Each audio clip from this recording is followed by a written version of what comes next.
These days my guns stay loaded, my family's a little more close. Sometimes we're barely floating, so please don't rock this boat.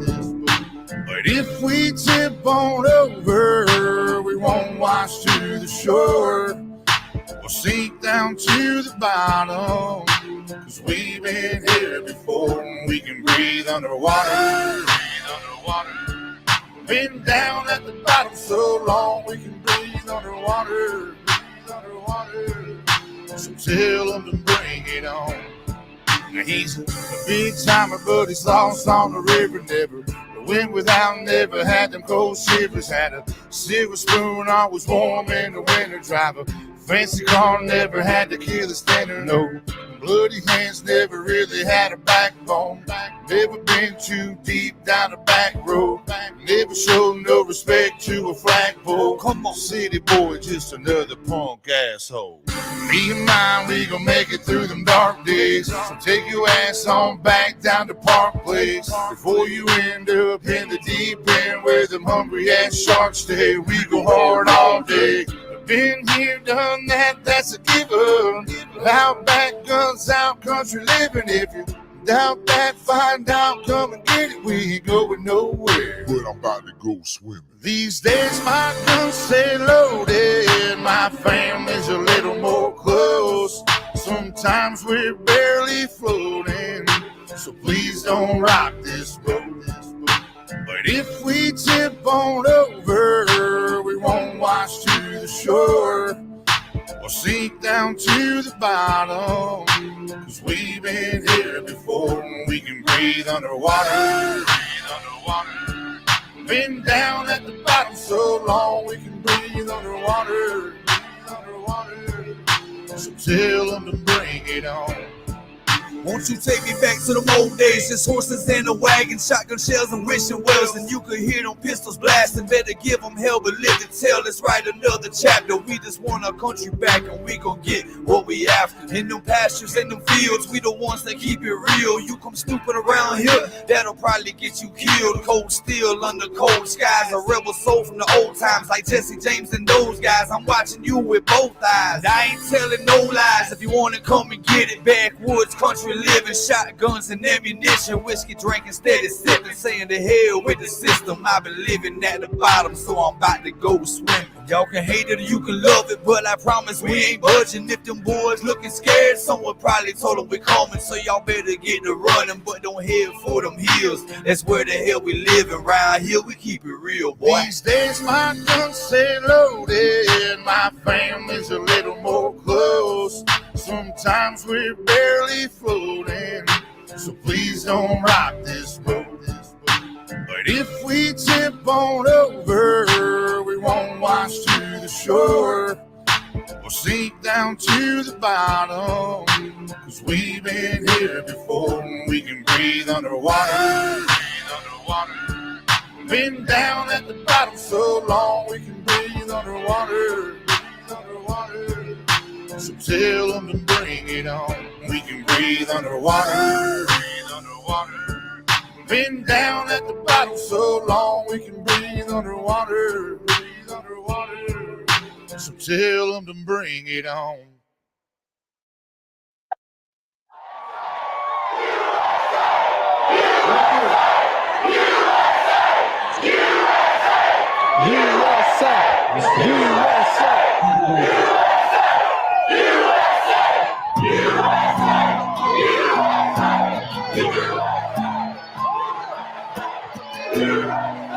Fucking right. You can't take my freedom, can't take my land, you can't take my guns from me, young man. Don't tread on me, you fall where you stand. I played dirty as a dog, Lord, forgive my sins. The world that we're living in is going to hell. You'd rather bite your tongue and by the stories they sell. Stand my ground till the day I'm gone. Salute the ones who never made it home. I bleed red and my stripes are white and my skies are blue. I don't call 911 I was raised with guns and I like to shoot. I was born and raised here. I was raised to stand my ground. I keep one hand on the Bible. Yeah, come on. And a middle finger to the man. I keep one hand on the Bible. And a middle finger to See, the we man. soldiers in this new age and tread on enemy lines. Old school in our veins and never change with the hands of time. All these crooked politicians on a mission just to find all the brains they can wash and all the rules they can't apply. Just a bunch of sheep inside these fences, always sleeping, mostly senseless, medicated, incarcerated. I hate to say it, but the truth is vicious. Lied to and deprived too. They got us in the system. Middle finger to the man. You either with us or against I us. bleed red and my stripes are white and my skies are blue. I don't call 911. I was raised with guns and I like to shoot. I was born and raised here. I was raised to stand my ground. I keep one hand on the Bible. Yeah, come on. And a middle finger to the man.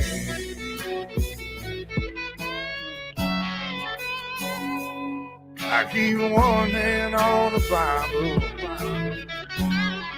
and a middle finger to the See, we man. soldiers in this new age and tread on enemy lines. On the school in our veins and never change with the hands of time. I said we soldiers in this new age and tread on enemy lines. On the school in our veins and never change with the hands of I time. bleed red and my stripes are white and my skies are blue.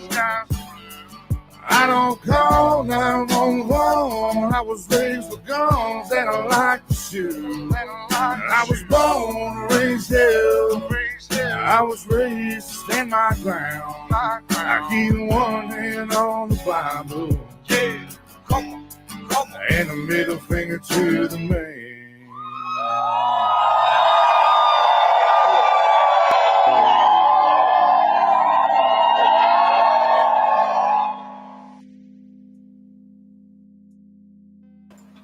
Morning, everybody. Good day, good evening.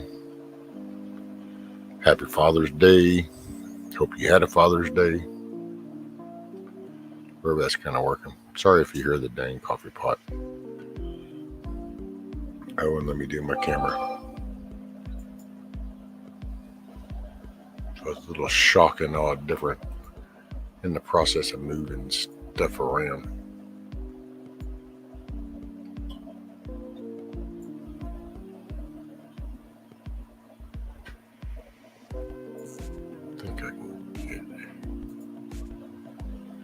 See if I get all this right. Man, it seems so dark. Can y'all hear me okay? I guess it all still works.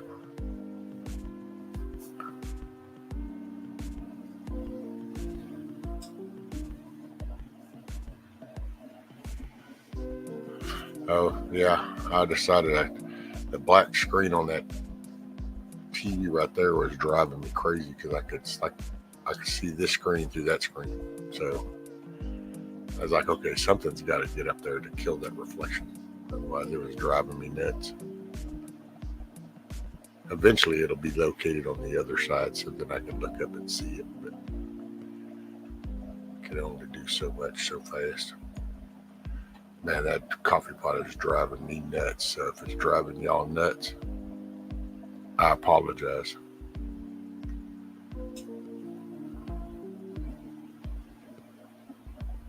It's time for a vinegar bath for that coffee pot that's just starting to make way too much noise.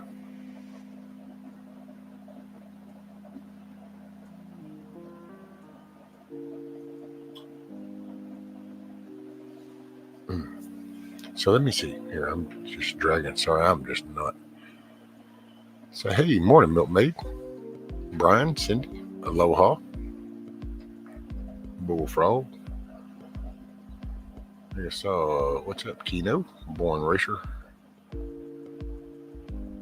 Miss Karen, Bug Out.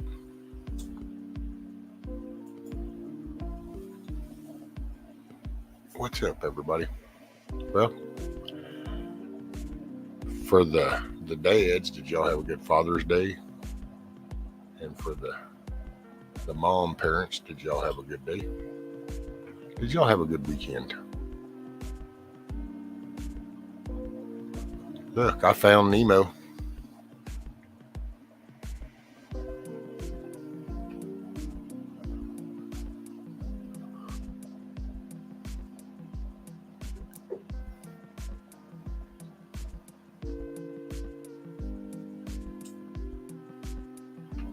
Oh man.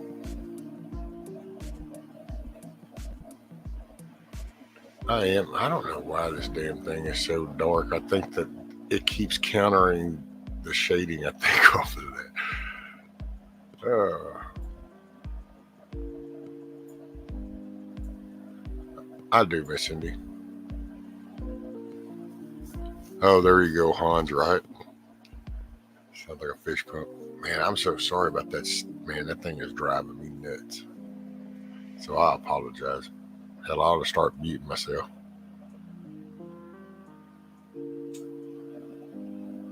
We spent all day working on the well and house stuff yesterday, so I guess that could be called good. Well, it is. That was a homestead, so you was fortifying your homestead.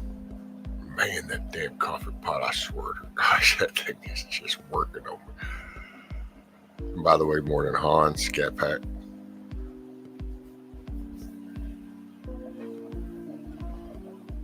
Oh, let me see if I can throw an invite or two out.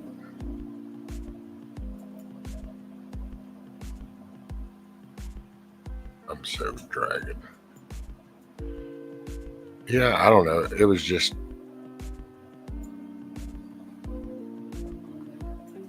I did get it. I got 2 text messages and a phone call. So, oh well. And yesterday, though, no, not yesterday. So we're already on Monday. So Saturday was good because got to hang out with my granddaughter, and that was cool. Yesterday was just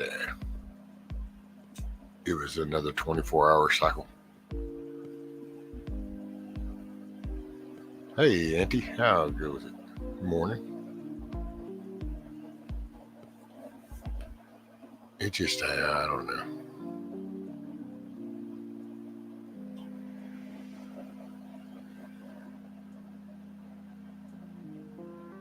Man, that thing is just.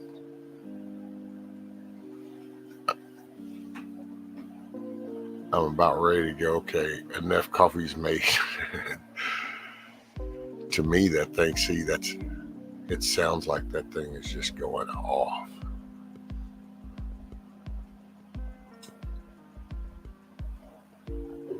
Oh, man.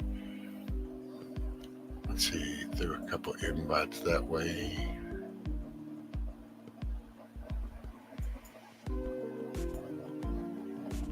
Oh, I'm just apologize for that stupid coffee maker. Yeah, it's getting vinegared.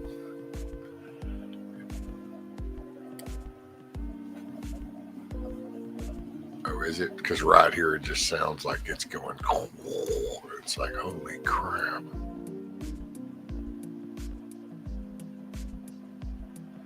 Kind of made me miss my dad. He's only been gone 2 years. Yeah. Kind of had a conversation similar to that with my daughter. It's like, just so we're clear, burn bridges. There'll be a day you'll be sitting going, man, if I'd only. Well, a lot of if onlys.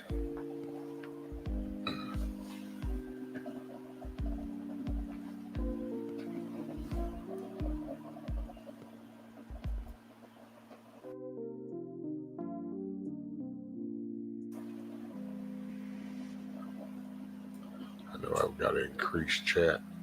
That's so weird.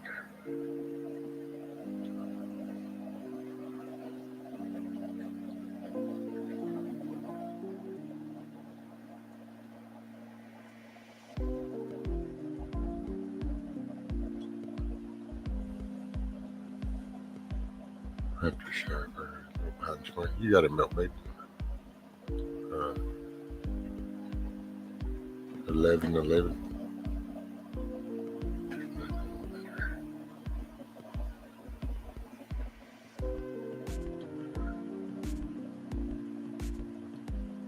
Oh, that's it. Hey, morning, hit girl. Hey, T girl. I'm sorry if I didn't. Man, I'm just see. I start skipping a beat, and all of a sudden it's like, wait, what did I do that or not?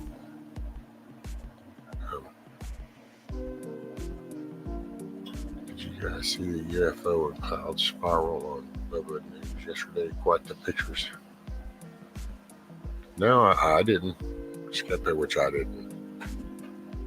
Man, I was zonkered out.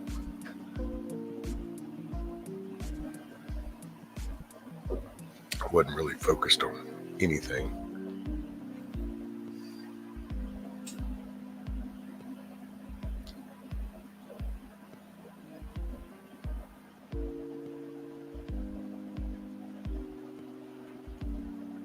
That's what's throwing me off. I need.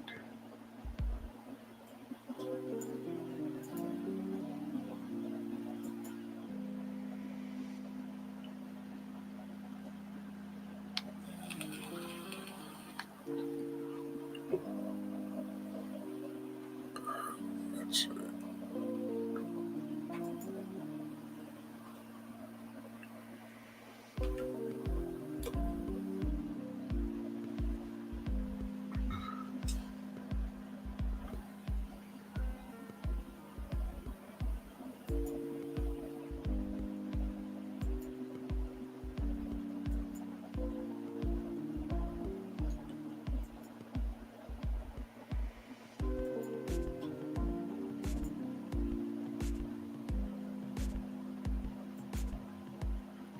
Pop chat out.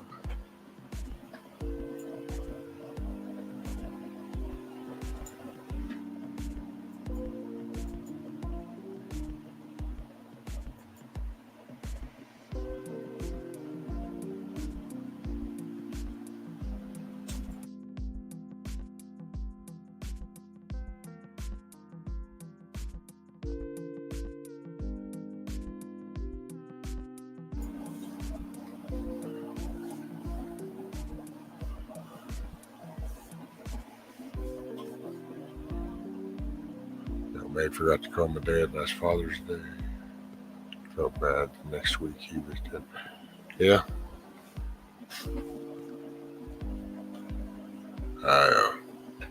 Man, if I could go back again.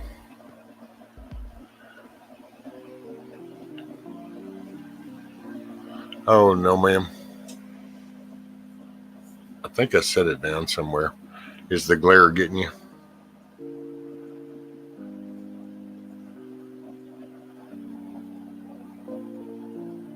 I was starting to get a little ring forming on the sides, so it's about time to hit the clippers again.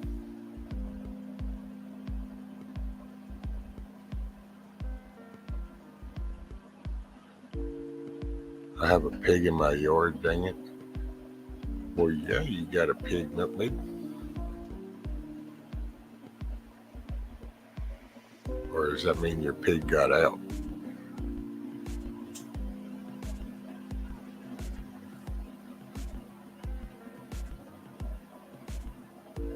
And that coffee pot for me right now, it's like that. It's like 2 hours in and you're hearing, are we there yet? Are we there yet? Are we there yet? That's what that, it just keeps going on.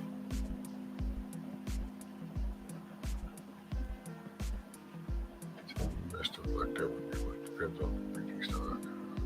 Your T-Girl reminded the chat on Steve and Nina's live stream today to tune in at the Radio T was counted an hour. So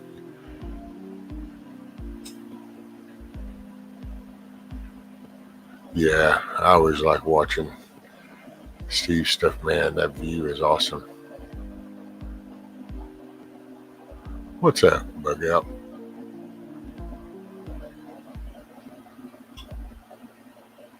You'd have just put more poo for you.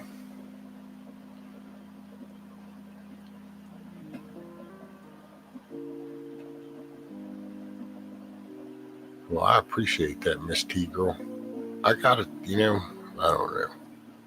We'll get there. I just need another minute or two. But I gotta tell you,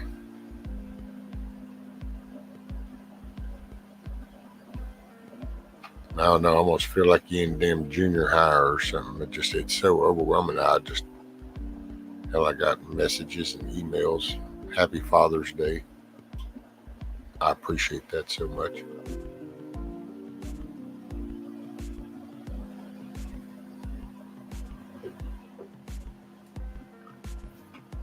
Man, my screen, is my screen keep going dark?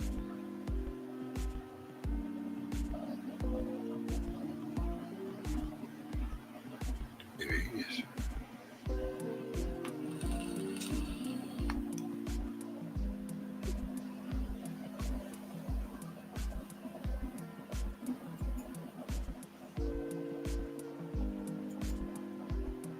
Yeah, I don't know why that thing keeps auto sensitive.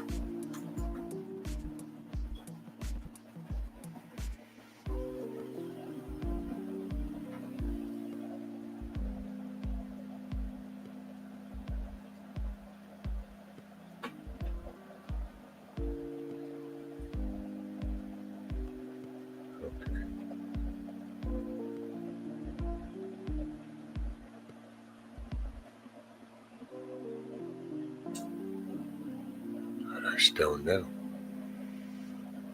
Crazy shit. Never done that before. Beats me. I look up and it's like I'm going in and out. It's like, damn, is it my eyes fading or is the light?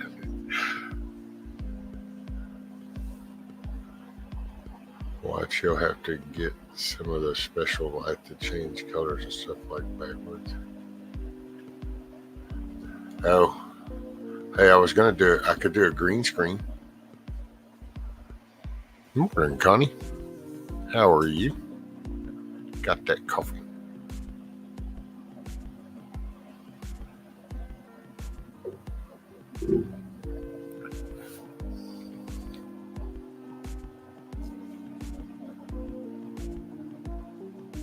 Yeah, it's been rather, I don't know what all I've done to my stuff. I kind of shifting stuff around. I think I got it all.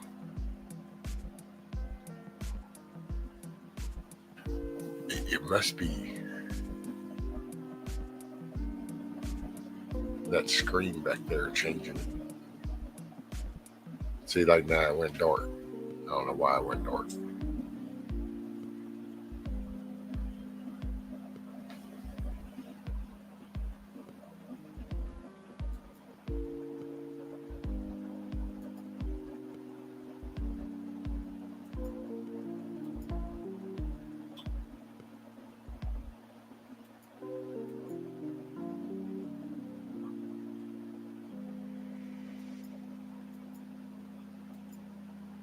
I just don't know.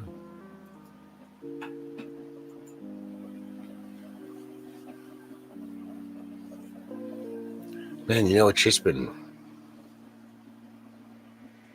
I don't know. It's been weird having people interacting, concerned. I know that probably sounds really goofy to some of y'all, but there are people that are in solitude.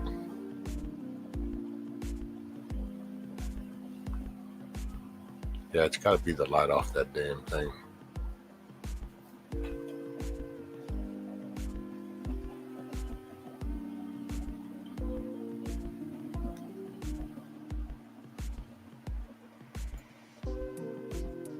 I hope to catch at least one big fish at Port Mansfield while I'm there. I hope to record it. Oh, there you go, T-girl.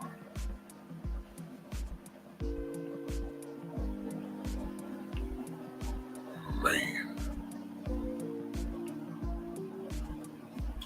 That coffee pot. It's working me over. Told people on Steve's that if they wanted to see the ever so gorgeous and sweet Aloha Prepper to watch Rescue, because she is usually on his panel. Yep.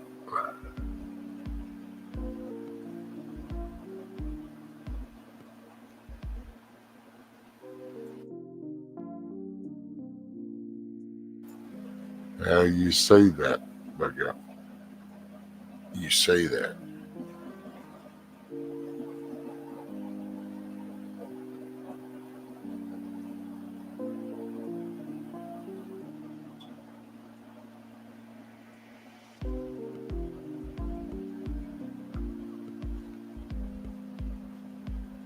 So I'm going to have to pick on you and tell you to get some vanity lights like the Make It Leave. I know, right? Look, it done dark again. It's freaking me out. I don't know. I might have to turn this TV off and see if that helps.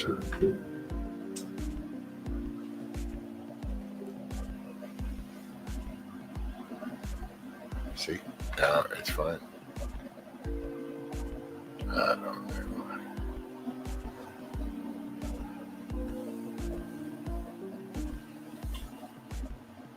Hey, you know what? I tell you what, I'll be right back.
Now, hopefully that's a little better.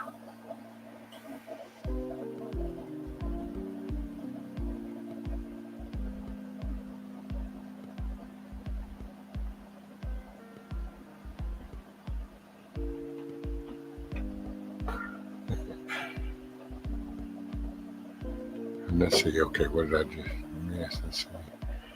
Well said, so.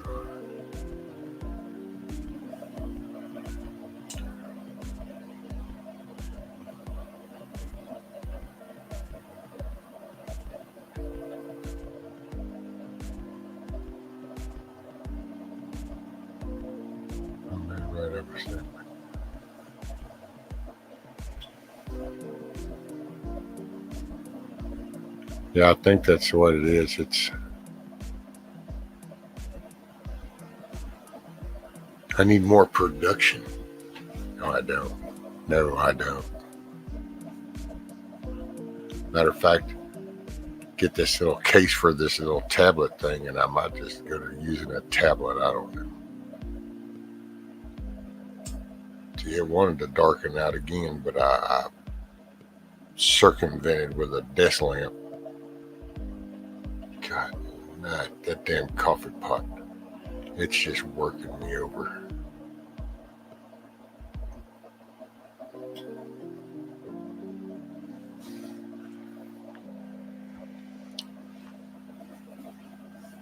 Oh, what's about Angel?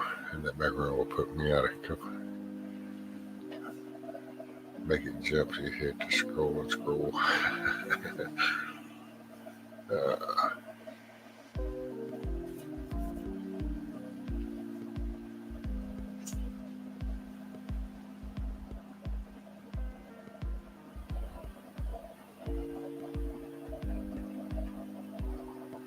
I gotta say, I ain't looking back there. I just look on the screen, but I do like the little ocean shots. I sit and just watch them sometimes. It's pretty cool. Very soothing and relaxing.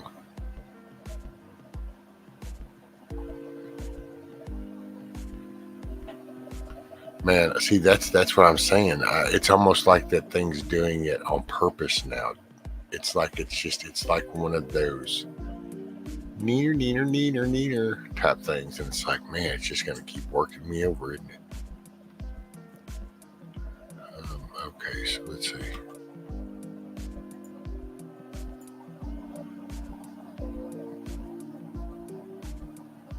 I started to try to go live this weekend just so that I could get the episode 99 out of the way and go to 100 for Monday, but just started out the gate frisky. It ended quickly.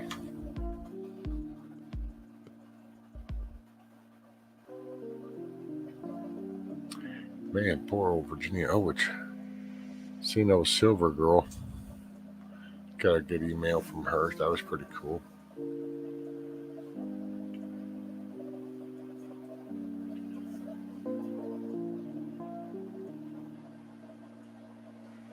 Yeah, see that thing, man, I don't know. That poor old coffee pot. That's what it's doing. It's telling me it's done. It wants cleaned. That's what's happening. So later today, couple of tanks of vinegar through there. It's a Monday. I get sassy on Mondays, and then yeah, right, right. So what? Every day is Monday. Is that what it is?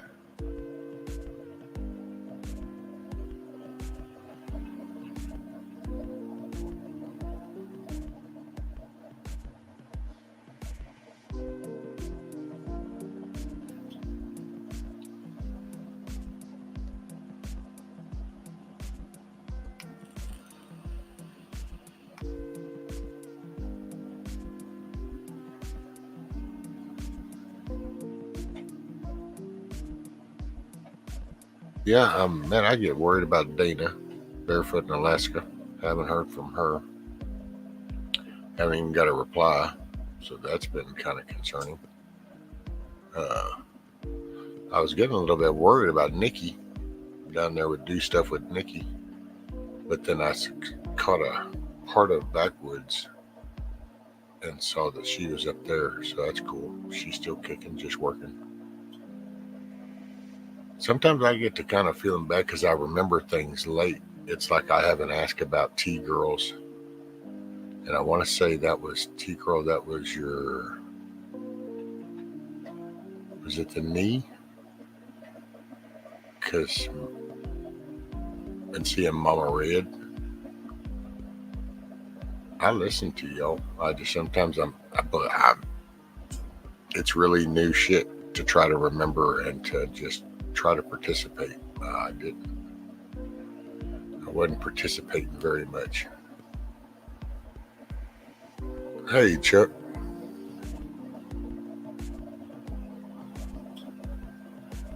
I just didn't. So kind of interacting with everybody on a social level, it's kind of, I've been adapting. It's been unusual. I've got to learn how to do it. I know that sounds so weird, but that's the truth. Got to learn how to do it.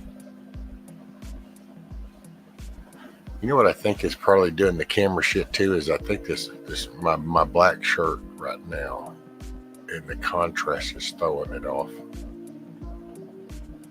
I know that coffee pot's fixing to go. I can't take it.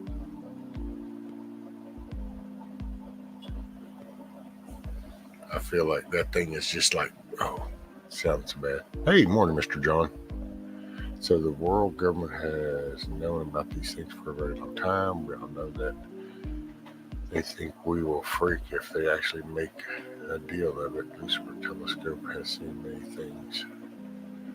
So have a lot of other scopes. Now watch. Many of y'all sky cams have shown me things.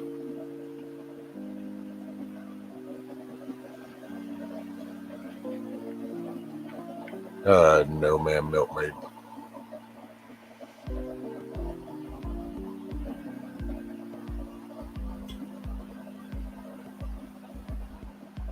Hey, Larry.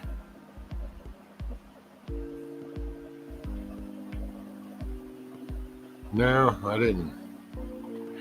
I was going to get with Summer. I don't know. I haven't seen her. We're going to have a biscuits and gravy breakfast date. I don't know if we're going to, that's not be like Thursday or.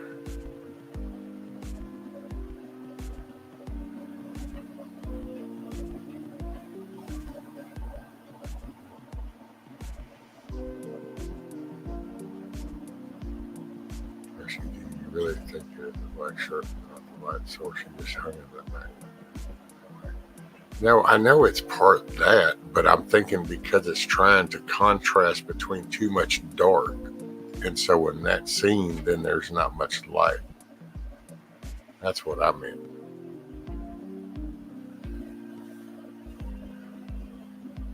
Feed your fish today. Yeah, Chuck. Well, I just, if I watch, I'll turn that off. And then you see it, then I get a reflection. I might have to get some. Hey, you know what? I'll go get an American flag and hang over the front of that. Yeah.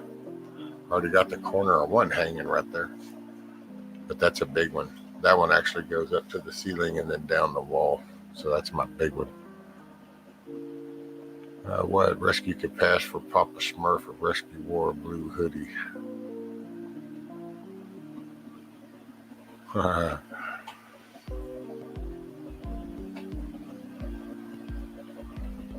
I do know. I find it ironic because I put a damn lamp right over here, which that coffee pot's got to go, man. I'm fixing to go get my thermos and pour that shit in my thermos and then cut that bad boy off.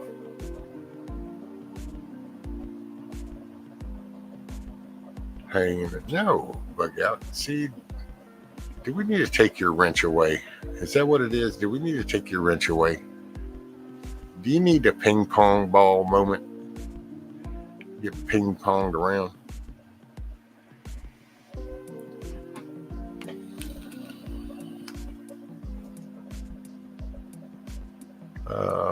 Hey, Grumpy, what's up? Oh, I do like the fizz, although the floating head thing is disconcerting. Is that what it feels like? It's like a floating head. Oh, that's funny.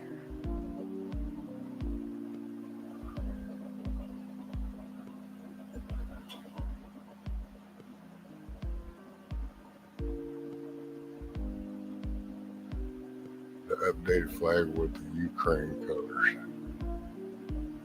No, thank you. No.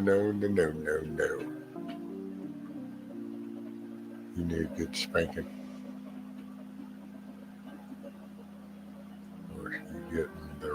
guess, like I do.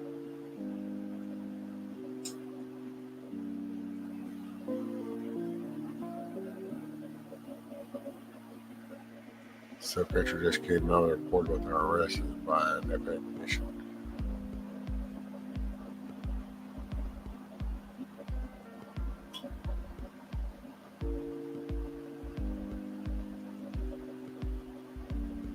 Shane gets the worst shit.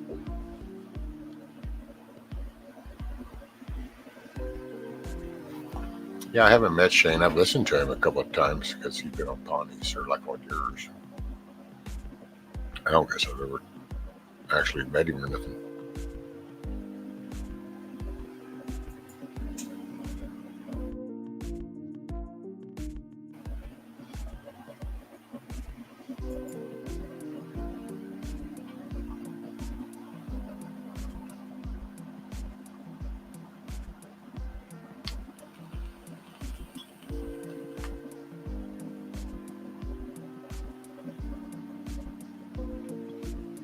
Pokemon Rescue whatnot.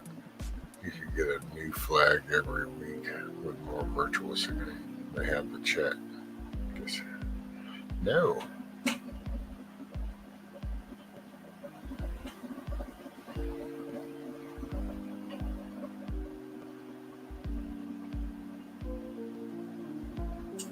Man, I just don't. That, yeah.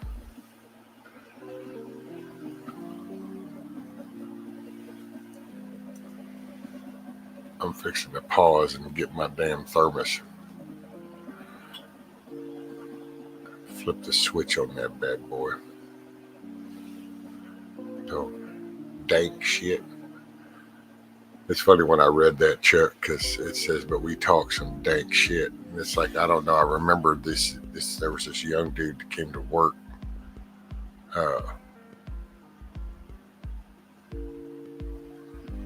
With Suddenlink, and he was always talking about some dank stuff, but he was talking about the smoke, but that's the way he would say it. Okay, be right back, y'all. Okay, but Joe says we should support every transgendered Ukrainian's right to defend the gay marriage of illegal immigrant. So this could be bad. U.S. confirms Russia airstrikes on. Oh man, not Syria.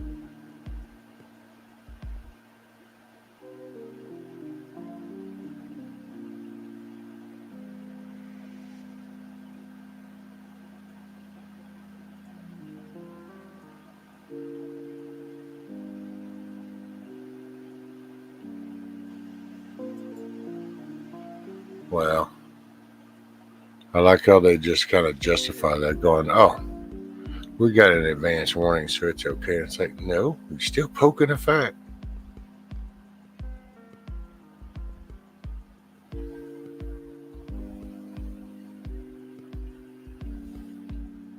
Okay, let's see. Sun coming up. See you in a few. All right, everybody's Karen. Catch that sunrise. The start of another day. Hit down, maybe they will ship it to you.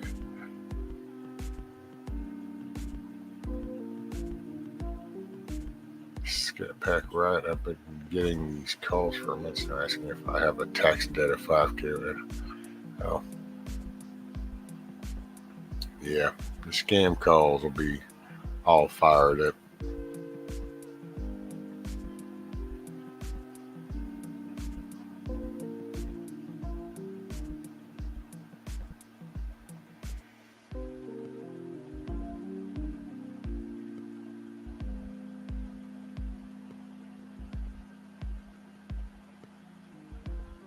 that before.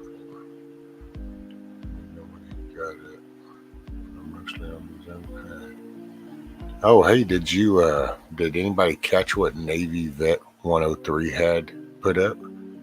Apparently over on True Social, I think he said it was True Social, put a picture of Biden riding the bicycle, and then somebody photoshopped in the background Hunter on a little girl's butt standing there. Apparently he posted it up and they took it down. It's like so much for the True Social.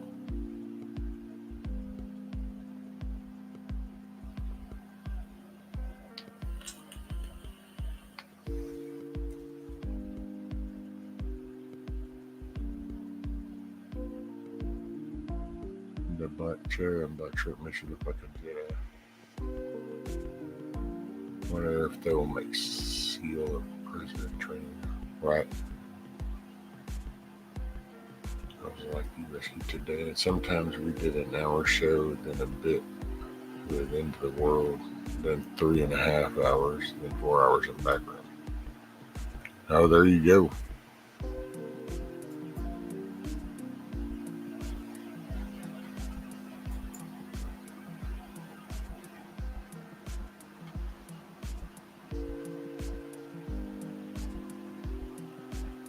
I mean, that dude fell down going upstairs, man. I mean, he doesn't. It's embarrassing. That's what it's really. It's so embarrassing.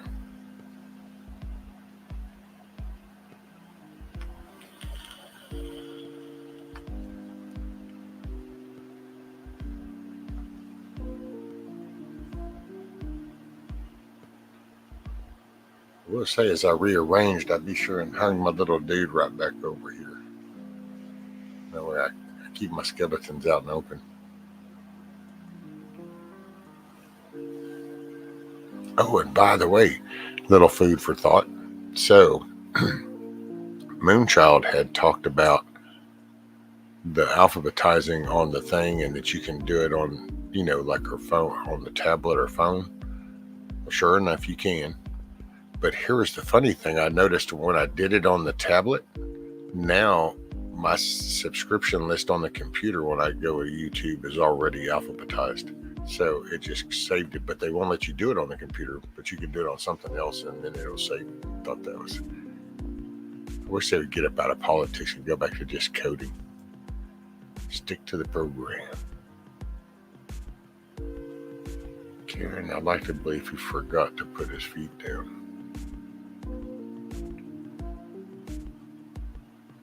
Right, bug up. Biden got his foot caught in the pedals of life starting in the 70s or so.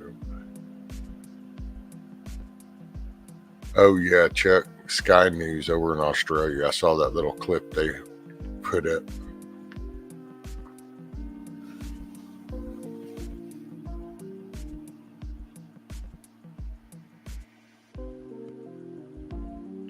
I told someone earlier he is not included on honoring our fallen. Oh no, that dude's a disgrace. All of them are. This whole show, this whole crap, just, I don't know.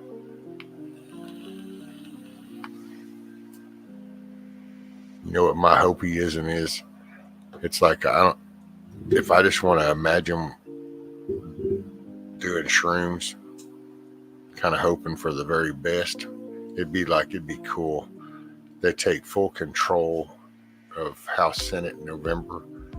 Then they make him Speaker of the House just to piss everybody off. Then they proceed to impeach them too and move him up to that spot just to piss everybody off. Start cleaning house 24, just keep, don't even bother with Gitmo.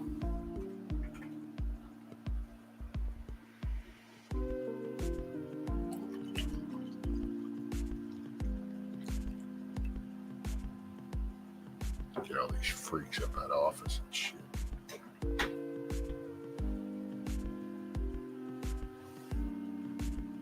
Met with members of another circle Friday night. Gave them that joke.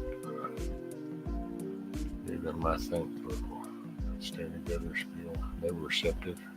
Time will tell how serious they are. Chuck, I've never heard that back room. I feel like there's so much more I want to say. And D-Live just doesn't give the control. I can't have phone time. I use Roku. Biden sure as hell looked like a Wall Street guy failing his motorcycle test at the DMV. I just, and that's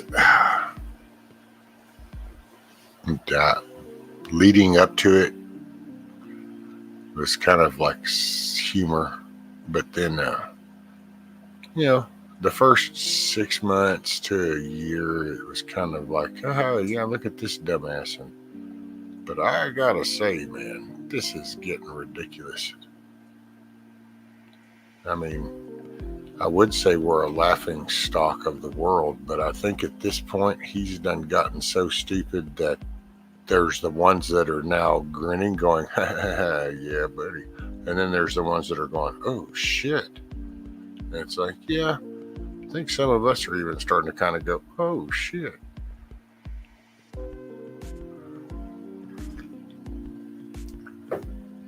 You hear stupid stuff and you laugh it off and you go, oh, my God, that dude's such a moron. Hell, look, he doesn't even know which way. But then you kind of start to realize that, oh, no.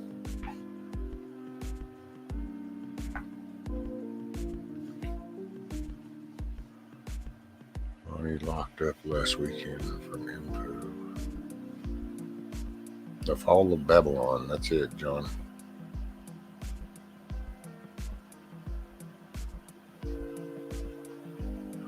My little birdie is soon to be eating Texas toast. So thankful he is in states now around where Dorothy and Toto were soon to be home. Cool. Hey, Monty. How are you, sir? Rescue out here at Gitmo has plenty of room to accommodate all these treasonous creeps because they aren't going to get room to. Hey, there's Miss Aloha. How are you, ma'am?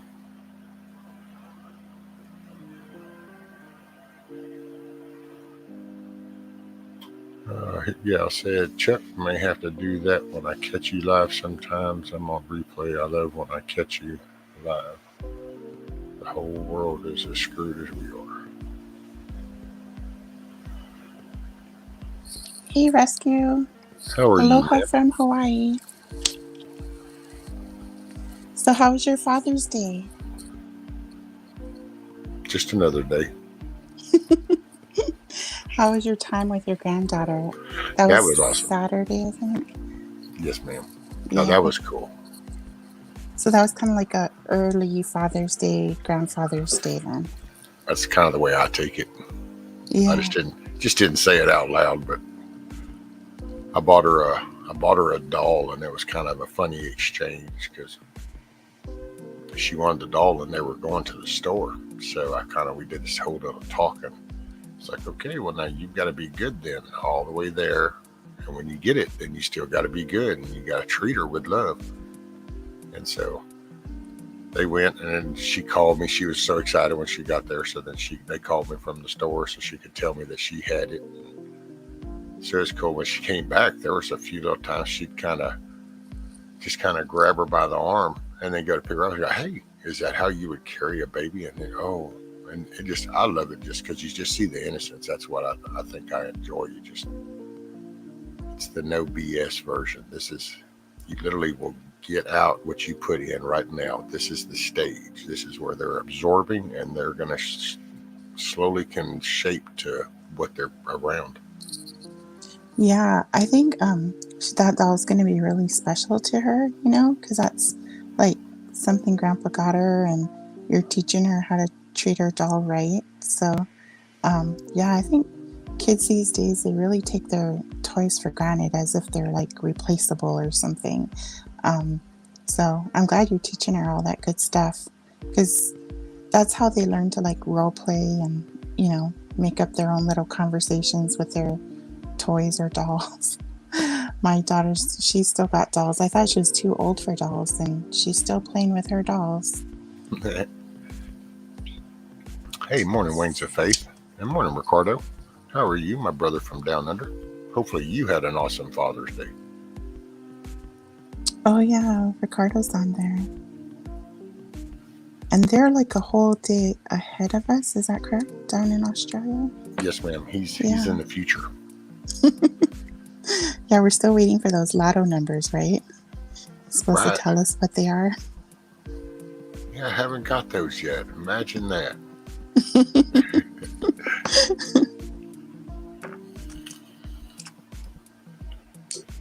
Yeah, so did you see Cindy Fuller Stevens' comment earlier? I thought it was just brilliant because it's like, what is this like Juneteenth holiday? And I don't even remember like seeing them making it an official federal holiday. And then it just kind of popped up, and my kid's teacher sent an email saying, oh, by the way, there's no summer school tomorrow because it's the Juneteenth holiday. And I'm like, what holiday is that? And I'm just like, I must just be so behind the times because I had to Google it, and I'm like, oh, okay. Yeah, so that's when all the slaves got freed. But I'm like, a federal holiday? Like I would have personally chosen 9/11 as a federal holiday before Juneteenth. I don't know, Well, just and my personal opinion. so now that represents the day that slaves were freed. Is that like the day a bill got passed? Because I don't even know what that really means. You just go to work, you still pay bills. Yeah, I think it just means that all the federal employees get a day off, the post office is closed, and then the big banks can choose if they want to close that day.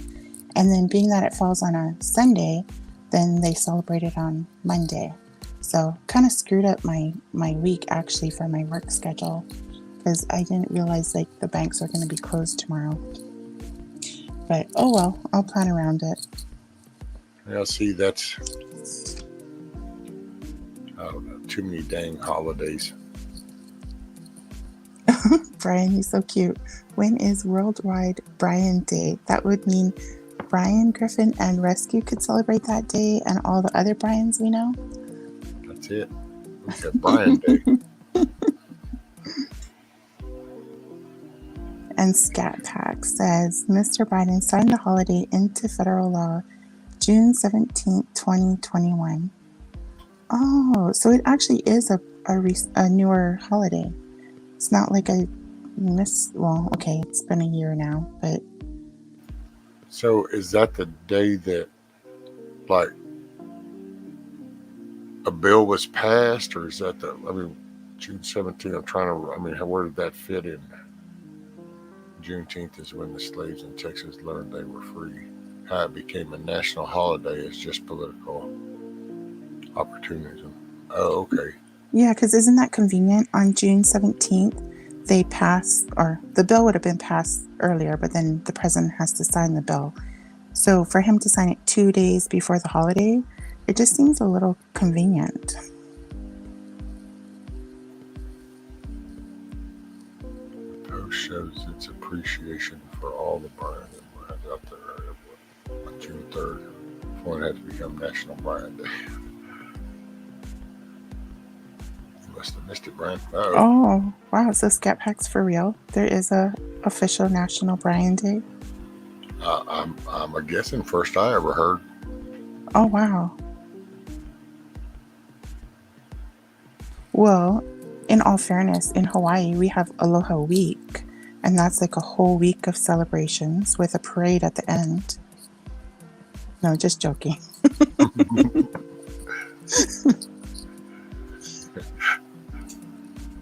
So you guys get 1 day, I get a whole week. Let's see, Pride gets a whole month. Right. That's just so unfair. Okay, so here's my thing. So whenever they have like, actually I have to back this up. So this is related to Hawaii.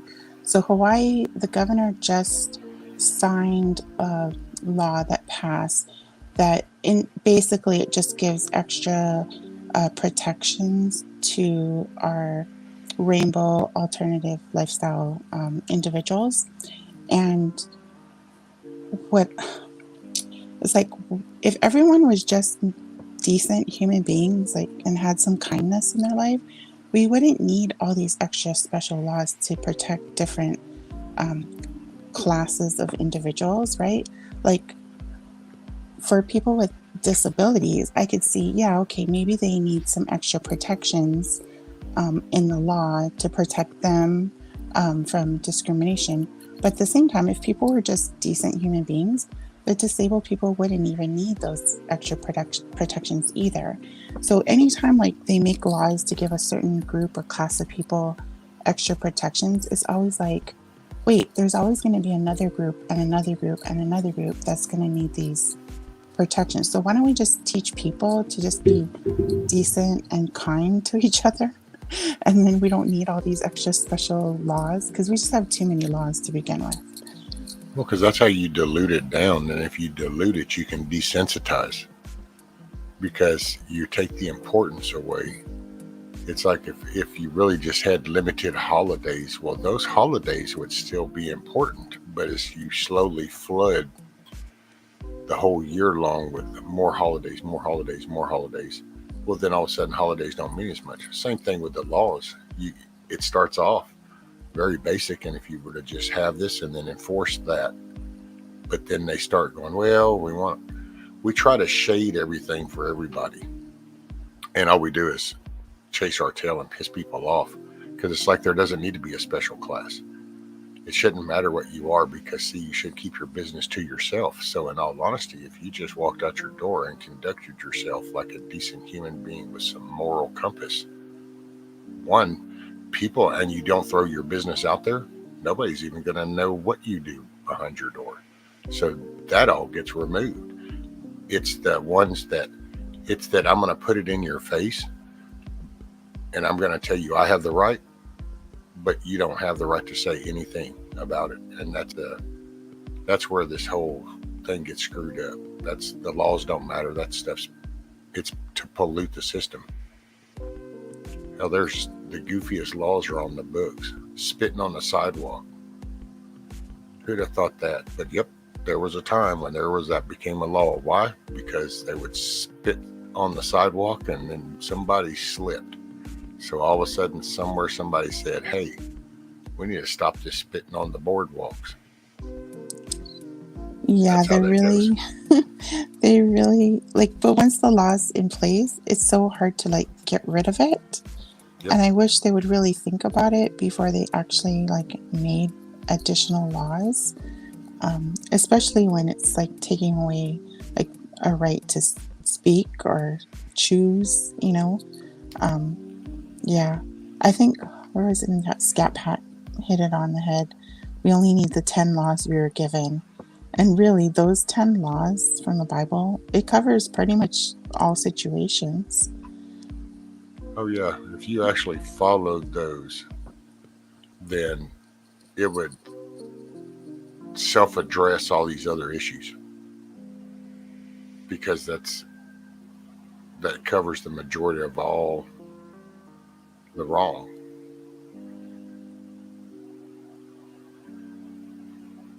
I actually think like back in the day that before there were governments, like religion was the way that they used to make societies get along. And then you have like, different versions of religion in different parts of the world. And then I don't know, it kind of like, it's kind of like the laws of society. And then when they separated religion from government, right, then now religion has its rules, let's say the 10 Commandments. And then the government starts making its own rules. And, sometimes those rules clash or they're the same. But it makes things very challenging.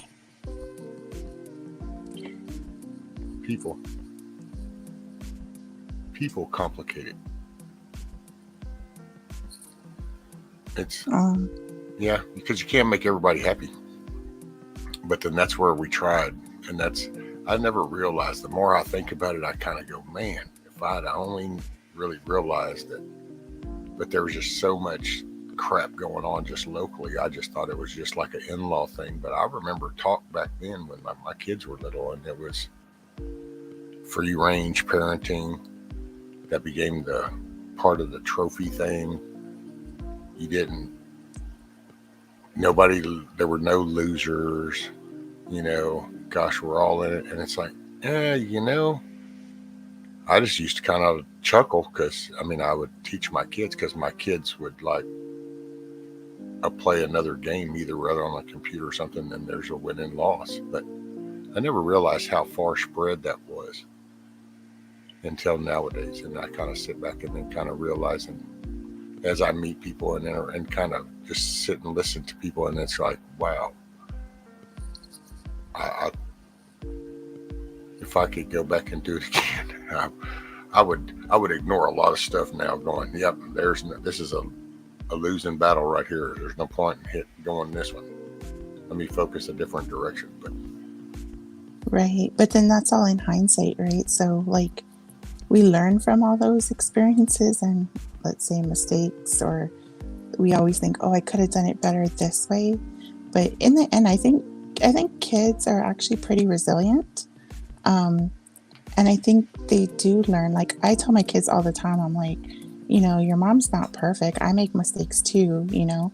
And I was like, you know, I'll tell them like, oh, I'm sorry. Like I kind of lost my temper on that and I didn't mean to yell. And, you know, so I'm also like role modeling, like I make mistakes too, but, you know, say sorry and let's move on. And if I had to do a redo, I actually tell them if I had to redo it, I would have done this instead, just so they know that there was another option than hearing mommy give her full speech about things.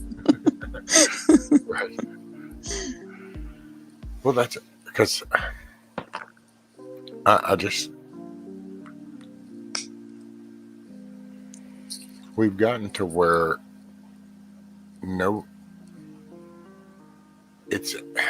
I don't know, it's so drastic now because I don't know, my latest little thing is the Houston deal that just went down because it's not far from me. So I was just like, you know, but I gotta say, you do that with my granddaughter and I don't know, there's problems. But there was a dad and he went to the school district down in Houston, and you just, now whenever I tell you this, but then you just, before you get too upset to me, because it's kind of, but they took a boy out of school, took him down to a public library where there was a drag queen show. He sits in on that. He sits next to a convicted pedophile during this. He takes pictures with his phone. The parent never got any consent form, never knew it happened until after the fact. And when this man goes down there, and it's kind of like, well, wait a minute, how does that? So he sits next to a convicted pedophile. Well, that's against the law. So how come that's not being enforced?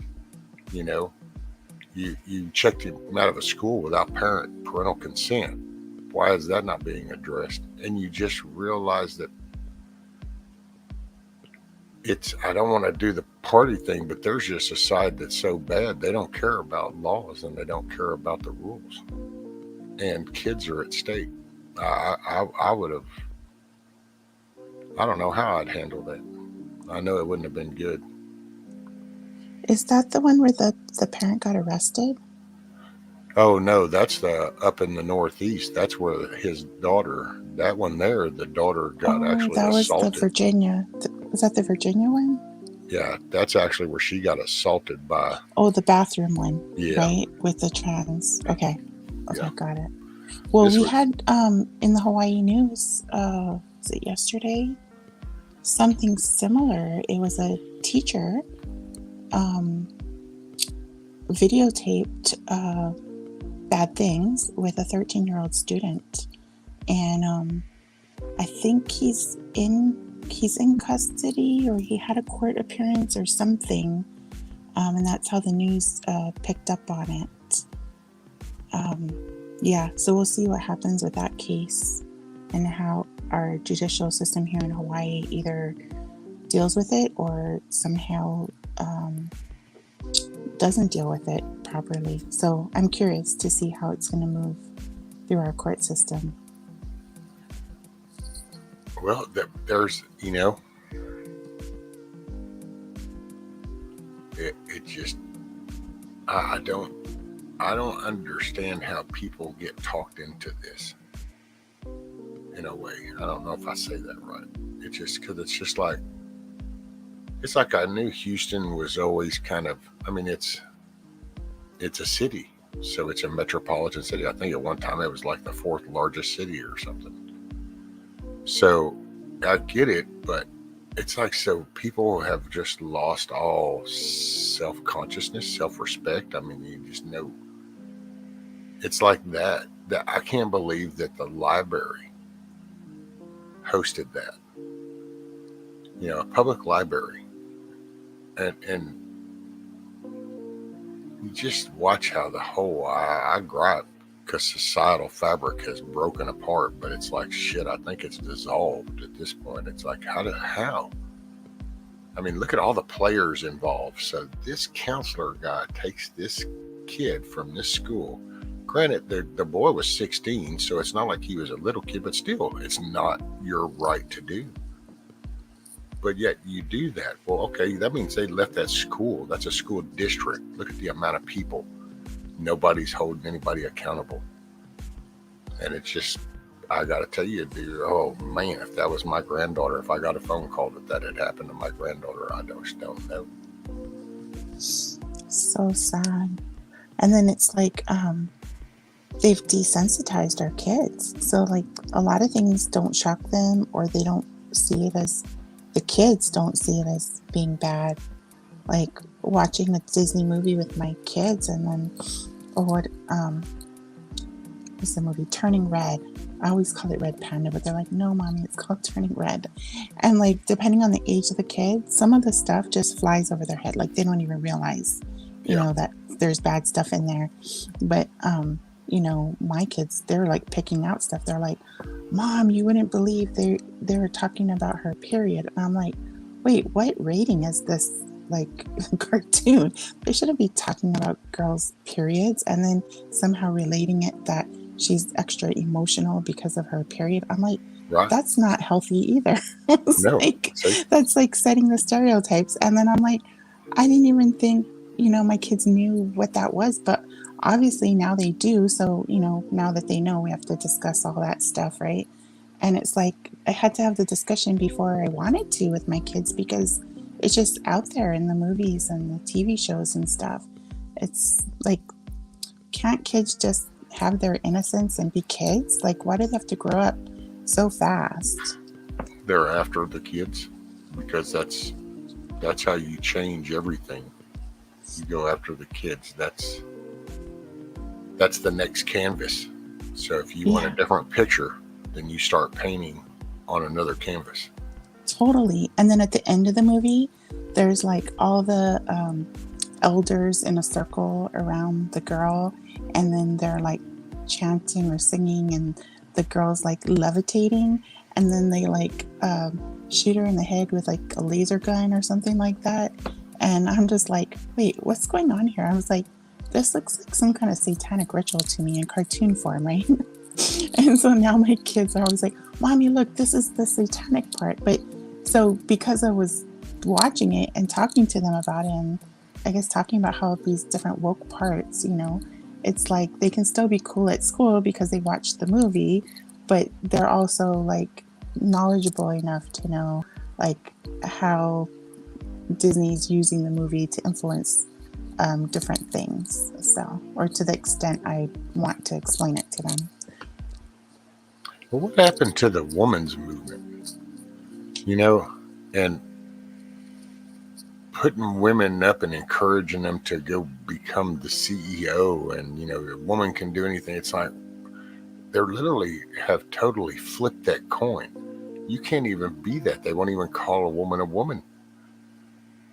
It blows my mind. And they say this, and at their age. And it's like, how do you do that? How do they not have great grandkids? I'm sorry, Nancy, that Pelosi and Mitch, they're so old, they've got great grandkids. It's like, so how, do you really look at them and not really think that they are little girls or little boys? You really just, you're so mentally disconnected. Well, I hate to say it, but I believe there's a whole different religious system that group of people follows, and their morals and ethics are really different than the Judeo-Christian morals and ethics. Yes. So their warped sense of, or their version of their reality, right? Because it's all perspective. It's so sickening, right? When it's like, how can this happen and nobody does anything and they think that's okay, and it's just not okay. It's not acceptable. It's against the law. And why aren't they, arresting these people? And then the people that, should be the heroes, like the dad, or, was it in Virginia, the dad's showing up at the school board meeting, he should be a hero, but instead they make him into a criminal, and that's not right. Nope. No, and it's there is actually a pretty good sheriff in Florida, and it's in Polk County, Florida, that Grady guy, and he actually arrests quite a few of these Disney people. It's not the big CEO ones, but like matter of fact, just the other day they did a sting, and there was a Disney bus driver that was showing up to have relations with, I think he said either 13 or 14-year-old is what he thought, only it wasn't really. Yeah. But those are the establishments that attract those type of people. That's like it. Schools, summer programs, Hell, summer camps. I took my kids down to Disney. Whenever they were little, we went down to Universal Studios, Disney. You take them through a course. That's another thing. See, the thinking, even back then, it wasn't a paranoid thing. I guess it was just seeing that this is your job. Your job is just to raise this little human. And so you pay attention. And I don't know. Me and my wife talked about that. I just don't understand where people do this. They just let kids just do. And it's like, but you're supposed to be watching. Oh, you don't need to be some mother hen. No, you are. Doesn't mean you got to go and bug the crap out of them, but you got to be aware. You're the one that needs to put your phone down and watch what they are doing. See, I'm laughing because I've been accused so many times of being a helicopter mom. You know those helicopter moms? Where I'm in the grocery store and I'm like, you have to be in my eyes distance, not more than 6 steps away. You cannot go down the other aisle by yourself. I was like, if you want to go somewhere, you need to tell me and take me with you. Or even just walking on the street at Disney, and pretty much I just pop them in the stroller because that's the only way I can keep them safe. And then we move to the next place out of the stroller, get on the ride, back in the stroller. So I'm a huge helicopter mom. And I tell them, I was like, you don't want to be going home with the wrong family. There's people out there that, want to take a kid home, and you don't want that to be you. And then I tell them not the truth. I just say, you don't know. They could make you do chores all day. They could spank you all day, even though mom makes you eat your peas, that's better than what some other family could do to you. So, yeah. One day they'll learn the real deal, but that's enough to keep them in line and close by. Right. Hey, morning, Box, and morning, Benjamin.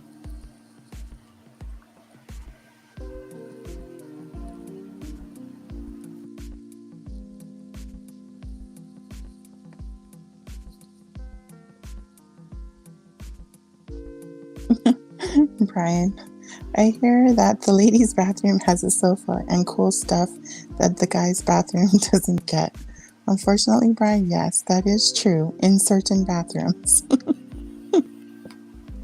Yeah. And Milkmaid, there is a balance. See, and I wouldn't say so much a helicopter mom. I had never really heard that term before, but then it fits. I mean, and now do you think that those terms get made up to then in a way, you're encouraging people then not to do it because then, well, you don't want your kid to label you, so it's like little phrases that start getting used that then shift, because in all honesty, that's what a parent's job is. A parent's job is to be the borders, to be the fence line, to be the boundaries. That's what you are. It's not supposed to be that you just like dictate every step, but you're supposed to, because you're the adult. You were given the job, so you take the job and then you kind of just watch. But see, you have to be aware. You don't have to bug them, but you have to be aware, and you let them go. And you can see, and then you can kind of curb them. Interest, what you give them. What are they getting? Are you encouraging them to draw? Because that's what I look back at my mom. My mom was just the coolest mom ever. And every day that goes by, I just realize how much more cooler my mom was. Because I was exposed to everything. I was exposed to arts and crafts and music and outdoors. I camped. My dad had cattle and horses and stuff, so that was my rural thing. And my mom was more of like a city person, businesswoman that was very educated and talented. And so I got exposed. Nobody ever kind of went, here, do this. Matter of fact, I probably would have kept playing sports. My dad actually ruined sports because he just had to be involved with everything and not on the observing. My dad was one of those that like, nope, I'll be a trainer. I'll be an assistant coach. I'm going to be right here. And it's like, man, I need a break. And so that's how I stopped playing, because it was like, shoot, I can't even go to practice and you're here there too. If I go to the game and you're here, and it's like, okay, I'll just quit. So that was a bad call, but I never got told no. Hey, you don't need to, music, stupid, drawing, that's painting, ceramics. It's like, what? No. But I was also taught like mechanical stuff. My dad, I learned working on stuff and fixing stuff. There was never a problem that didn't have a solution. And I picked that up from my mom and my dad. Well, see, that's what I mean, why it's the information that you put out by your actions. There's things that you do you don't even realize your kids are absorbing. But they're interpreting what they see. And that's one thing I've picked up on when I talk to my daughter and stuff. And people assume they see little people. And they just like, and it's like, okay, well, that little person doesn't know anything until they learn it here. So. Yeah, and it's not just at home from the parents, it's their teachers, their peers. It could be other family members too. They're just so observant, right? They're little sponges. They just absorb everything. But building that discretion, right, and critical thinking, so that they can eventually make their own decisions, right? So when they're little, my kids get two choices. So it looks like they have freedom, but they really don't. So it's like, oh, so do you want peas or broccoli for your vegetable for dinner, right? So they're eating a vegetable, but they have choices, right? So you always give them those like controlled choices until they learn to make the good decisions. So, but yeah, they're little. Okay, Brian and Benjamin and this chat, they're just cracking me up. We have to read this chat. It's all related to sofas in the women's bathrooms. Oh, yeah. I was reading this and it's just hilarious. So, yeah, they said we need a law, right, to get sofas in the men's bathrooms. And then they're trying to explain, well, the reason that there's sofas in the women's bathrooms is because sometimes women breastfeed in the women's bathroom. So what we didn't tell them, that also in the women's bathrooms, not only is there like a sofa and a lounge, but there's also like a separate changing table, sometimes with its own sink. Sometimes they provide like other supplies too for the babies. So if all those gender things like changing and whatnot, then the men are going to need that too. They're going to need the diaper changing areas and all that. And maybe they should get a couch too if they're going to be bottle feeding the kids with whatever formula is not there on the shelves.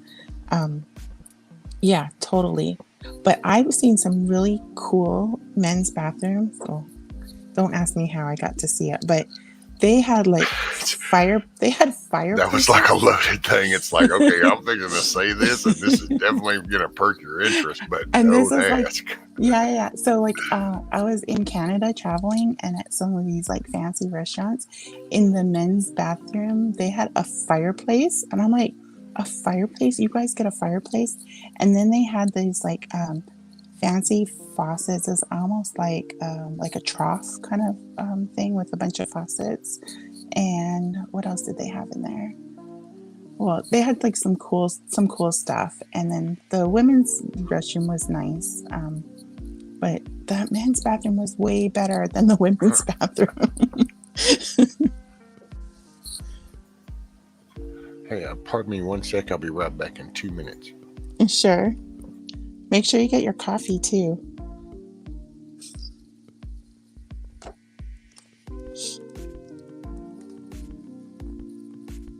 Okay, chat. Let's talk about these restrooms. So let's see.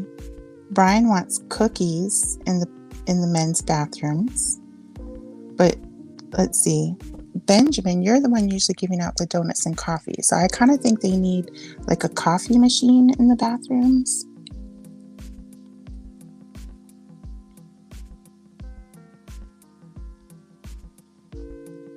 But I must say, one good thing that came out of this,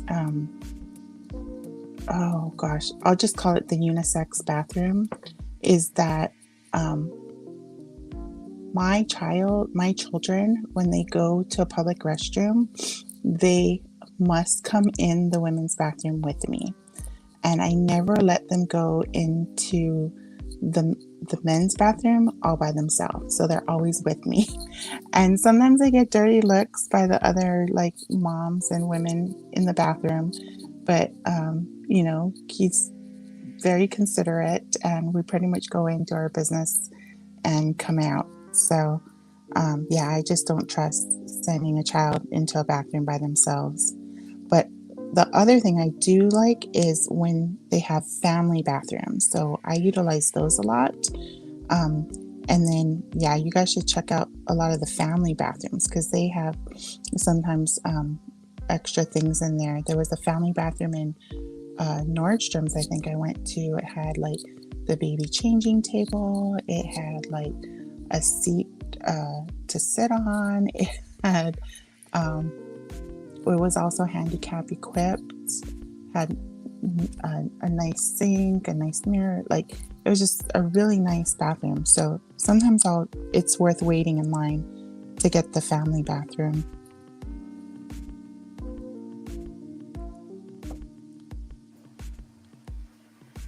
Cool. Thank you, ma'am. So Benjamin, thank you, Benjamin. He's passing out the coffee, the donuts, and the cookies now. He added to that. Oh, Thank you, Benjamin. Can of butter, peanut butter cookies. Virginia, she made some can of butter one night, and then made some can of butter peanut butter cookies. And rescued her from her Jif peanut butter. I remember that one. Yes. She could have wasted that can of butter on a bad jar of Jif, and you saved her. And then Virginia, being the prepper she is, she had a backup peanut butter in a different brand, so she got it done. Had to back up.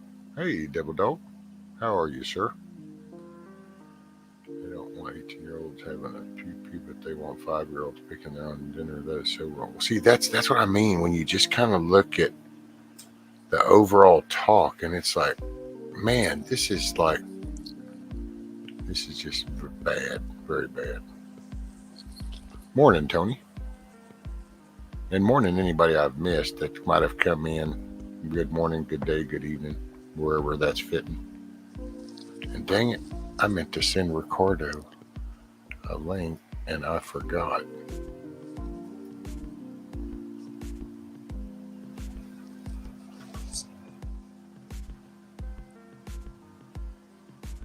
food vending machine in the bathroom?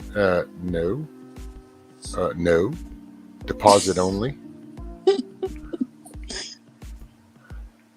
Well, there are other vending machines in the bathroom. I've seen perfume vending machines. Okay, that makes Okay. something smells better where something just was smelling really bad. That's why I'm not saying food. Food was where that was deposited. You don't want to be snacking on more while you're in there. Yeah. So, Just doesn't seem very viable. Although it kind of would seem to fit the norm right now. oh, Hawaii passed the law, but I don't know if it's a federal law or just Hawaii. And it's what did they call it? It's basically like Hawaii schools have to provide feminine hygiene protection like pads and tampons in the female and boys bathrooms to have like equality of what was the name of the bill? It's basically to give equality so that families that couldn't afford the feminine products for their kids, the kids would still be able to attend school. Because I guess supposedly they're saying some kids have to stay home because they don't have those products to be able to be at school for the day, which I thought was pretty sad. But I'm not so sure about those not vending machines, but dispensaries in the boys' bathroom. But that could be because it's related to the federal law that came in. But yeah, so Hawaii is now providing those feminine hygiene products in our public schools. So yeah, I'm sure our taxes will go up more, as if we're not like one of the highest tax states. Well, see, and that's what that'd be the thing. So the lawmakers are. So at what point do we address the problem? Because that's a band-aid. That's some weird. So that means it sounds to me like there's a problem with income or some parental, responsibility. So maybe we need to address to see why are those kids having issues with necessities. Is it because they're intentionally being ignored? Is it because there aren't enough resources? Does the parents, see, that's just it. We stop looking into why because we don't want to do the community thing. We just create this government bullshit. There used to be a thing like barn raisings. There was what a barn raising is? Where they all get together as a community and then like put up a barn on one person's property. Exactly. And believe it or not, there was there's millions of places that were built that way, because that was the mentality. You didn't do it on your own; it was your place. But you built this area, this community, together. So that means when somebody had an issue, the community would help address the problem. To be honest, an abusive husband. Woman end up getting enough people in that area going, hey, I'm getting beat on. Well, guess what? All of a sudden he stops beating on her because the community kind of goes, hey, you know what? We're not taking that. It's like that's the community. And somewhere along the way, all of a sudden everybody just started handing shit over to the government going, what do I do? Well, I don't know. It's like we talked about making 2 or 3 jobs to make ends meet. Well, at some point, maybe we should have been realizing, why do we have to go get 2 or 3 jobs? What exactly has promoted that? Why is that the next step? Maybe we need to look at the problem to that. Right. So I looked up the article. It's called Menstrual Equality.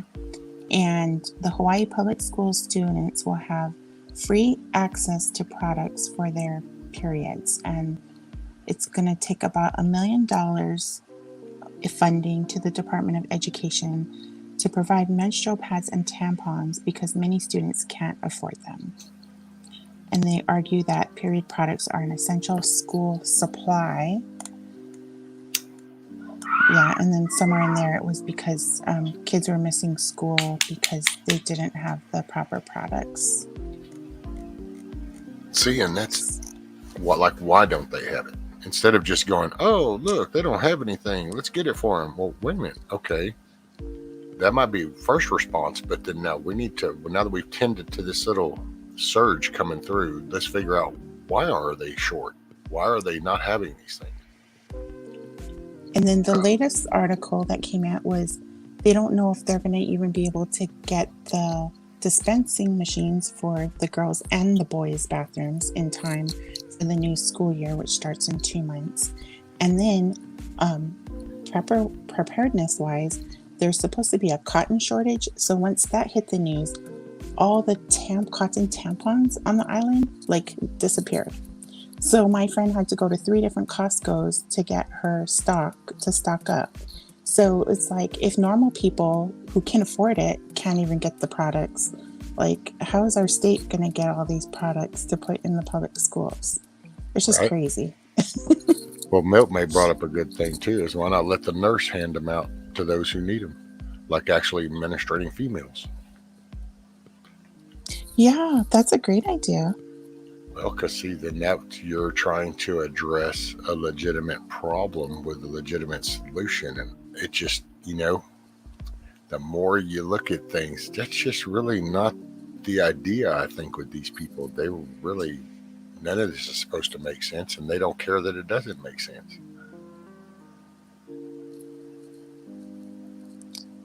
Take a Midol, Auntie. What is Auntie up to? I think we got to change the topic. We went from bathrooms to me talking about this menstrual equality. Gosh. Pretty soon we'll be talking about poop, right? That's where the conversation always ends. Oh, that's why. Yep, that's why Bug Out hadn't said much. We haven't talked about poop. Gotta have the poo for you. Summer said there's a shortage of hygiene products in her area. Michelle said New York also having shortages. Yeah. Oh, Summer's in the chat? No, Cindy was just saying Cindy. that Summer's, I guess, on her show Oh, or something. previously. Okay. Yeah, so there's supposed to be like a cotton shortage. So that means clothes, socks, Q-tips, cotton balls, those like makeup applicators, gauze, and then the one I most recently that I see on the shelves is the cotton tampons.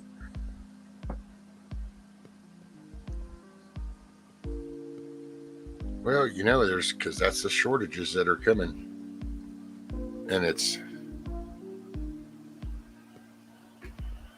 going to be, I don't know, when you look at a meal or an end product, but it's going to be the things getting to that part is even what's falling short. So it's like with those products, it's just the cotton itself. True. Yep. And then you wonder what they replace it with, and how safe is that? Because I forgot who just said that was toxics. Oh yeah, so they wanted the cotton because the other stuff was causing the toxic shock syndrome or something like that. Yeah. Morning, Moonchild. But there's other options out there. We'll survive. Oh, later, Monty. Get you some rest, brother. Hey, Milkmaid. How are you, ma'am? Good morning. I'm all right. You? Off and running. Another day. Yep. Monday. That's it. The start of another wonderful week. Only it's just like last week. Pretty much. Hey, there we go. Yeah. The rooster fired up. He needed to chime in. I'm liking this rooster, man. Good morning, Milkmaid. Sorry, Good I was morning. lagging a bit on my system. So. Oh, no, you're fine. Good morning. How are you? Good.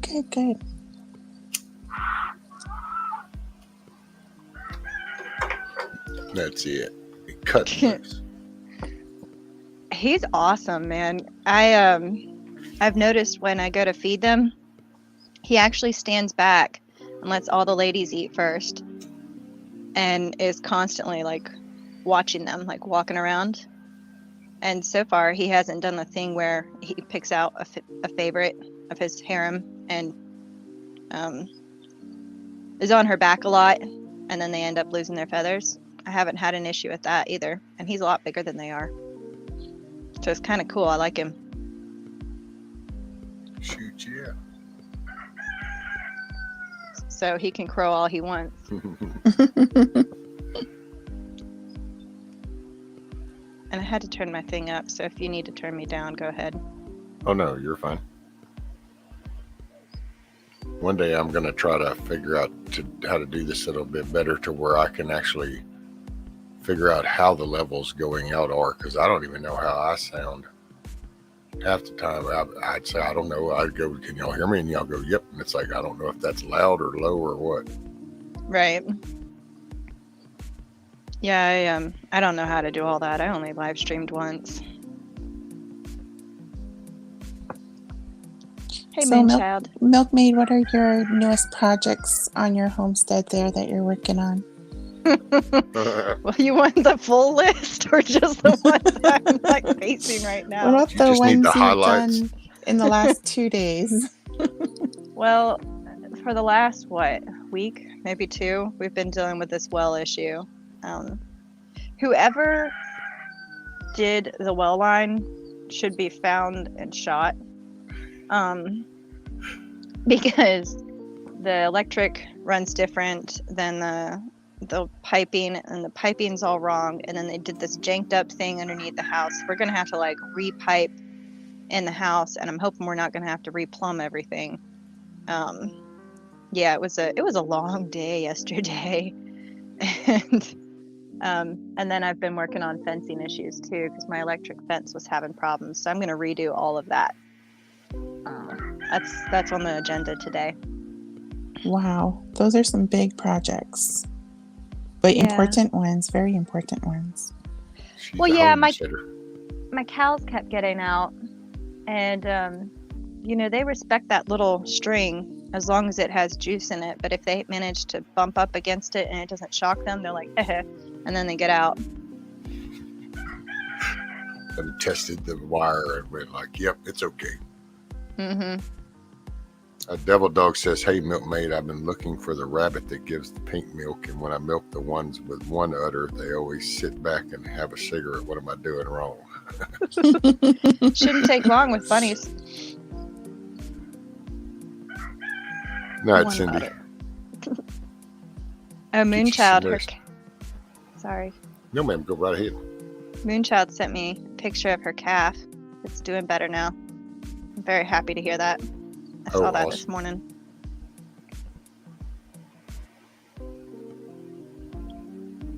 Hey, Biaxo.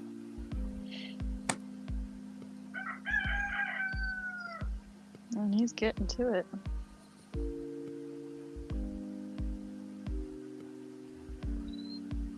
So is that rooster like a young rooster that grew up with those hens, or has he been around for a while?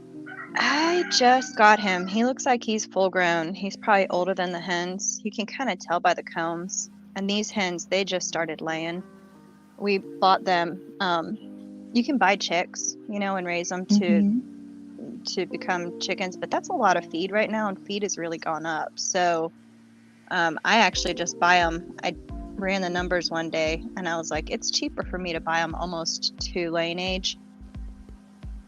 But I have one hen that I might actually end up taking out before she just dies, because I don't know if she will or not, but she's a double yolk layer. So all the other hens are laying like little eggs, because they start out kind of small, and then as they get older, they kind of stretch a bit and they get bigger and bigger eggs. Well, this one, she laid this massive egg, right? It was easily three times the size of the others. She's the same age. And I was like, what is going on with this? So I cracked it open, and inside of the egg was another fully formed with a hard shell egg. Wow. And a yolk. I've not seen that before. Oh, wow. You got to take a picture. Did you take a picture of that? I did take a picture. Okay. Actually, I can send it to Rescue. Yeah. It's the cracked egg. Hold on, I'll look for it, and then I hope I didn't delete. So if it's a double yolk, would that mean if it was fertilized, it could be twins, or would it just not hatch? I don't know. I guess it could go either way. Well, no. Oh, wow. That's a good question. Hey, morning, Indy. Hi, Indy. There, my sister. My little sis.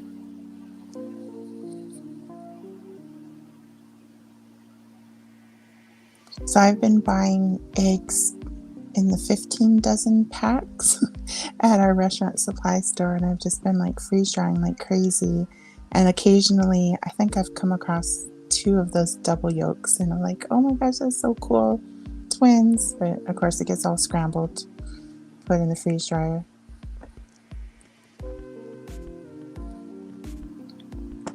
Hell Shells, the chicken of doom. And then Tony Smith says, I've seen eggs inside of another. We used to have 12,500 laying hens. I've seen eggs. Okay, so Mr. Tony, when that happens, do you get twins or do they not hatch at all? Or what's the outcome?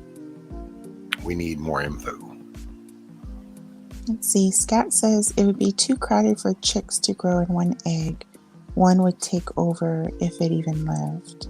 That's what I see. I kind of could lean that way, but then you kind of go, but, you know, stranger things have happened.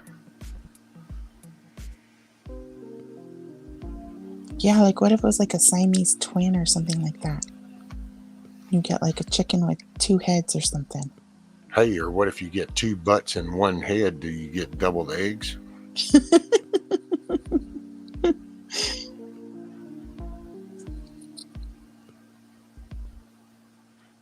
Be like, I need a pair of eggs. There you go. So Moonchild said it probably wouldn't hatch. The outer egg won't be able to develop, and the inner egg probably wouldn't be able to break through both shells, even if it was able to develop. Box is like Siamese chicks. Mm-hmm. Hey, boy, now that would throw you out, right, Brian? Chicken inside of an egg? No, then you really don't know which came first, the chicken or the egg, because it's the same thing. Now what? Oh, and Tony says rescue. I'd say no hatch. So yeah, that's kind of, I would lean that way just because of the space. So as it's developing, something's got to give. And then I can see what Moonchild was saying, that it won't have, if it has a double layer.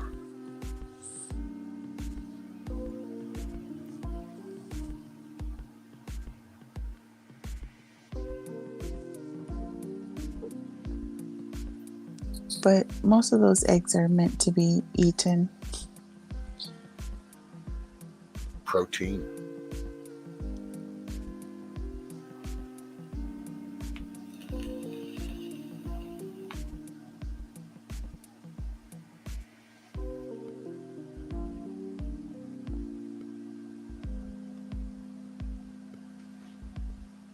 Been busy getting ready for bed. Box says, man, I always got to go when the conversation is crazy.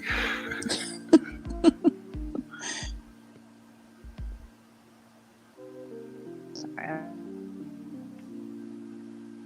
Oh, did you find it, babe? No.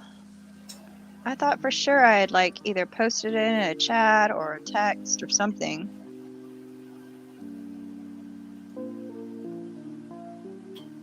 What did you? Okay, well, if you have no wait, you have an iPhone, don't you? Mm-hmm. And one of those. So there was an egg inside of an egg. So the inside egg had one yolk, and then did the outside egg have its own yolk too? I did. Oh. Okay. And the inside egg, because sometimes you can have them do like soft shell eggs, like they don't develop the hard shell. Mm-hmm. Really weird. So it was a hard shell egg and then another hard shell egg. Mhm. Wow. Talk about Moonchild strange. said, I just had a steak, egg, and cheese sandwich for dinner a little bit ago. There you go. Alrighty, box. Get ready for work. Don't work too hard, just hard enough, sir. And smile or be the reason somebody does. Later, Byaxo. He's a fellow redhead. Yep. He's actually, we were funny. One day he got up here on panel, and then whenever he was up here, had his headphones on, and I looked at him and I said, well, I'll be damned. I said, we're like opposites. And he went, yeah. And I said, yeah, look, I said, I got the hair around the side right here, and you got the hair on the very top.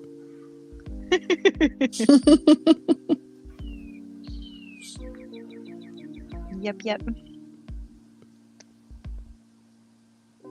Yeah, Saturday I went.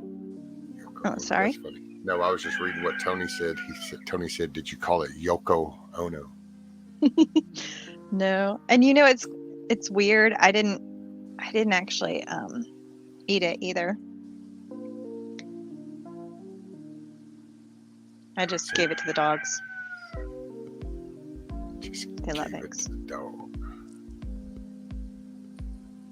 Well, because I didn't know, like if it's going through that same tract, you know how, I mean, I don't really get scared of salmonella that much. I mean, it really depends on the conditions usually with your birds, if they're healthy or not, but I just didn't know.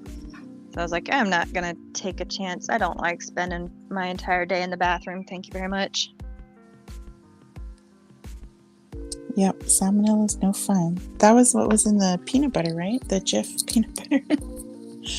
I don't know. I think so. Salmonella. Yep. You know, I think Skepak said if you took a pic, it should be in your phone. And see, I don't know on your Apple. I know on like an Android, you can just pull up your camera back up, and then there's down there on the bottom, it'll kind of have like your little cache history. Depends how many pictures you have in your phone, though. Yeah. It sounds kind of like there might have been some experience behind that statement. It's like, oh yeah, I got a bunch. Scroll.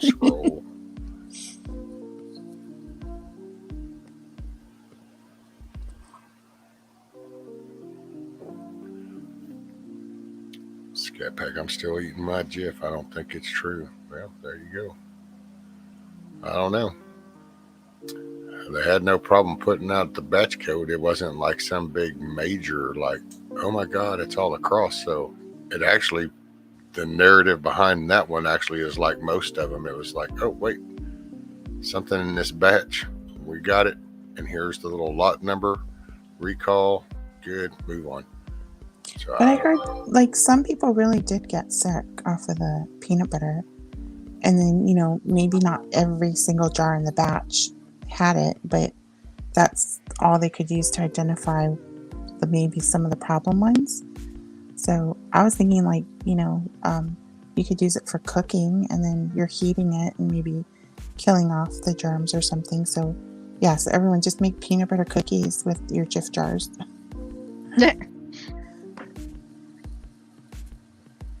Or at your own discretion. I think, too, potentially, a lot of that has to do with your gut bacteria, like your beneficial, gut biome.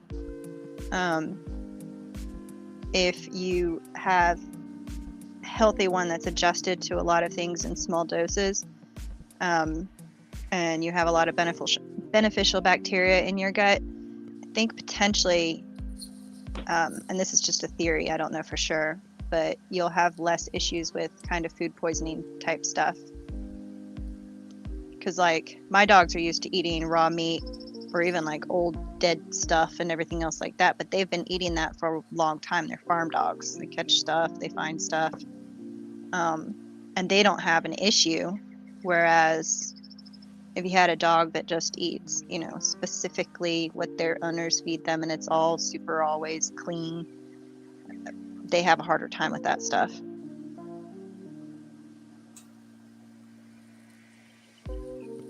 That makes sense. And I mean, our health, you know, our gut biome, it also affects all different aspects of our health too, like autoimmune and inflammation and all that Oh yeah. stuff. And they keep finding out more and more how it's related and everything's linked together, right? So Yeah, I think your immune system, its basis is actually in your gut. Like, we have a symbiotic relationship with literally millions of bugs in our body, basically, bacteria.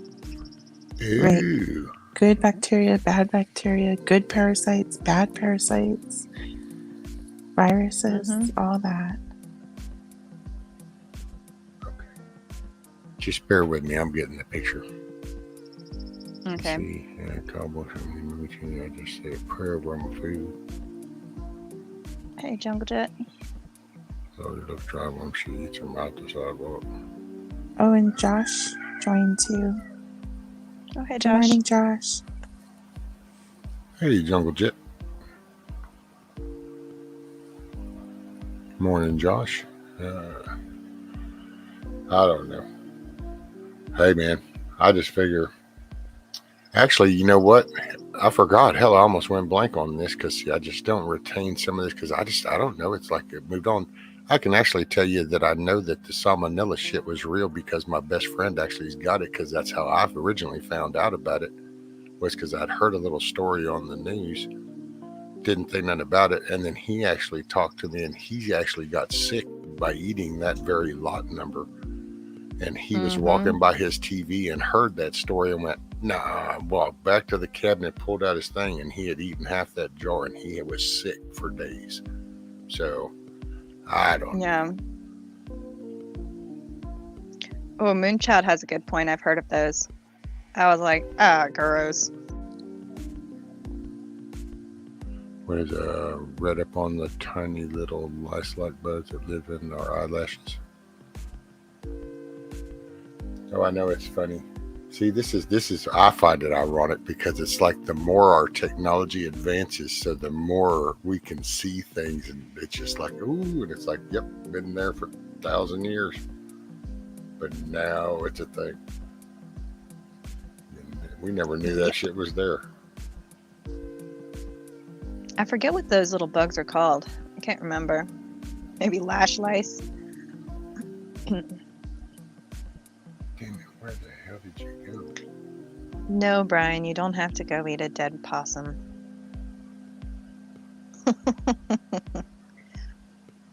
Well, it's like if you go to, a foreign country, generally like third world or not as clean as ours, and you drink the water or eat the local food, sometimes you get sick, but the people that live there don't.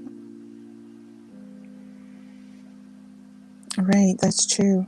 And you have to remember in those countries, don't order anything with ice either, right? Because the ice has the water. Oh, yeah. Oh, well, I guess that's not related. We're in Germany. They don't serve ice. You have to ask for it. Oh, wow. It's like culturally weird if you ask for it. And then if you get your Wasser or whatever it's called, if you don't say without bubbles, they'll give you mineral water instead. Like, that's the normal water. They think we're gross for drinking tap water or regular water. Well, not gross, but maybe just weird. So even at home, they drink bubbly water, like seltzer water? Not just at restaurants? Well, I didn't I'm really not go sure. to any German ones, so I can't really say. Morning, Yeah, Nancy. or maybe they do like tea and coffee and that kind of stuff too. Mm-hmm.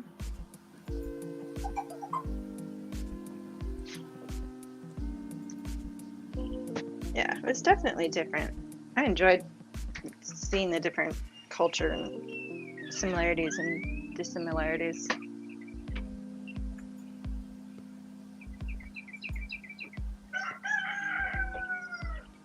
Man, he's getting it.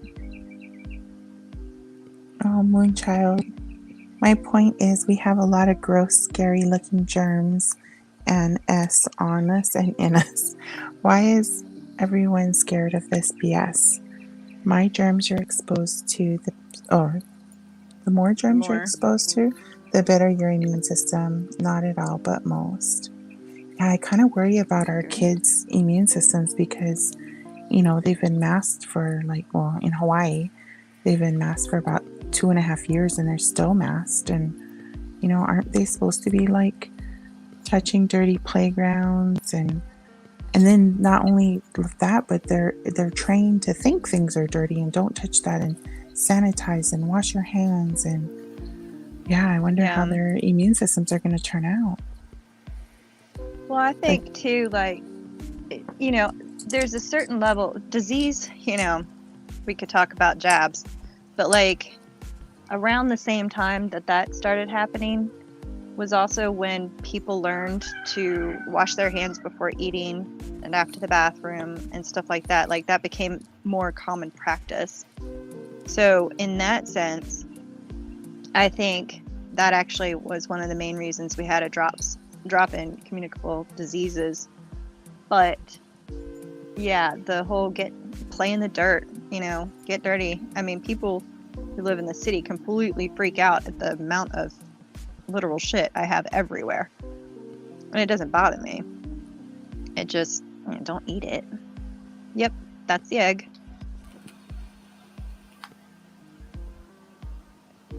So yeah, I cracked it open, and then that other egg that was in there had a yolk next to it, and a hard shell egg. Strange, huh? Yeah.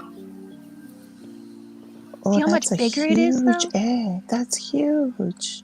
Well, the one that was inside it is about the normal size that they're laying right now, which is probably it would probably be considered a small egg. How they have different size eggs. But yeah, when you imagine that she's the same age and she laid that whopper, I felt bad for the chicken, and she was guarding that thing, man. Morning, Wizard. She was not happy. So in an Easter egg hunt, that would be the golden egg, right? Right.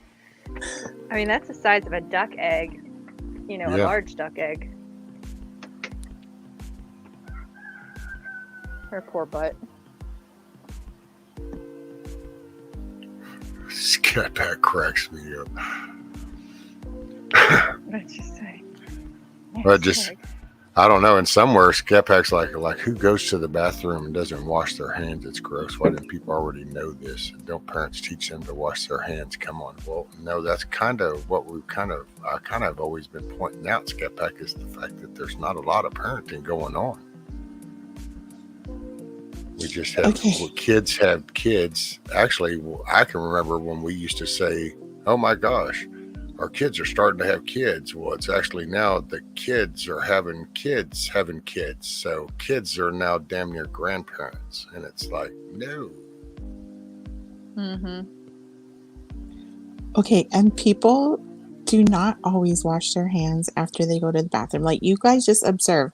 The next time you're in a public bathroom and you see one just come out of the stall, pass the washing station and exit the bathroom, there are people that do not wash their hands after they come out of the bathroom. I'm maybe are they spraying Lysol or something on their hands, or alcohol sanitizer or something, and bypassing, or it happens. I've seen it. Now, when my kids were little, that's how we used to do it. We actually, if they went into the bathroom, if all they were doing was, teaching or something, then my wife actually used wipes, because we wouldn't use the sink in the bathrooms. Oh, really? Why? Wipes and disinfect. There's the area, because you can't get caught up in names. You got to look at the workforce. And there's people that just don't care. It's sometimes for a while, when they first did the 24-hour Walmart thing, it was nice. 2 months in, dude, you'd have thought those bathrooms that was a truck stop or something. It was holy moly. So yeah, if the kids got to go, it's not what you can do when you're in the middle of Walmart and it's shit. Okay, there's so nowhere to go. that the sink is actually too dirty to wash your hands. Well, it's everything on it. But I could see that. I mean, there's ways Okay. around that. I think that's Yeah. why most of it's touchless now, which is annoying because you get that sink and it just won't frickin' turn on, and then you look like a retard wiggling your hands around underneath trying to get the Well, stupid water to come on. or it gets crap all over that lens, so what doesn't want to come on. Well, the only way you get that off is now you got to clean it. I don't know. Oh, I didn't To even me, think just to some do of them that. are so I just go to the nasty. next sink.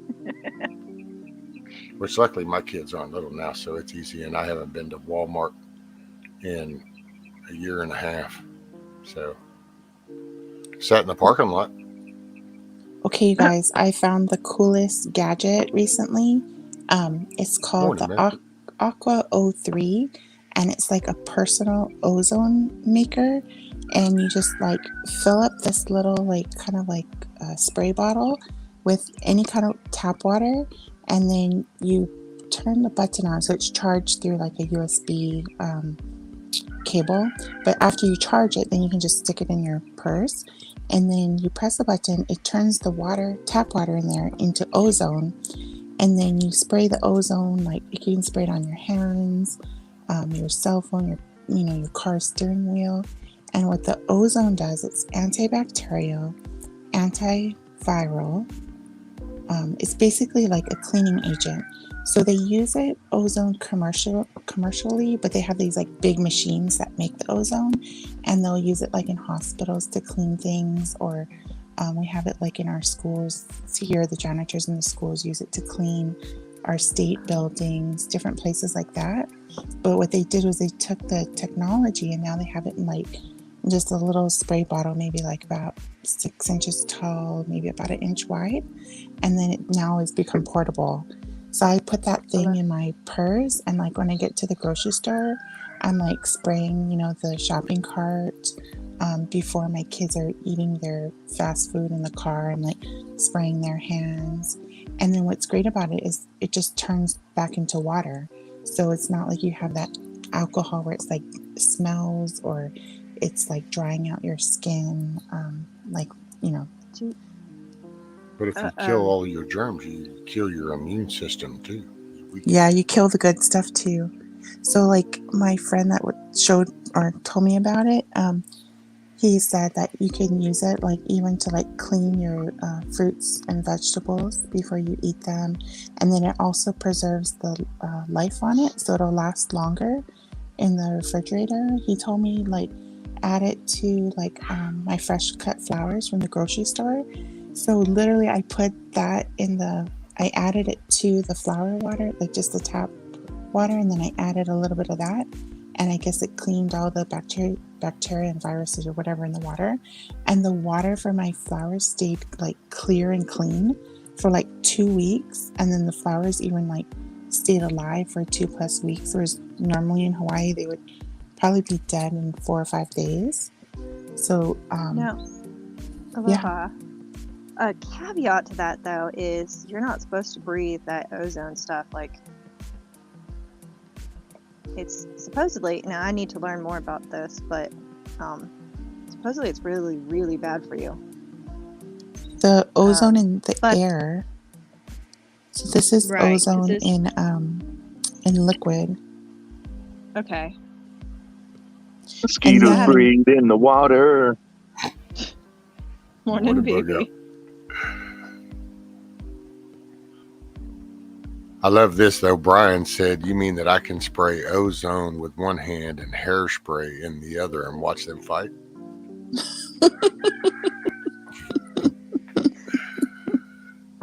Ozone's a byproduct, though. Yeah, did you hear the earlier part, what Aloha was talking about? No. I always got a bunch of shit to do right before I get out of here, and then they try to make me stay, and then I always have to, assert myself. You assert so I miss yourself? all that. Not BB. Yeah, so you want to tell him? After 30 minutes, so it creates the ozone, but after 30 minutes, it just converts back to normal water. So you do have to like reactivate it before you use it again. What is it? So Oh, I missed the oh, whole boat. sorry. There's this product. It's called, oh, it's a gadget. A gadget. It's called Aqua O3, and it basically creates ozone water for like antibacterial, antiviral. So it's like basically the Mm, substitute of like alcohol hand sanitizer, but it has more purposes than just hand sanitizer. So like I was telling them, I use it, to spray my kids' hands before they're gonna eat food in the car, or I'll spray it on my shopping wagon at the grocery store. And that's pretty cool. so after 30 minutes, so you press the button to activate and create the ozone, and it kind of bubbles, and then after 30 minutes, it converts back to just regular water. But at that point, it's like purified, sanitized water. Hmm. So I'm Yeah, thinking like, there's cool stuff though. Like, and it's worth the little extra that you pay. But if you get copper or silver door handles, they're a natural antimicrobial, and it's basically like you're sanitizing your hardware of your doors because it kills the bacteria that get on it. yeah, I heard that too for the copper. So Mhm. they sell Yeah, like copper and these. silver both. Yeah. I have Oh, like this silver's copper awesome.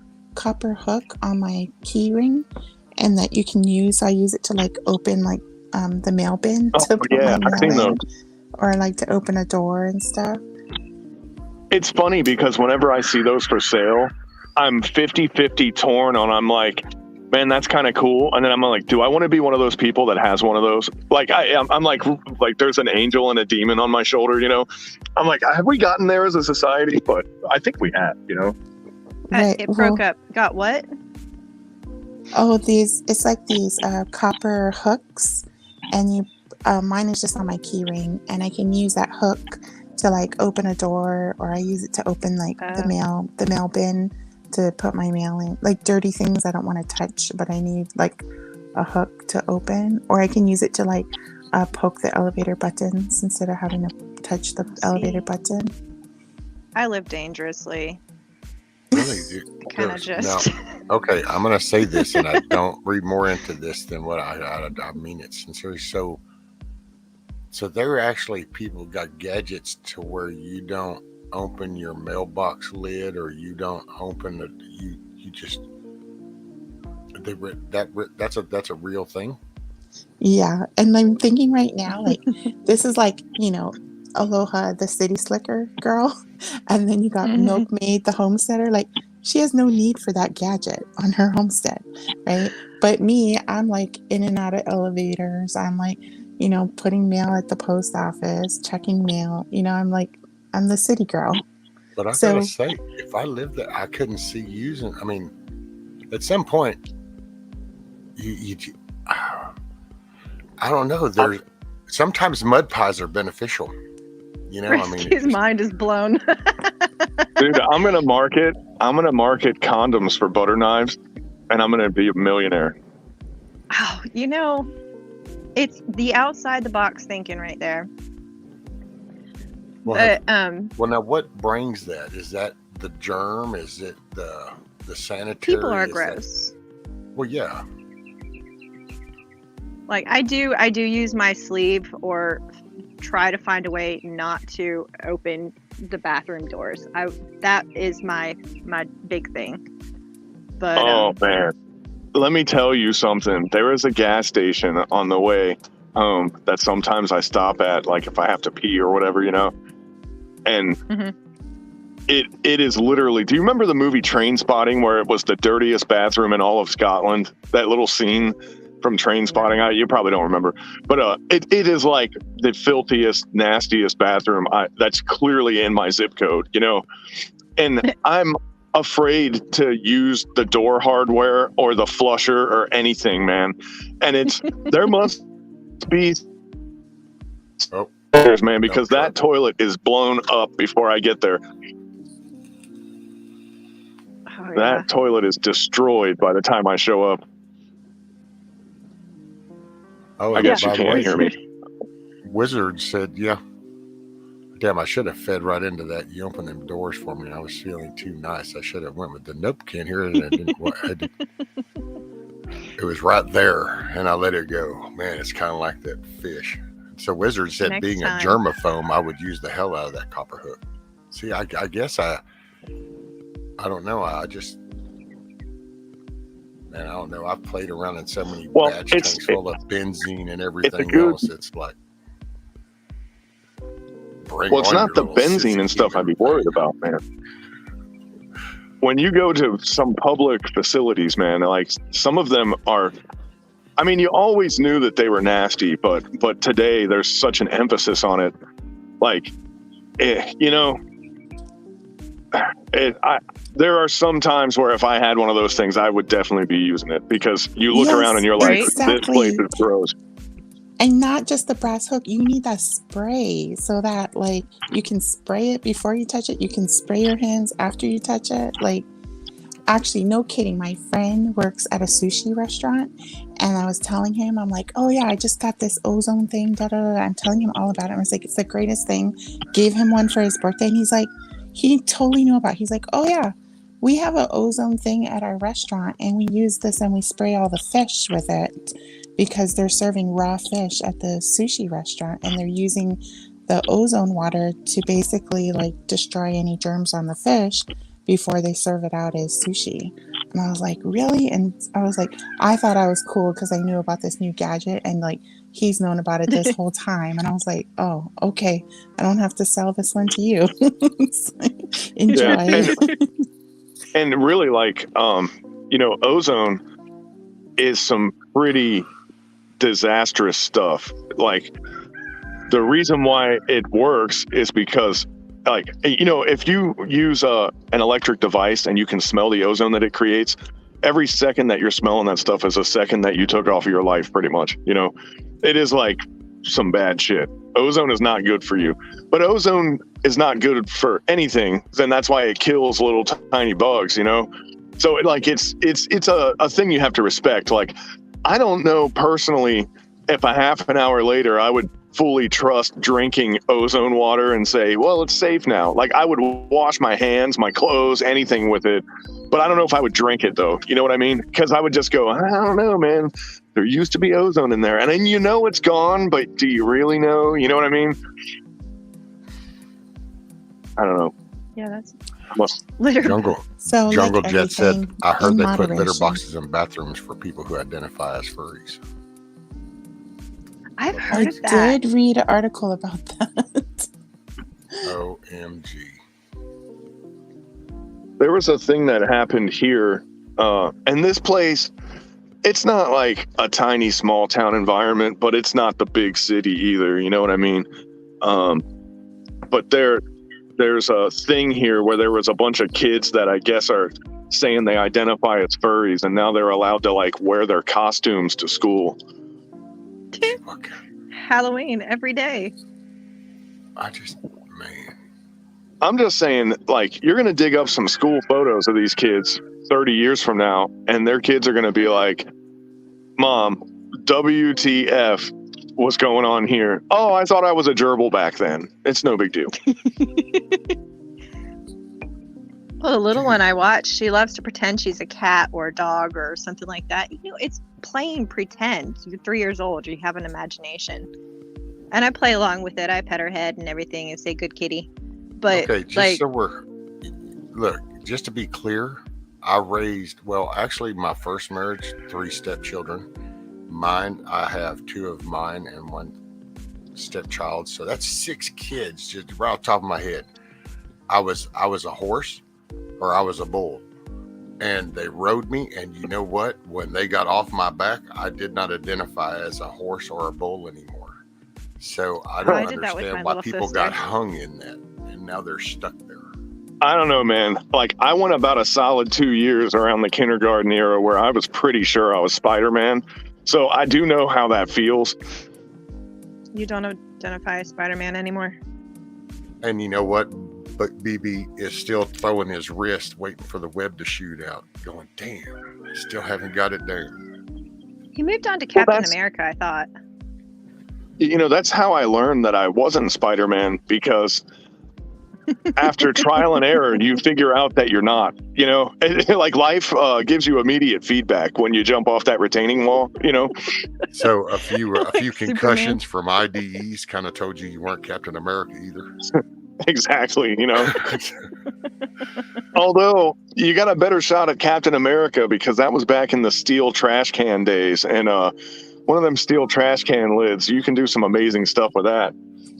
This That is could true. help. That's it. Wizard Bug Out still wears underoos.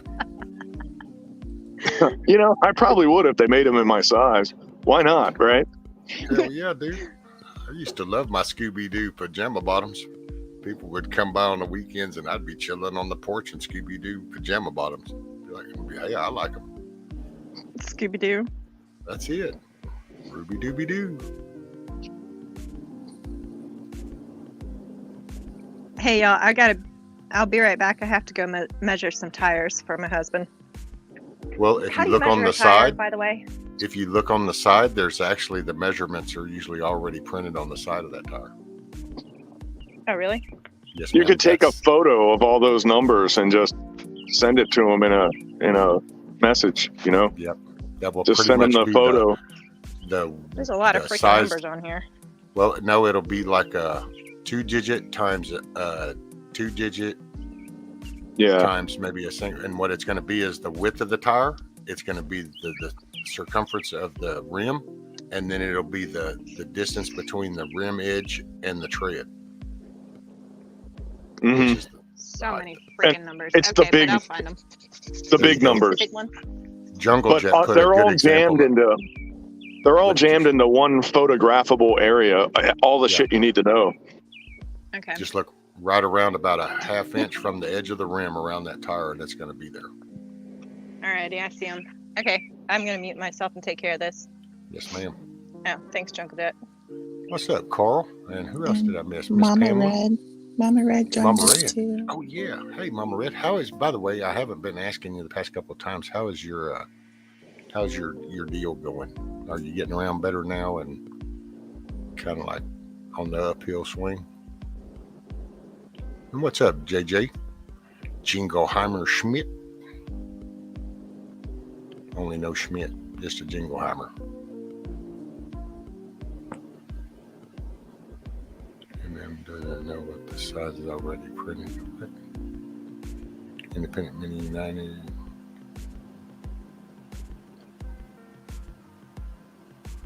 Wow. They fixed this road. That's kind of nice. Cool. When did they do that?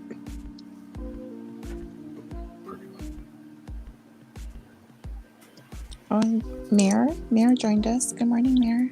Morning, Miss Mayor.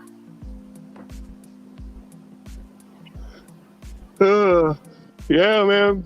I laughed my ass off when I first saw that video of Biden falling off that bicycle, man. Like, I heard people talk about it for a while, and then I finally saw it last night, I guess it was, or the night before last.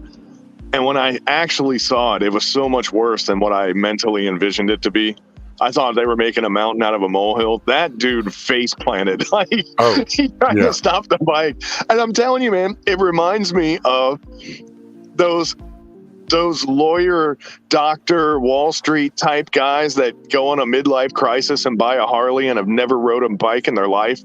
Then they go to the DMV to get their license and they just face plant and like can't pick their bike up, because they bought a 1300cc bike as their first bike to ride, Dude, I don't know if you caught it, but Navy Vet 103 put a thing on his community page, and he apparently shared that photo of Biden on the bike, only somebody photoshopped Hunter on the little girl's bike in the background. Well, he posted he said that it was on on social. Yeah, I heard you say that. Yeah. I was like, damn, dude, that's not like even, it didn't have no text on it. So it was just an image, but it was like, no. How does money do that? No. So my question Okay, I is, haven't seen. are they gonna let him continue to ride bikes? Because Should he have been riding a bike to begin with? Like, No, it's going to be too hot for him to get out and do that now. So there'll be reasons. He's in more his danger. His bike is going to get put in the same happy farm that his dogs got put in, you know? Yep. Because those dogs just went away and people stopped talking about them, but they're not in the White House anymore if you pay attention. Right. Give me one sec. Tammy said, hey, Rescue, if you don't mind me asking, why are you on later? You know, I was just going to do some 4 a.m. Central for now, kind of bumped it 2 hours just because it kind of let me kind of get I just needed it. So I could babble some shit, but I just needed it. So I did it. And then I might go back or split the difference or something because there are some people that kind of miss that gap. I think that might be why I lose Virginia. She falls asleep before I go live now. Virginia hasn't been super talkative lately, I've noticed. Shift. Yeah, well, Yeah. because it's been what, Wednesday, I think, last week or something, the last time, or Tuesday even.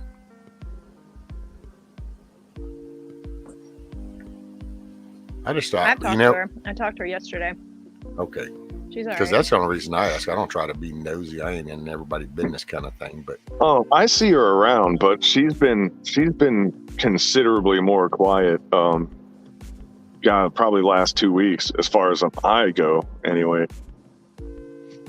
I just kind of get used to seeing names like in chat or when y'all come up on panel, and then you kind of realize it's like, man, it's been a little bit since I've seen them the name. And Well, it's people like Miss have Dana. they have like Barefoot in Alaska. lunar tides, you know, almost like the tides with the ocean. Her kids visited, and she was with them, so she was busy, and then they left.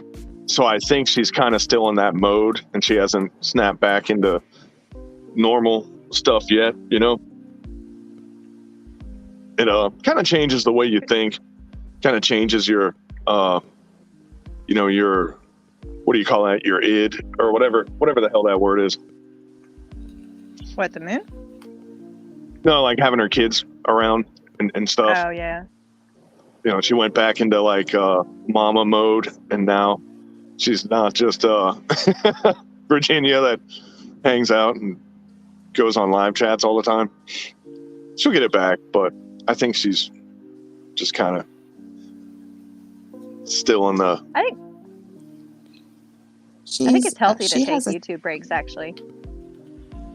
But we kind of miss her. She's like so full of knowledge, and we learn so much from her. So if she watches the replay on this, Virginia, we miss you. And Yeah, I was going to let her oh, know I got some cheesecloth.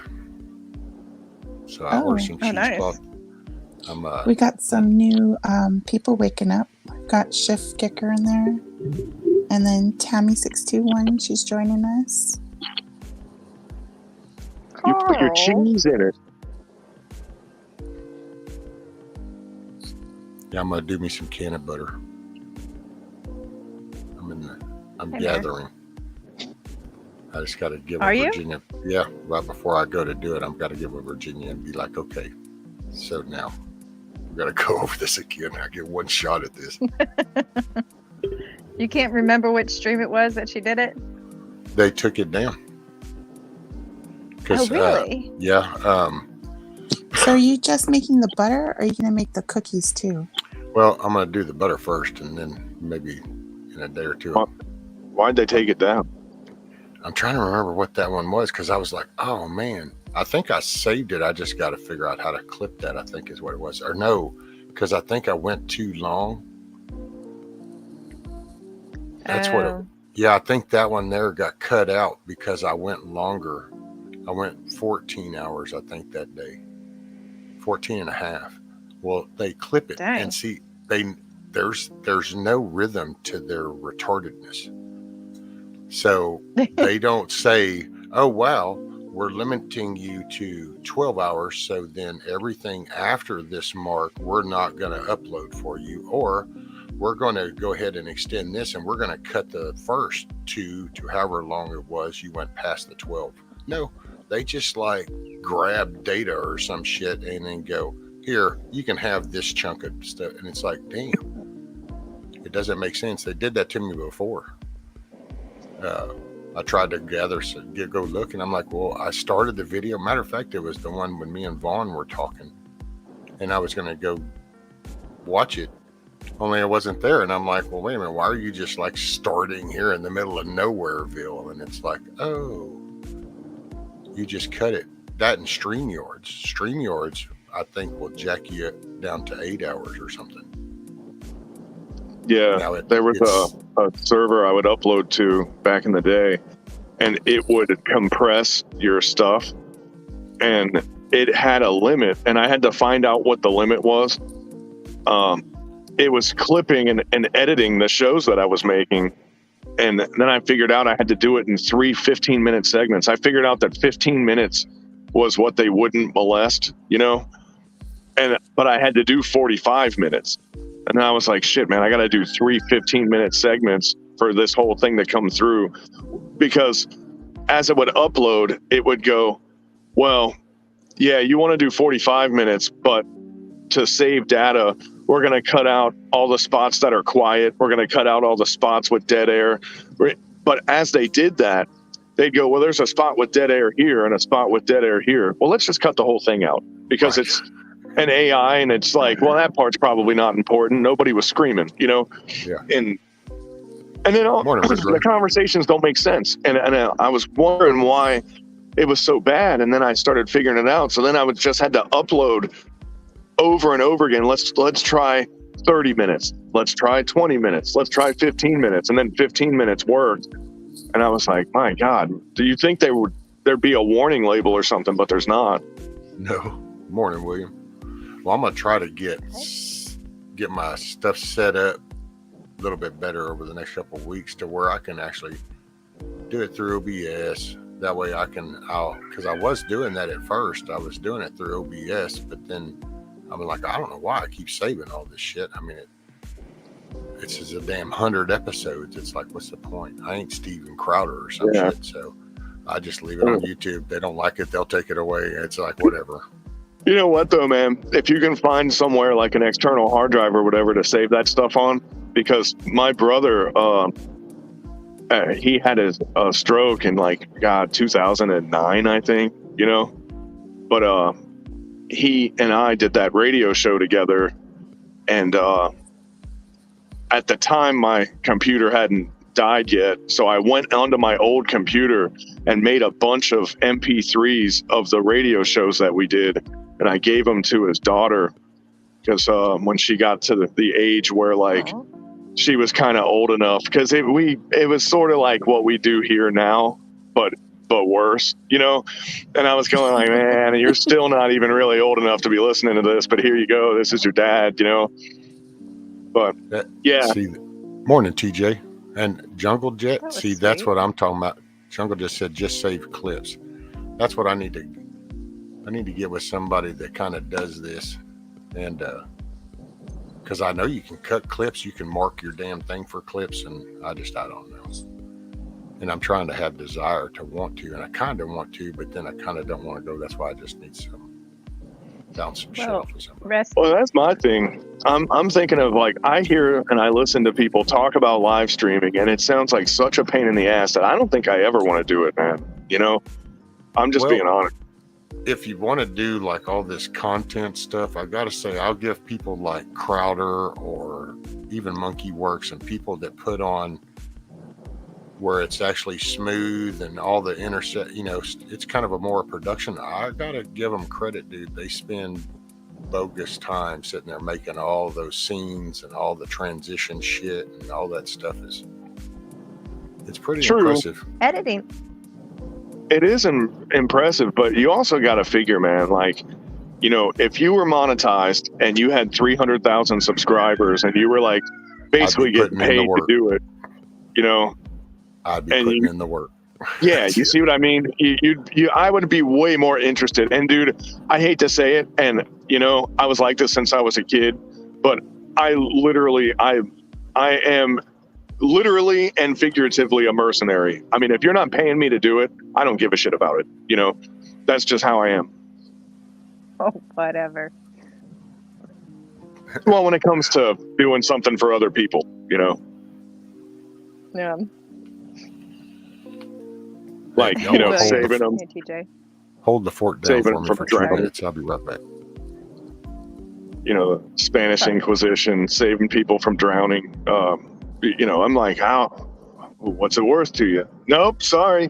You're just going to drown today, I guess. So, like, Bug Out, do you volunteer for, like, any kind of, like, boards or charities or, like... No, I don't do No? anything that puts me in the public. I'm like, actually, I'm afraid to do that.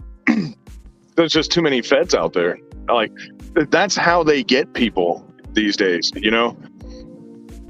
It's really weird, but our society has been infiltrated by the pedophile elites, and now we got the feds that are just like anyone that has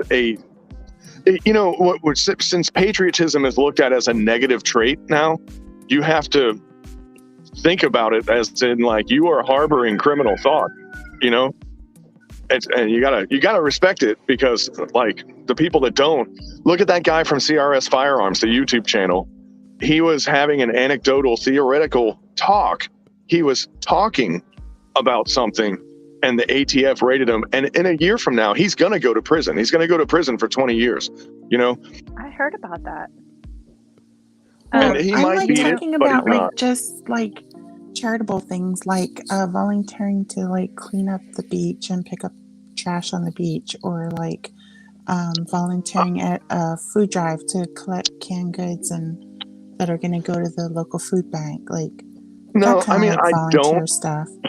But like, I am also the guy that gets sick of watching my neighbor not take care of his dog, and I feed it and take it to the vet when it has an infected foot that the guy ignores because he's a drunk. And I clean up his beer cans that are all over the dirt road and throw them all away. It's weird. I do like my little local community service just because I have neighbors that are complete douchebags, But as far as an organized kind of thing, no, I really don't.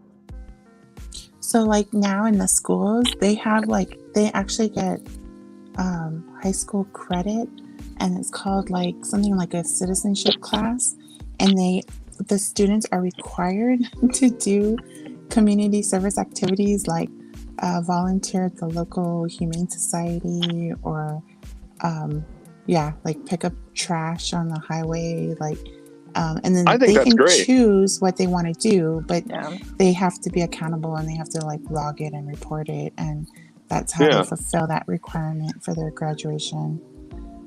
Morning, Chris. I think that's cool. I took when I was in high school, I was in this. It's funny because it was court ordered, but I had to join a club.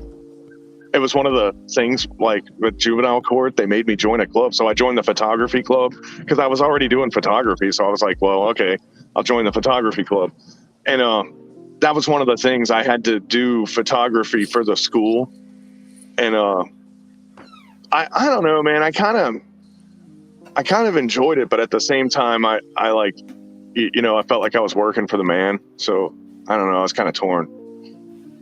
But in your case, you were required to do that versus like volunteering to do something.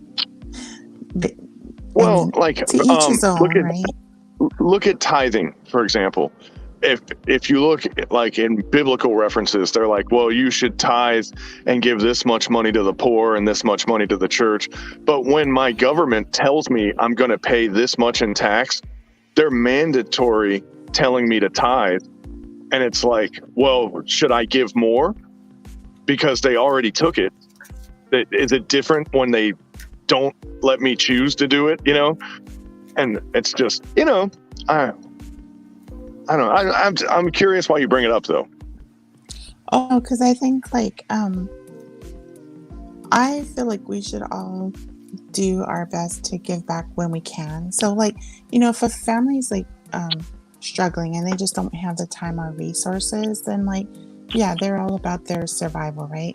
But if a person is blessed enough to have extra time to like help pass out food at a, a food line for the homeless, or if you have the time or the resources. So some people have time, and then they'll volunteer their time, but they may not have the extra money. And then there's people that have additional resources, and then they'll donate money to the food banks or whatever causes. But of course they're going to choose the things that are personal to them, right? So if they had, let's say, a family member that died of heart disease, then maybe they'll give it to the Heart Association versus like the Cancer Association. So everyone chooses their passion. I'll say their Yeah. passion Okay. projects, right? So Okay. I do have one for you, actually. Now you Okay. just brought that up, because until it got shut down by the feds, I worked at a range, and I didn't get paid to work there hardly ever. Every once in a while, if like a high profile person would come through and they would pay money, they'd give me a cut of it. But most of the time when I went there, I knew the people that owned it and I knew the people that ran it. So I would just show up and basically hang out there because I could go to the range for free, right? And when people would show up and they were like, "Oh man, I'm kind of new at this gun thing," I would go and I would train people, because that's just something I was always good at. I've trained people all over the world. So I'd go, "Hey, all right, you're going to learn how to shoot today." And I would take them out there, and I never asked for anything. I just did it because it was fun for me. It's something I enjoy doing. I like teaching people stuff when they want to listen, so I will do things, I'm not opposed to giving. I'm sort of a giving person, and it's really weird because I am a giving person, but the way that my life has gone, that only goes so far anymore, though. You know what I mean? right, Like, but I then haven't had a that's very good awesome experience because with humans. you weren't just donating your time, but you're actually like passing on the knowledge, almost like mentoring people, right? In an area that you were already like familiar with and like passionate about, and wanted to help like promote, let's say. So like that's very honorable. And then you dreamed it up yourself, right? Nobody asked you to come, hey, come help train the new guys that come down to the range, right? It was just like you just stepped up with your Yeah, it own just kind of initiative. worked out. Yeah, I mean, it just sort of happened, I think different people have different ways that they give back. Like, for example, Rescue's giving back in doing this kind of thing, and he gets benefit from it. But at the same time, like, people can come on here, talk, teach. People can come and get a relaxing time, that kind of thing. But I mean, I think different people have different strengths. Some people are more like organized, community-based, probably more like you, Aloha. I have a friend like that. She's involved in so many things, and she's pretty lucky. They're pretty well off, and they have a lot of extra time and resources to do that. And then other people have skills and knowledge that they can pass on. That kind of thing, if that makes sense. Yeah, I totally Different agree. people have different Yeah. areas. Right. Like based on my profession, I'm always the one targeted for like, oh, can you be on our board, or can you be on our board, or we need someone on our board to do this, right? And it's like, I actually had to learn to say no. I think at one point I was on 6 or 8 different boards, and at the time I didn't have kids, but once I had kids, I'm like, oh my gosh, I need to cut back. So now I'm only on 3 boards, but still that's a lot for a volunteer. Yeah. Jungle Jet says most nonprofits are scams. 'Tis true, and I'm yep. I think so many now sadly. it's become a business. It's like everything else. It's the people doing that have learned how to work that system. So now I don't know. That was I disheartening don't to learn. donate.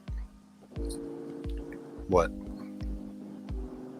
That a lot of nonprofits, like for example, the Red Cross, if it were for profit, it would be in like the Fortune 500 tier. So many of those, which for is me, crazy. You watch them over decades and you don't want to see any change.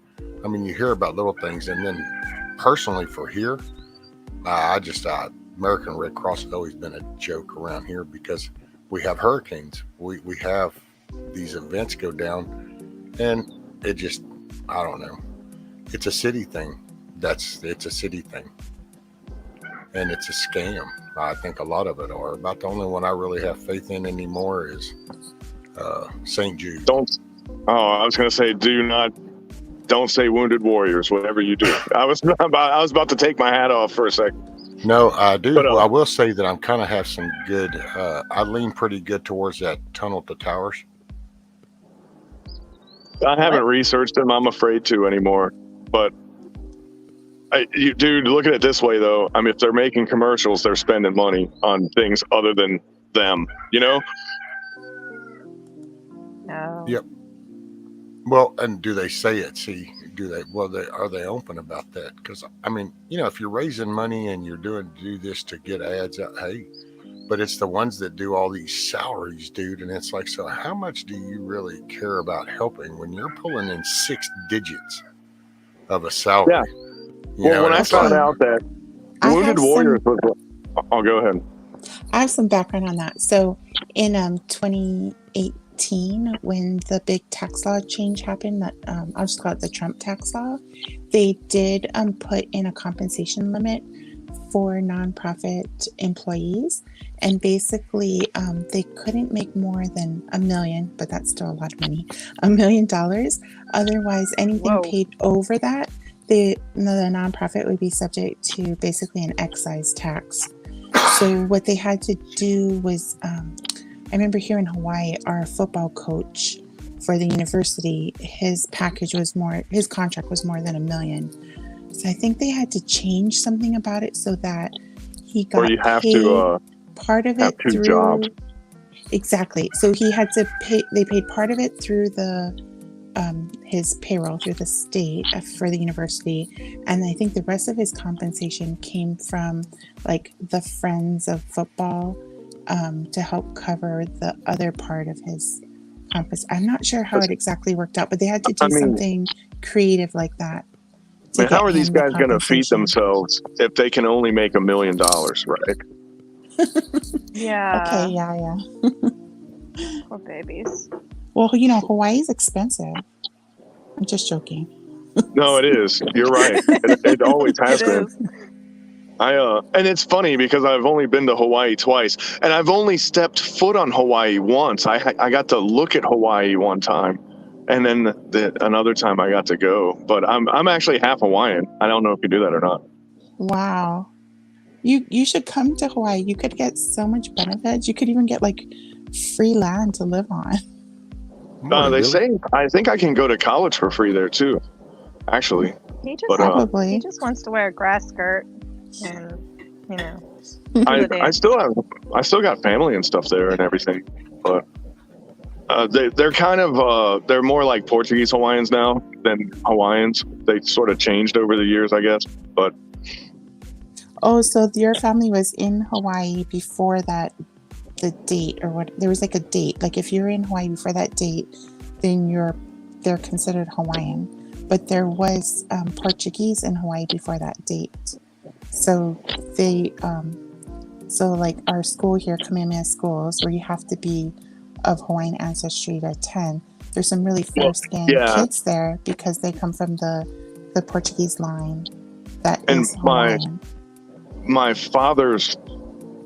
paternal side of my father's side came from Portugal to Brazil to Hawaii. And my maternal side on my father's side was Native Hawaiian. My great grandmother was 100% Native Hawaiian, and they say that almost doesn't even exist anymore. But yeah, or even was it my half Hawaiian grandmother? is very rare these days too. And when I say half, I take that loosely because that my father's mix up, like my great grandmother, I know was 100% Hawaiian, but her daughter, who was my grandmother, I don't know if she was a purebred Hawaiian or not. And then my father's side was Hawaiian mixed with Portuguese. from back in the day, but still, so I don't really know exactly 100% what you would call that admixture when it comes out, but it's considered Hawaiian, Right. So that goes back to like before the plantation days then in Hawaii. Yeah, it's from the old school. Yeah. My grandfather, my father's father, he only came to the United States, to the mainland, like twice, because he was interred. He was put in one of the camps in World War II, and he just never trusted the mainlanders after that. He really had a bad spot for them because, they put him in a jail during the war, so he did. Bug out. Wizard said, if I ever see bug out in a grass skirt and coconut's bra, the rapture is upon us. I don't think I have the Yeah. coconut bra, Died. but maybe the grass skirt. And I like I said, man, I didn't grow up in Hawaii. I would stick out like a sore thumb if I went there, like I'm a tourist, you know what I mean? So it was kind of weird that I have that, I have the DNA, but I don't have the culture, if you know what I'm saying. So what generation are you? Are you like second generation or third generation from when let's see, it was your grandparents or your great grandparents? Grandparents. So you're second generation? Well, like I have uncles. Oh no, he's one of a kind. I have uncles that are still in Hawaii. So, I don't know what you mean by generation when you say so they that. go like, okay, so like my great grandparents came to Hawaii from Japan, and then they had, let's see, my grandma, my dad, and then me. So I would be considered a third generation in Hawaii, or no, like when I say that my great grandmother was a Hawaiian, I mean she was a Hawaiian. Like they've been there since they were people there. Yeah. Okay. Oh yeah, so then it goes back even farther. Okay.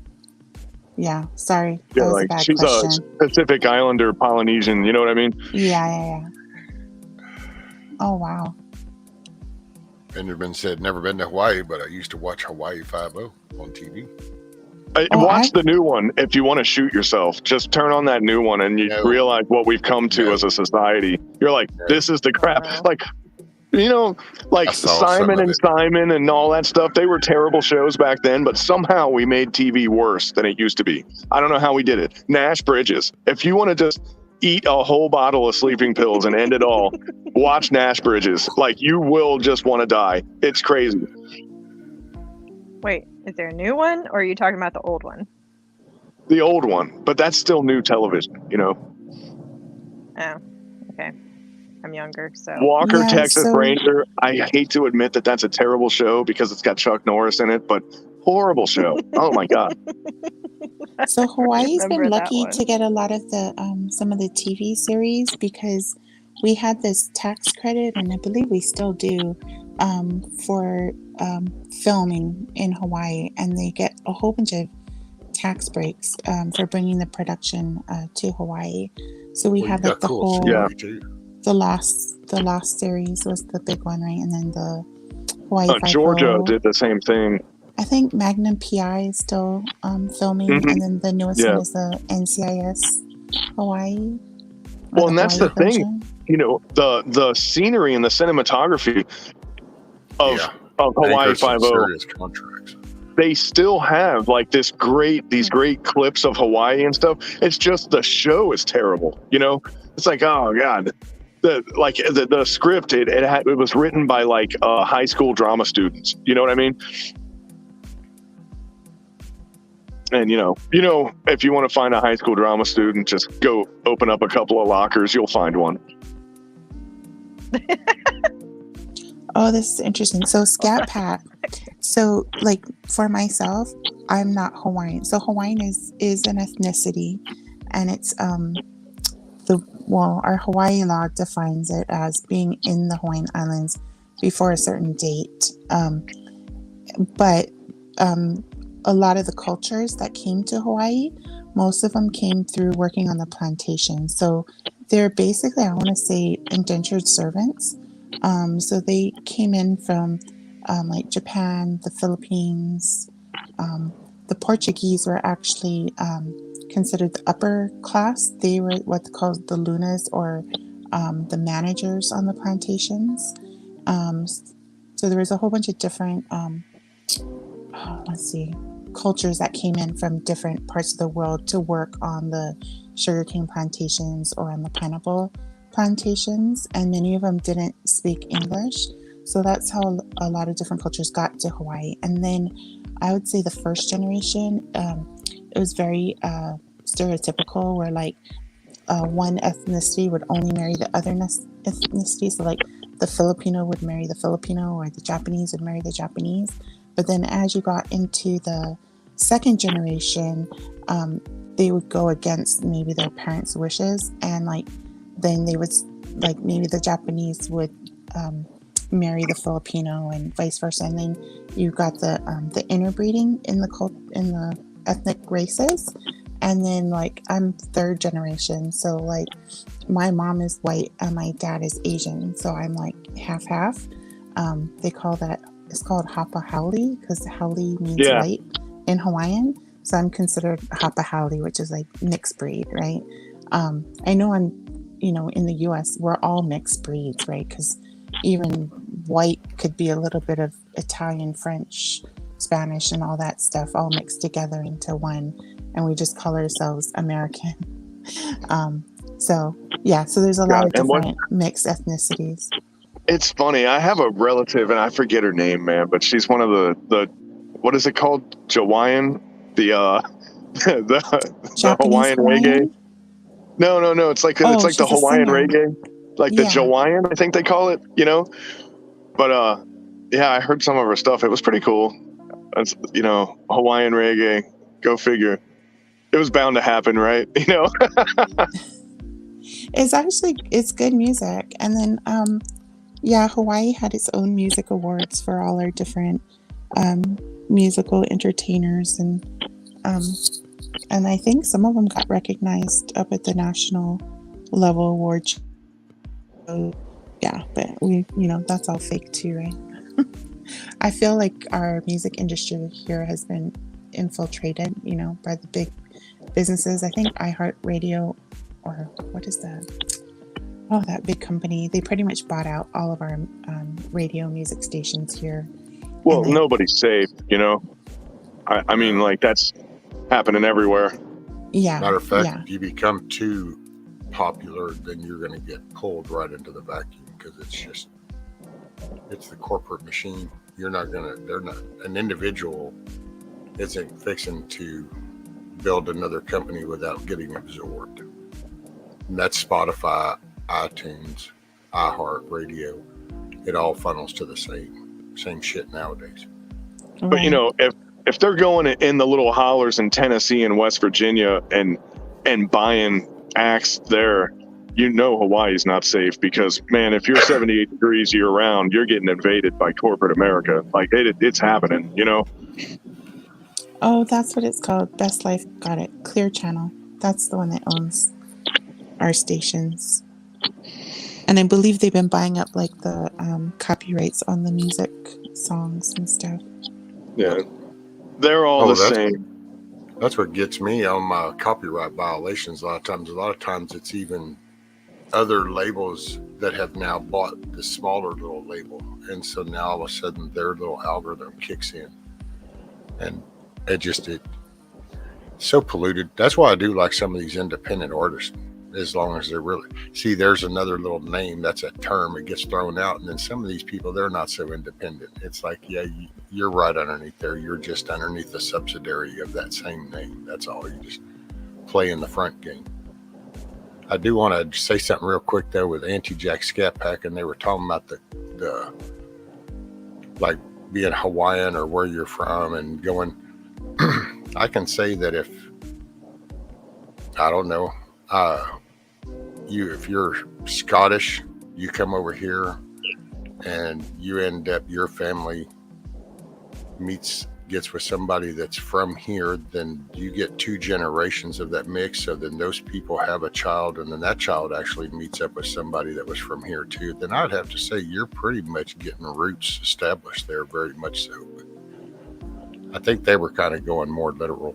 They were talking about the difference of actually being from there. Well, there's different flavors of it, you know, like there, for example, on my mom's side, from back in like the pioneer days, they had these guys living in Kentucky, and they literally call themselves Kentuckians. Like they, you know, were they from England? Were they from Northern Europe? Were they from Western Europe? They don't even know anymore because, you know, once they got all poor and illiterate out there in Kentucky, living off the land, but not getting very well educated, they just didn't know where they came from. All they knew was they were from Kentucky. But they'll tell you that they're a Kentuckian, and then you'll meet a Native American that's like, well, my family culturally lived here for 5,000 years, you know, and you're like, well, shit, this guy's really a Kentuckian, you know, but he has nothing to do with the state of Kentucky, more the geographical area. And then there's like that racial DNA that's associated to the land versus the people that have populated that area in the last X amount of time. You know what I mean? So there's like a bunch of different flavors of when you talk, look at like West Bank and Gaza Strip, for example, who really belongs anywhere over there anymore, because they're all displaced people that put down flags. And, you know, that area really wasn't very populated before in 1930. You know what I'm saying? There really wasn't a lot of anything going on there. But now that they got big cities and all that stuff, there's a lot of people laying claim to that place, you know? And who's right? I don't know. You know what I mean? And I don't weigh in on the jurisdiction of who owns what or whatever. I just deal with what is, you know what I mean? And it's way less heartburn. You know what I mean? Right. Yeah, you make a good point. At some point, it's not even going to matter, right? It's not going to matter the color of the skin, where your roots came from, what your culture of your, you know, history of your family was. Like, well, it doesn't. It's all but at like the same time, melting pot. You know, I have absolutely no qualms with having a pride with your identity, though. You know what I mean? And that's, you know, like, especially in Hawaii, because it has such an interesting history. You know what I mean? It's, you know, like Japan is a wealth of cultural, like, you know, over time, Japan is probably one of the most interesting histories that you could study, you know? And like, if I was Japanese, I would have such a hard on for that, because it's just, Japan is really cool, you know? But, you know, like people identifying like with where they come from originally versus people identifying with where they are, I don't have a problem with either of it, is what I'm saying, I guess. You know what I mean? Yeah. Right. It just makes each person unique and different. And I think the problem is, like, you know, they try to divide us on our differences, but really, like, it's our differences that make us unique and special. And so, like, my mom always taught us, like, you know, look for, like, when you see someone different from you, like, look at it as what is it that makes them special. And I think because of that, like, we would go into like grocery stores, and if we saw someone walking with a cane or in a wheelchair, we didn't bat an eye. We would like go up and say hi to them. You know, that was in the good old days, right? Yeah. So just like just treating people with respect, regardless of what they look like, their disabilities. You know. Well, I know from being in a million foreign countries that you get way further trying to figure out what you have in common than figuring out what you don't. You know. True. Well, there's just something to be said. This was America, and that was, everybody was different, and it was okay to do you, but it was the common pillar is what kept us, that's what kind of kept us together. Now it's all split up. If you're from Hawaii, if you just move there, you know, it doesn't make a shit. If you went, hey, we're unloading the U-Haul, you know what, looked up, this is what I like about Hawaii, This is where I'm calling home. You know what? As far as I'm concerned, you're a Hawaiian at that point. This is where you want to call home. Just like if you decide you want to live in America and you say, wow, you know what? I kind of like the beliefs of America. I like that foundation. And I think the old world that used to be used before it got polluted, it was assimilate to American values. Then you're an American. Yeah. It's like, heaven forbid you should do that. Oh my God. And it's like, so there's been this whole little blending of shit to try to pollute that. But no, there's a reason why. There's a reason why we're 330 million people is what I'm going to say. How's that? I'll definitely, I think I'm agreeing with you here.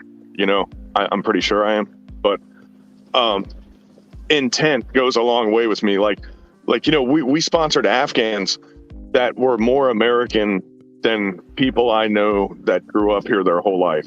You know, like they really wanted, and they were really disappointed when they got here. You know, like, you know, and you try to let them down easy because like they're embracing the values and all that stuff. Like when you see those people protesting in Taiwan and they were holding up American flags and you're like, dude, the place you think this is gone. You know, like that place doesn't exist anymore. People that come here for the free shit, I don't know, man. I don't know. Like, I'm not sure how I feel about those guys, but people that come here for that opportunity, you know, like I'm all about that. That I can get down with, you know? That's it. Well, I don't know. There's nothing wrong with, what do you call it? Well, patriotism, nationalism. I don't know. Is that a bad word now? But look at the entitlement that these millennials have now, though. You know, it's like that entitlement that you know, and I've heard the word privilege thrown around a lot lately, and there is privilege, but the whole country's got it. You know, everybody's got it. It's like this younger crowd is so privileged, and they have so much that they're taking for granted. You know, it's really a problem today, if you ask me. Okay, so what about this? So there was this article in our paper a couple weeks back, and it was about mainlanders coming to Hawaii, buying up our real estate, and basically being bad neighbors. So there was this, I don't know, woman, she bought a house, and next to her was a local family renting a house.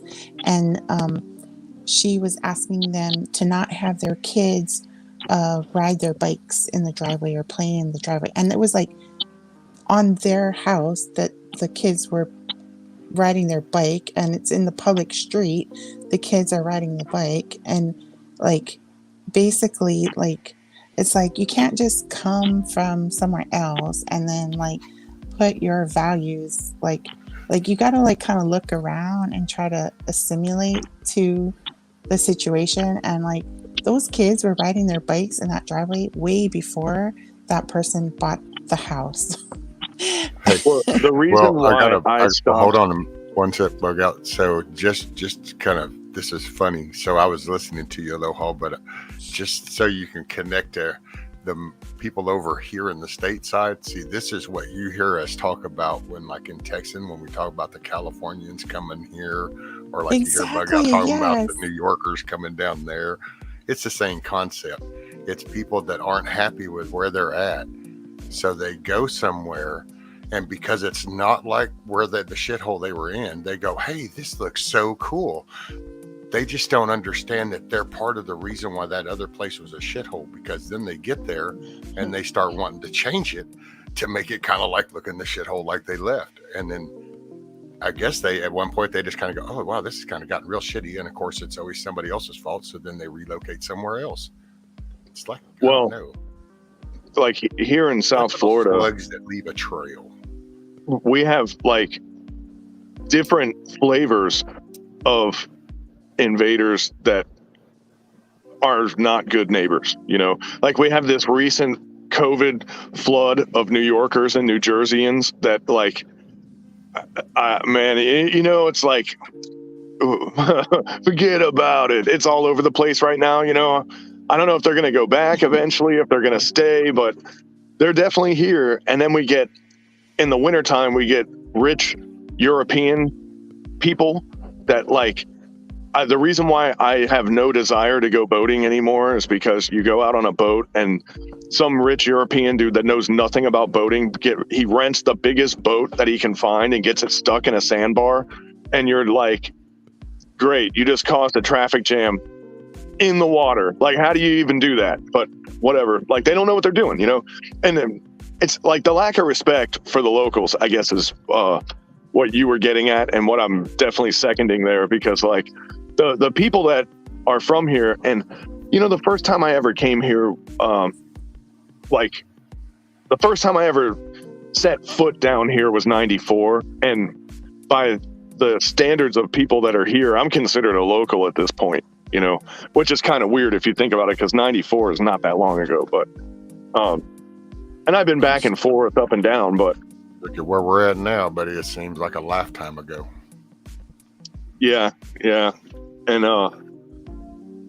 it's funny because in the neighborhood I'm in here, and it's funny because I don't have one for obvious reasons, but how they keep track of your seniority in Florida is by your inmate number.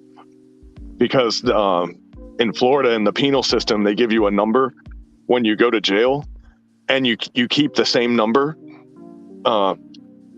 And I never had a Florida jail number, so like basically I'm not a local yet because I don't have a jail number. I think that's a good thing, Bug Out. Just let's keep it that way. Right. And now if I do go to jail, I'm going to get a brand new one and everybody's going to shit on me. So I just have to follow the law now. You know, it kind of sucks. You know what you're going to have to do if that happens, though.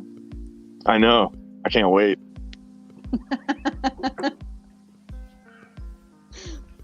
I'll be back in a second. I got to dump some gravel. All right. Well, Yeah, in sorry, Texas, if you get convicted, you get a new number every time. I mean, your file gets attached, so the number just gets updated. Matter of fact, in the system, that's how people actually can see what. I don't know. It's so funny because I always even hate talking in some terms just because I feel like I validate the shit whatever I do. But it's like their OG status, you know, and you get this little convict shit OG, and it would be like, well, what's your number? And oh man, if it was like 28 something or whatever, they'd be like, oh shit, you're a real OG. And it's because that they knew the numerical order of things. So the larger the number, you're newer, you're you know, just so crazy how people think of things. Mm-hmm. Hey, what's up, Von Eric? How are you, sir? Hopefully you had an awesome Father's Day. Hey, Von Eric. Still gonna get him out here at some point. Desensitize him. He needs it. As long as there's no critters around. There's critters everywhere. Hell, people freak out about bugs in their house, and I'm like, I have an old farmhouse. Like, I'm constantly battling those cobweb spiders. Palmetto bugs. That's all I gotta say. Now, palmetto bugs. Is Yeah. that the little black with the red trim? Or what's They're like roaches that are on massive amounts of amphetamines. Okay, so that's probably what was killed in my house when I lived in Florida. But I was up in the Panhandle. But Is it a wood roach? Flipped out. It's like a really fast, short attention span roach. Okay, so for us uneducated that aren't into trying to have intellectual conversations with roaches, I'm not quite sure what a meth-induced one versus, you know, an opioid-induced roach is like. Is this one of the indoor trash ones or an outside wood roach? There's my reference. So, oh God, I should probably just put my seatbelt on at this point. That's annoying. But wow. I know, right? If it's going to get serious, put us on the front camera. We need to capture this moment in time. I gets pissed at you. We can put you up there with Scooter. I'm almost there. Yeah, there we go. It just turned off. Thank God. But yeah, I dumped some gravel in a pothole, and I was like, man, it's not worth putting my seatbelt back on just to drive this far. And then Go figure. Captain Safety inside of my car decided to put the 7-alarm fire alarm. Whatever. Okay, so Mama Red, like a wood roach here in southeast Texas. Let's see, what can I? Okay. Like, how big So are these palmetto everybody knows what roaches? how big a Bic lighter is. So Okay. a wood roach down here in southeast Texas, they get about Can't that see the big whole from thing. my finger up. So their body will be Hold it up higher.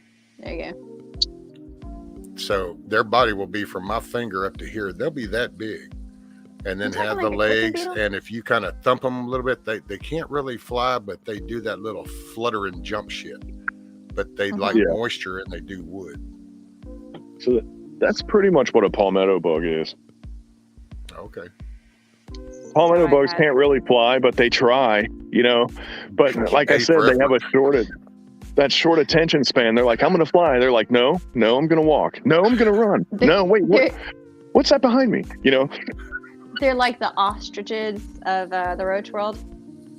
Yeah. Okay, Yeah. so we have roaches that big in Hawaii, and we just call them the B-52 roaches, and they fly like B-52 airplanes. Oh, well, now that's Oh, stink my. bugs down here in southeast Texas because they'll get big like that, and then they like to do those long coasting bomber glide flights. I hate stink bugs, man. God, when we would do those field ops in Southeast Asia, there were those big giant beetles, and we called them the flying fist because when they would fly and the wings were moving real fast, it just looked like a big giant fist like in the air, and they sounded like helicopters because the wings were so heavy and big that they actually had like a prop chop sound when they would fly, like blah blah blah blah blah blah blah blah. That What'd they sound like? doesn't sound fun. Like a helicopter. What does that sound like? What? We don't get the sound effect again? I tried, Drive man. over some washboard. I know, right? So you get asked about it, and all of a sudden you thought about what you just did. And it's like, man, I don't know. I don't want to do that again. Man, my cat is covering me in fur. This is ridiculous.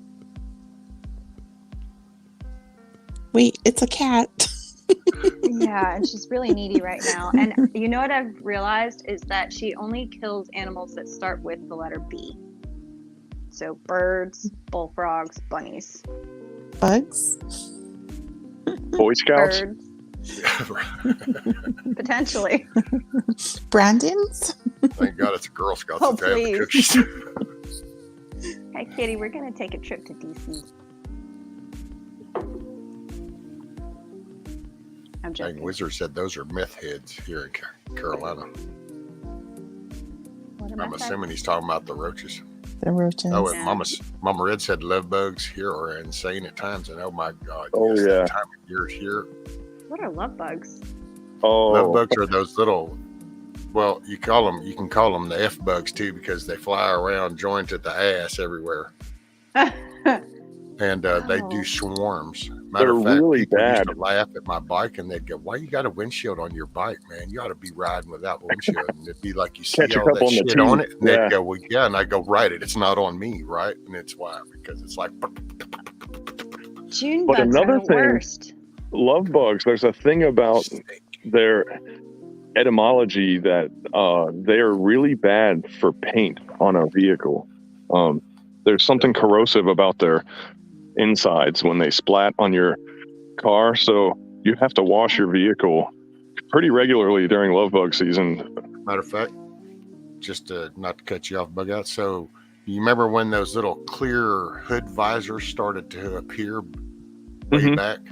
That's why those started coming out. Just like if you go back and look at the models, right before that, you'll see that the manufacturers were putting little clear films on the edge of the hoods because those things would just peel the paint right off, and they stink as all get out. So you got to Okay. wipe the shit off your windshield, and you just smell funk water. Do they still make those like car bras? You know what I'm talking about? Like the hood ones? They nose do, coin? because I Yeah. saw one not too long ago, and I laughed because I was like, they still make those, Yeah. Was that a 90s thing? I don't know. Oh my Gravel gosh, roads. yes. That's so An 80s old thing. school. Yeah, 80s. I had a friend Yeah. who had one of those. And we I don't laughed even every have time. that kind of bug problem in Hawaii, and we still had those car bras on the cars. It was just that want to be cool kind of thing. I always love the Yeah. concept because they tell you here, this will protect the nose of your car. And it's like, but do you realize what the nose of your car looks like a year Right. later with that being on it and you take it off? Yeah, you get that stripe, that color patch where the paint faded everywhere but there. That Yeah. Right. It's funny, man. My uncle, he's dead now, but he lived with us while he was going to business college because it was closer to the school. And he was so proud of himself. He bought a IROC Z. Remember those back in the day? Oh, He bought a teal IROC Z and he put a bra on the front of it. And like when he had it for like 2 days, and I went out and I looked at it because I didn't see it yet, you know. And he was like, you want to ride? And I was like, yeah, hell yeah, I do. And we went in there and he popped in some Judas Priest and like he drove like 90 miles an hour in the car. And I thought I was the coolest kid on earth, man. Oh, yeah, sure.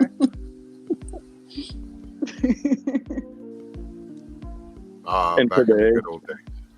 If that happened today, I'd be like, dude, your car is teal and it has a bra. I'm not getting in that thing, you know? Well, speaking of cars and corrosiveness, we have a bird poop problem here in Hawaii. I feel Yeah. like wherever I park, the birds find my car. And I was like, I wasn't even parked under a tree and the bird found my car.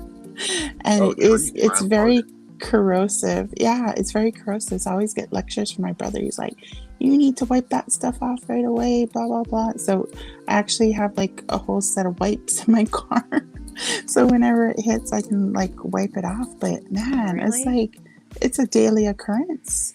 I don't know. It's Maybe so I'm wax. just that lucky and that blessed. Because they say it's right. It's like a good omen, right? If you get pooped on or my car, This- No, my car is well, blessed. But I know I- Biden had that problem too, right? Yeah, and it ain't working out so well. So I'm not sure about the good omen part. Exactly. Maybe that's a sign that things are fixing to be shitty. I don't know. I see what you did there. Yeah, Yeah. y'all probably wouldn't associate with me. I drive beat up beaters that I can't remember the last time I washed. Oh, I really, I don't know, man. I have to hose my stuff off a lot, but I don't wash my vehicles hardly ever. Yeah. Because there's no point. Like, by the time I get to the main road, my car is dirty. You know, it just is. That's my point. I live on a gravel road. Like, it. I live on a dirt road, and it shows. You know. Oh yeah. Well, in Isn't all that kinda the honesty, same thing? if you wash your vehicle just really good, and it gets you get it stripped down of all the wax, and then you put an actual good thick layer of hand wax on it, and you have that done. You do that every few months, and all you got to Sound do like is a wash problem. off with a hose after that. Yeah, and I'll get a wild hair up my ass every once in a while, and I'll go and get it detailed. You know. And I'm just like, whatever you guys do, just do it. You know, don't put any Armor All. You can't in Florida. You cannot put Armor All on anything because it will become toxic glue. And Yeah. Oh, I learned that the hard way. But really? oh yeah, and now it's like when I have to go to where they finish because they put Armor All inside of your. Who puts Armor All inside of their vehicle? I don't know, but I go to the back where they finish it because that's where they put their dumbest employees, you know. And I'm like, okay, when it comes here, do not put Armor All on the tires and do not put Armor All on the console or the dashboard or anything. And then I'll hold up $10 and I'm like, you see this? This is your tip if you don't do that. But if you do, you're not getting shit, you know? And they do it.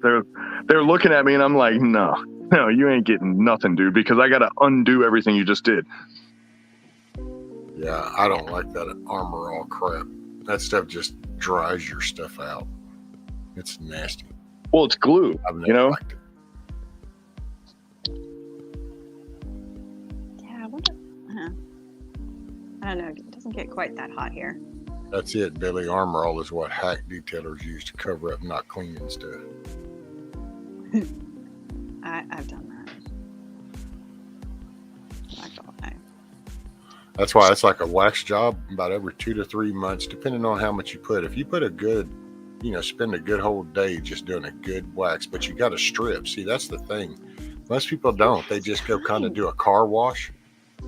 Well, and it's, I wouldn't do it to an old vehicle anyway, to be honest. I mean, the clear coat and stuff's already gone, but a new vehicle, it's worth it. It keeps it around for a while, and it does make it easier to clean. It's just like little stuff on the bumper. If you do have love bugs or you have a bug problem on your front grill, believe it or not, just simple little shit like Pam. Just spray Pam on that, and it makes an oily layer, and then you start getting them every couple of days. Spray that right off, and they'll just wash right off. Yep. That won't become gunky either? No, and it's natural, so it's, for the most part, so it'll just dissolve and wash off. No. You can use dryer sheets too if you want to wipe them. Wet down a dryer sheet, wet it down, and then go out there and start wiping them. It'll eat the damn love bug crap right off, just like in the blink. And we put that on our clothes. Think about that for a second. Yep. I stopped using dryer sheets a long time ago. Those are actually really good hacks, Rescue. Dryer sheets also make food for thought. A chrome shiner too, and it makes it water resistant. That's what I used to love on my bike, and it doesn't smoke or heat up, so it's a good kind of little feeling. Well, dryer sheets, here's a little tactical tidbit for everybody. If you use dryer sheets on your clothes, you want your clothing to be IR reflective, and it seems like that would be wrong, but that's what makes you invisible to IR. And if you use dryer sheets, it fills the pores with the stuff that's in the dryer sheet, and it absorbs infrared light, and it makes you glow in the dark. So they will see you a mile away if you use a lot of dryer sheets. So if you're thinking you're a tactical dude and you're throwing a lot of dryer sheets in with your clothes, so soft and comfy, you're gonna die. You're gonna die. That's all I'm saying. So they'll be bouncy, reflective. Sorry, but tactical shit actually stinks and reeks, and you just don't wear it around people, because that's the idea. You just kind of are where you are. Well, dude, you flick on that PBS 14 and you're like, who's that guy in the bushes 600 yards away? It's that bad, Would that be the same with fabric softener? Because that's Probably, basically just adding it in before it gets to the dryer. Yeah, it's I washing. only use vinegar. All that like fluffy baby blanket, lavender smelling crap. That's the stuff that does it. Yeah. It's ironic you say that, like tactical and stuff, because that's just deer hunting gear. So your deer hunting gear, it hangs up out in that little building. So that's the shit. No, you don't wear that in the house, because ain't nobody fixing to like you in the living room with that. But it stays out of the building, because you know what? It's deer hunting gear. Because when you go out into that stand, the last thing you want is any kind of scent of people. So it's like, I don't know. It's so funny, because it's just deer hunters. There was a meme one time posted up going, people think that it's like this, and it's like, yeah, deer hunters, just natural snipers in a way. Well, yeah, it's the same concept, man. And if you think about it, as far as LPOP stuff is concerned, the animals have a higher defensive posture than humans do. When it comes to a lot of the sensory data, they can hear like 10 times better than a person. Right. They can smell 150 times. Dude, a wolf can smell 150 times better than a human can. That's crazy, I mean, if you can hide, the thing that makes it a joke is like, you'll have a deer that'll walk right up to you when you're pointing a rifle at it, and you're like, okay, like, I don't really feel like I'm king of the jungle right now, but man, if you spook animals, like, it's really difficult to hide from them, Oh, well, that's why around here, you got people that do ranges and some of these bigger leases and shit, and that's whatever. But around here, in all honesty, most of your bragging rights is the better buck, because in order to see that buck, dude, you have to be on point. Otherwise, because they're the most cautious, dude. Good, you might see 5, 6, 7 does. You might even see some spikes or little young bucks, but that nice big buck, he got big for a reason. So if you can spot them, and I figure, hell, man, if you can spot one of them, which do it with a camera is the same with a trigger. But dude, the funniest thing here, welcome to America, right? They call it swamp buggy hunting. And if you know what a swamp buggy is, it's like a vehicle that's made to go into swamps. So you have to climb a ladder to get into it. The top of it is like a pontoon boat almost. I watched, it's got a python hunter dude down there. And I watched a video of his that goes and hunts them pythons, and he did it on the top of one of those damn things. Yeah. That was cool as shit. Well, when it's deer season, that's why I always got to check and make sure, because I will not go to the range when it's anywhere close to deer season, because I'm driving to the little range that they have here. There's one that like it's free to go to, but that's also the same preserve that they do the swamp buggy hunting at. And there'll be like 50 swamp buggies, and it's like I said, it's America, and I apologize to anybody I'm about to offend, but it's just full of a bunch of morbidly obese fat Americans with guns on the top. And they're just shooting at anything that moves, And I'm just like going, oh my God, this is the craziest shit ever. Like, there's no way there's that many deer in the woods right now. They're just blasting like Danny DeVito in like Always Sunny in Philadelphia. So anyway, I started blasting, like Damn. They're just like shooting at. Oh my God. Texas, South Texas. That's what they do. I used to find them offshore that way, because they'd go down there and pay people. When you look, $1,000. and they'll come up to you, and they'll be like drinking a beer, like, yeah, we're hunting. And I'm looking, and the guy's like 500 pounds, and then he has camo paint on. And I'm like, you don't think on the top of the swamp buggy that the thing's going to see? Like, really, dude? Like, you might as well just wear a McDonald's uniform when you're out there, because you're the loudest shit on earth, like driving around in that big giant Mad Max vehicle, Good thing. Oh yeah, Josh just reminded me, he had emailed me and his aunt, and I mentioned this the other day on the stream. His aunt was going to go for Operation Friday, but it's been bumped up to today. So later today, she'll be going in surgery. So anybody that can throw a thought and prayer towards Josh's aunt, that would be awesome. Yeah, that's scary, man. Around here, we don't have swamp buggies, but we've got, matter of fact, a lot do damn Subarus. Those little Subaru Samurai jobs. Oh, that's dude, Suzuki. those are custom. My gosh. Yes, those are custom. That's kind of a cool thing around here. But because a lot of people take angle iron and some expanded metal and build a platform that mounts on it over the top. And so, dude, that's the fun shit.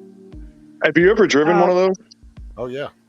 They are surprisingly nimble, and I don't know why they stopped making those. Those things really are amazing. Well, I tell you so that weird. they're a pain in the ass, though, when you actually hit a pretty good big buck and you field dress, and then you try to figure out to get all that to go ahead and fold up into that little bitty trunk back end space, because it is just a little bitty vehicle. That was the biggest part, boy, and because you can't just pick them up and put them on top on the rack. We didn't think that part through either. So nowadays, most people put these little antler rack hooks on a winch, so it hangs off the back, which is kind of cool, although it leaves a hell of a bud trail. Hey, Rick. Are your deer the size of a German Shepherd? That's what a guy I know said that moved to Corpus Christi. He said deer are small but nice antlers. I don't know, unless he was looking at axis deer, because whitetail up here is, dude, I've seen whitetail damn near, not quite as shoulder spread as me, but pretty close. There's some pretty good bucks. I know I ain't jumping down with no Jim Bowie knife and trying to get on with them. So do you guys have like a hunting season up there? And then do you have to pull like tags, I just call it like tags, to like, it'll give you the right to shoot like one moose or one deer? And It even depends on what the animal is too, because like here, hogs are invasive. You can shoot a hog any time of year. I'm not really big on shooting animals. The only thing I would probably shoot would be a hog, because they can be really destructive to the environment, you know. But yeah, I got kind of a softie, man. I have a hard time killing animals, man. It really bothers me, and I don't know why. I'm just such a bitch when it comes to shooting animals. Well, here you can do a hog, and you can do axis deer because they're not natural. But whitetail is that's where you got to do the whole limit. You got the license. It's a certain time frame, and all the restrictions apply and all that. Axis is supposed to be really good to eat, isn't it? Yeah, it's deer. I mean, you know. Would you say that axis deer are stealing our jobs? They're stealing our jobs. No, they're making it easy to fill the tummy around here. Aren't they smaller though? Yeah, they're not as big as whitetails, but you know. You'd go to prison for the rest of your life. But I would love to do a video of hunting a key deer and cleaning it, because like you could put it in a lunchbox. I could bring a little My Little Pony lunchbox and like clean it and just put the meat in it and go, all right, kids, I'm done, you know. My Little Pony, huh? Hey, do some of those green masks over the top, and then you could just do a little overlay, and you could even be Biden having doing it. So. The first time I saw a key deer, it blew my mind, man. I thought, I was like, is there something in this drink? Like, am I high right now? You know what I mean? Alice ain't got shit on you, huh? But I literally, dude, like when I was a kid, my folks were breeding Newfoundlands, and I'm literally like going like, I've had dogs bigger than this deer, you know, like it was the tiniest thing. It's about the size of a chow dog almost, you know, like they're the tiniest. Oh, they're so small and they're so adorable. But like, yeah, you know, rumor has it that the smaller deer with spots still on them, you know, the fawn kind, they're supposedly better eaten. I mean, I wouldn't know. Oh no. Wouldn't know anything about that, but well, the younger the better for anything, right? Well, actually, I will say, like, well, one year, like the guys were going hunting and they got a couple of bigger does, but they also came across a like pretty young buck. He didn't have spots on him. He was just out of that phase, but he had been injured by another hunter, and so it was a mercy killing. But we weren't going to let it go to waste, and actually, it was really, really good. Yeah. Morning, John. Morning, Solomon. I felt bad. It's like with pigs too. You know, 100 pounds or smaller is what I was always told, and what I always tried to go by, because you know, they taste like what they eat. You know. Yep. It's more and really it's that way with fish too when you think about it, because it's like bass. If you really, you know, good bass or even trout, it's always that 2 to 4 pound range, and once you get so big, you start getting fat. Crappie and catfish about the only fish I like. Yeah.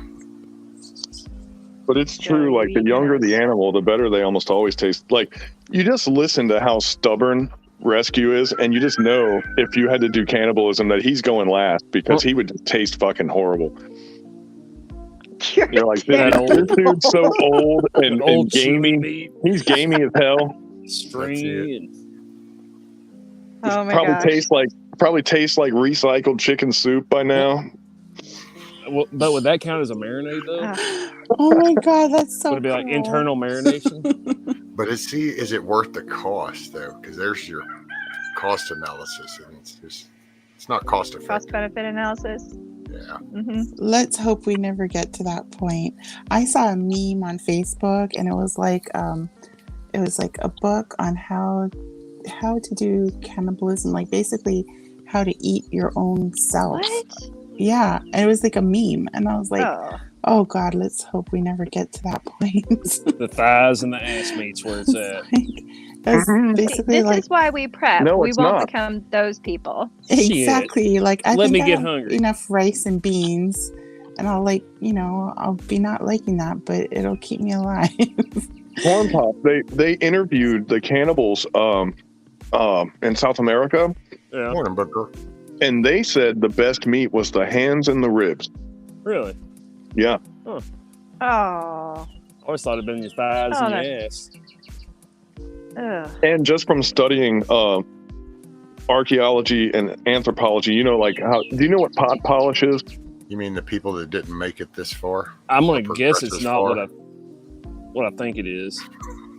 Well, pot polish is like if they pot. find bones, and if you cook things in clay pots and you move it around and like basically stir the pot, right? Yeah. There's the abrasiveness of the pot will polish spots of the bone, so they know that's one of the signs of cannibalism occurring. You know, and like for example, Are you serious? yeah, like the Pueblo region had a very catastrophic end. You know, all those really cool little cities that were carved into the cliff sides and stuff. You know, because at the end, all of the bodies they found all had evidence of cannibalism. But I'm just saying, just if you're into history nerds, and then the interviews with the present cannibals and then that interview was done, I think, in the 50s or something. But the bodies that they found from those the Anasazi, I guess they were, or whatever they were called. But all the bodies that they found were missing hands. So I was like, they ate the hands, you know, like they cut all their hands off. All the bodies were missing hands because I guess it was the tastiest thing. So Gross. they harvested the hands of all the people that they killed. And there were other things that they took too, you know, but. Okay, can you guys just all go out and stock your rice and your beans and your lentils and dry green split peas are good. Yeah. Just Freedom seeds. Morning, that, Nana. yes. Morning, Booker. You're gonna need some kind of meat to season all those beans with. I'm just saying. But you know, if you think about it, hog and I got deer. I got this stereotype a couple years ago where everyone was calling me a cannibal because I would talk about that. But the whole point and the whole joke that they were missing was like a lot of the YouTube community, they talk a game, but they don't really walk the walk a lot of times, you know?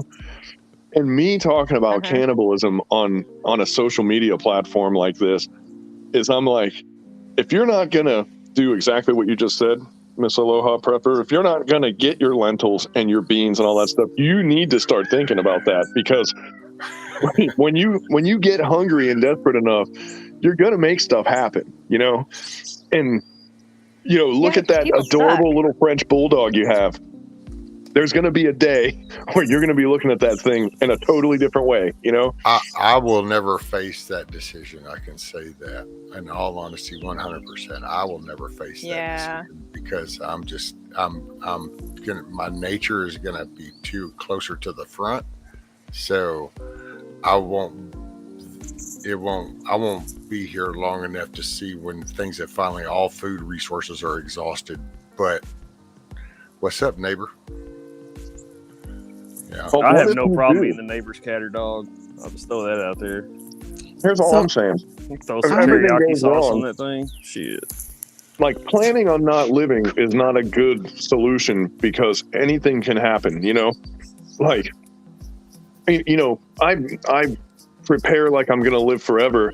And then I'm like, you know what? The way that the chaos and all this other stuff is going to go, I'm probably going to get schwacked in the first week of this thing going down. But they kept random shots of the dome. But what if you don't? You know, I mean, like, what if you live forever? You know, what if you're one of the people that's going to make it to the other side? You know. Well, and yeah, that's the thing. That's why I push food and everything else like that, because a lot of people, they want to just be tactical or have all this cool gear, and that stuff's helpful because honestly, like, you have to be able to protect your resources in the event, you know, something were to go wrong. But honestly, well, you need to be thinking about food. Yes, and to quantify and what you're saying, the first 3 months of a collapse, all that tactical shit will 100% be a necessity of life. You could hang up 85% of that gear after 3 months because there just won't be enough people left alive that, I mean, you're not going to have all that battle rattle. Like, you keep a weapon nearby with a good optic, you can go out there and do your daily chores. You go weeks without seeing people after 3 months because almost everybody's going to be dead if it's a total collapse, you know? Hey, Yeah. cool deal, Song. Turn your sword Song into a said, plowshare. he said, rescue my neighbor just took down a 14-point eastern whitetail dressed out at 215 pounds. Hell yeah, buddy. Backstrap and freezer meat right there. I just had Ham walk by. So, Bug Out, would your theory be that, like, if you're being chased by a bear, just make sure you run faster than your friend? Yes. Okay. Oh no! I'm there. Well, Oh god. That's like here's my Walking thing. Dead. I'll be right back. I kind of take the like the Wolverine Badger approach, right? You know, where I'm gonna mind my own business. I'm gonna kind of circle the wagons around the place here and mind my own business, and anyone that tries to get in here is gonna not have that much of an opportunity to regret the day that they chose to do that, you know. But I don't want to go out, and I don't want to negatively impact anybody, because I'll tell you, you know, just people want to be a badass and everything, but I'm just telling you, man, like, it's not enjoyable. It is not a good time. You don't want to go out there. You don't want to have to be a marauder. You don't want to have to, you know, I don't know. I'm not doing it anymore. You know, I've been there, done that, not doing it anymore. Yeah, I think this is what I hear from every legitimate badass that I know, is that that's not fun. I mean, there's an element of war that's fun. It's dangerous. Alive or something like that, but yeah, but you know, people play that up without ever having been there, and you know, to me, whenever I see that, I just laugh. Circulation and your blood pressure, and oh my God, man, it's like, you know, like you deal with the consequences of that, and it stacks. It's like radiation, you know. It's not like you ride a roller coaster and you go wee and then it's over, you know. It's like that stuff. Like, you look at people with like really compounded PTSD, for example. They couldn't let go of the last one, and then they had another one, and then they had another one, and another one, and they couldn't let go of the first one, you know. And yeah, man, if you think you're just gonna go and take everything from other people, man, like that, should you survive, and you're taking the loser's odds, first of all. Like, you have to make entry every single time you eat. You have to make entry into someone else's defended area. The odds of you doing it even once are very low.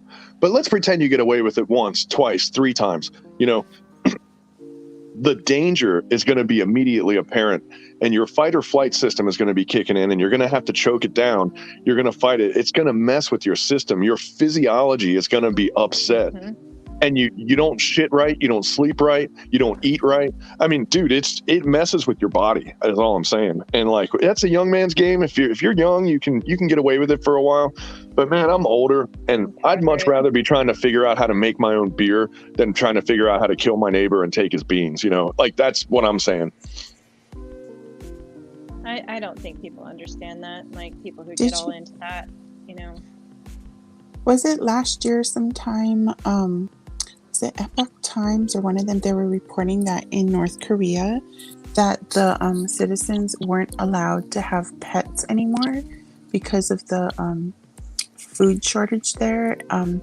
They didn't want the food being wasted on feeding the pets, and then supposedly the government somehow confiscated the pets, and the rumor was that they were turning the pets into food for the people. Exactly. So sad. And the parameters of that are a little foggy because of the way North Korea propagandizes everything. Yeah, and hard to get information out of the country, right? But the beginning of this whole food crisis, and actually, if you go retroactively, Ice Age Farmer called this like 3 years ago. Ice Age Farmer said that we would be sitting right where we are right now 3 years ago. And it all started Yeah. because there were 3 bad growing years in China. They had 2 droughts and then they had flooding. So they off of 2 consecutive back-to-back drought years, then they had record level flooding on the 3rd year. And the ground was real dry. And you know how when the ground's dry, it doesn't absorb the water properly. So they had all the washouts and stuff, you know, and they lost a bunch of It's soil. hydrophobic. Yeah. And so they were using their stores, you know, their national like storage to feed their own people. So then they slowed down on their exports to New Zealand and Australia, and look where Australia's at now, right? But North Korea, China's retarded little brother, North Korea, they, like most of their rice crop came from China, and they told North Korea, they said, sorry, dude, we need it. We're not giving you any this year. And that was the year that happened. And I think that was, a year and a half or 2 years ago or something like that. It was pretty recently. Yeah. And then all the flooding in China, it also like wiped out a bunch of their pig farms. So there was going to be like a shortage on pork or something there. So then China started importing the meat from other countries, including the US, I believe. Yeah. They shared out a lot of the farms here, and then we had a bad growing year, and they put their shares in first. So there were in farms where the entire lot that they came up with and harvested, all of it went to China because of the way that the share buying process works. And I'm not a farmer, so I don't really know how that goes down, but I don't know.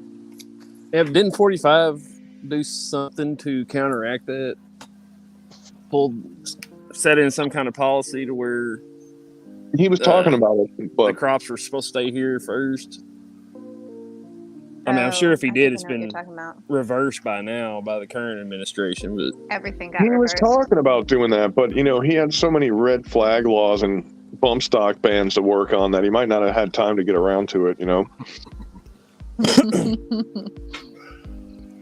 Yeah. Ice Age Farmer, man, he's got good information. I mean, I remember the first time I heard him, I was like, this guy is absolutely wacko.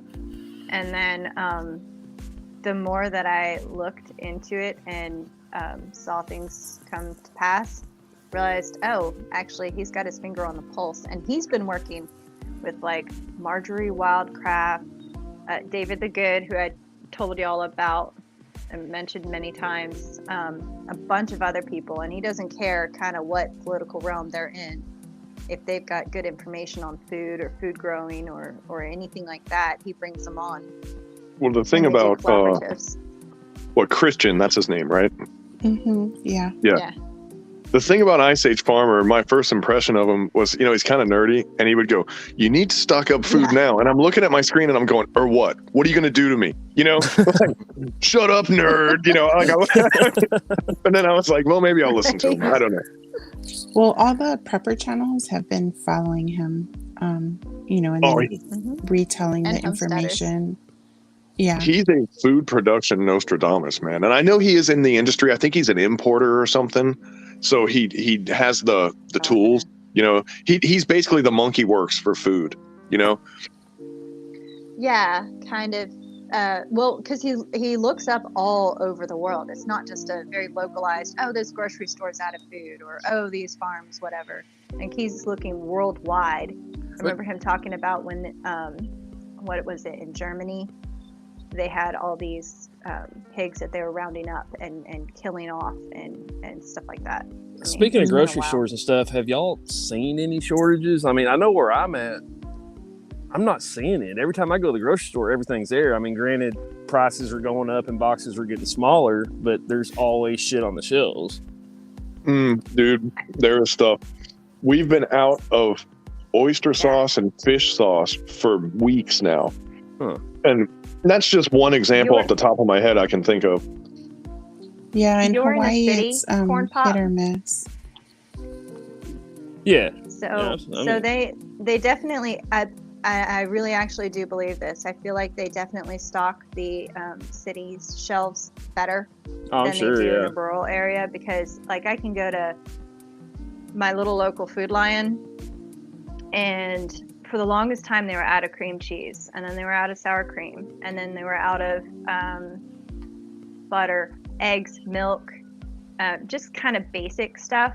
And, you know, the thing is, you can't just go to a grocery store and that's, you know, what you see there is like the issue, because it has to do with the shipping and everything else like that, and where they're putting everything. The thing I look at are the larger scale issues. Yeah. And to me, that's more indicative of the issue. And I think we're just seeing the beginning of something like that. You're still going to be able to find stuff, but I think the variety will go down. If I was president Rice, right now, especially. Around here, we got crackers, eggs, milk. It's getting, the gaps in between are getting bigger in between those. Frozen dinners. My wife said something about frozen dinners will become the assortment has really gone down. Ice cream, little things like that. I don't know what else she's really noticed because it's so limited nowadays. I'd have to ask around, but some of it comes and goes, but the gap in between those is getting a little bit wider right now. I'll say that. Right. I think a milkmaid hit it on the head when she said like the variety's not there. Like, so you'll have pasta, but it might not be the type of noodle you want, but you'll find some kind of pasta. Or like, I remember there was a time when I couldn't find root beer anywhere, not at Costco, not at Sam's, not at the supermarket. And I was like, where's all the root beer gone? But they had all the other sodas.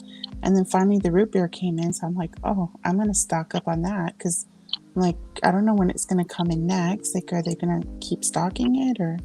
Yeah. So it's just the variety. So you'll always be able to find, you know, some kind of dairy or some kind of pasta or some kind of rice, but it might not be your favorite brand or for the price you want to pay for it. Well, that's Billy said it. And that's now we noticed that with Folgers Classic, the bigger can just kind of shrunk, and now all of a sudden it's just the little cans that are available. I had already shrinkflation. Yeah, I'd heard that already with some of the chips. That matter of fact, I forgot which brand it was. I mean, I'm sure it was Lay's, whoever. Oh, totally. The bags aren't even. It was the bags. Anymore. Well, they were the same size, but they had changed the print and changed the weight to where it was lower, and the price was the same. And it took up, I think, a whole lot went out before they finally went, oh yeah, okay, no, the bag shrunk then, but it was the same bag. Now Ricardo said, see, now over there in Australia, they've run out of the products, the material to put the product in, the containers, so the bags. So he said, like when you go in the store, there's just like Ziploc bags that have the product in it is what you buy. Well, that's happened here too. With that's what I was thinking. There's some industry I seen something about a couple months back that was like that, but I couldn't think of what it was. So check this out. If I was president, right? If I was the executive branch right now, instead of giving $3 billion to another country to fight a proxy war with Russia, I would have taken that money, seeing what's coming, and I would have said, I'm going to subsidize any company that wants to start manufacturing the stuff that we're going to miss from China in the States. I'm willing to give this money to match you to make it cost effective so that everyone can get the stuff that they want, you know? But if you were president, would you have actually even initiated all this shit? No, but let's pretend. Let's pretend like right as this Ukraine thing started, he fell on his bike and blew his face up on the curb, you know, and they said, "Oh God, we need another president." And I was just walking by, and they said, "You here, get in the Oval Office." But like, I'd say, this world become? No money going over there. We're gonna start making everything here, and if. Knowing what I know now, that they were just going to print all this money and waste it, we could have printed all that money and used it to keep the costs down to where the end user didn't feel it, right? So the prices could be the same, and that's how Walmart knocked Kmart out of the water. They subsidized their own prices to undercut Kmart until they went out of business, and then they raised their prices again. So. You know, it's not a foreign concept. So, are you trying to say that if you were president, you would have actually looked out for the American people? Well, the goal is to win, right? You know, and here's the point: the only people that are winning right now are the people that have been winning this whole time, which are the oligarchs and the rich people and the Soroses and the Rothschilds and the Rockefellers. You know, like, they've been winning this whole time. I mean, eventually the regular guys got to get a bone, right? I mean, my God, how long are we going to wait for that? You know, Not until our testicles drop and we decide to do something about it. pretty much, right? It's on its way. Hey, what's up, Mayhem? Oh, by the way, you'll get a kick out of this. So I got an email from YouTube, and apparently the copyright claim on episode, you ready for this? Episode 96? 11. Oh, 11 has been removed. And it's like, I don't even begin to remember what the hell that was even for, but wow, 11? I'm at 99. You got nothing better to do, really? Oh, tomorrow's 100? Yep, tomorrow's 100. You're gonna have to do something special. It's just so weird. Man, ain't that funny? Episode 11. I'm like, oh, wow, cool. The copyright violation's been removed. I'm sorry, I didn't give a shit. Did you notice the other 90 of them? It's Maybe they're having a hard time getting employees or something. I always Nobody get wants to work. copyright violations. And it's actually funny because if all I ever play is those two songs at the intro, I get a copyright violation. But now here's the kicker. Both songs, same artist, okay? But I only get violation for one song. The other song's okay. And it's like, but see, and that's actually, I'd have to dig into that. That's probably what we were talking about a while ago, because they're an independent, it's New Breed, and they're an independent artist. But I wonder how independent, because somebody's latched on to the one song, the middle finger one is the one. Go figure. Breathe Underwater's fine. I'm Wonder Rescue. What Middle if you finger to the contacted man, the all of a sudden, artist? copyright violation. It's like, do you think it might be lyrical? I don't know. Oh man, I He's an accidentally muted independent myself. artist? Ma'am? Oh dear. If you contacted him, is he independent? He's That's, not well, with a that's what it record company? shows. That's what it's, the general. I'm going to dig So- more. What Well, if Rescue, you I can help you out on contacted that. him Oh, go ahead, Milkmaid. I'm sorry, I didn't know you.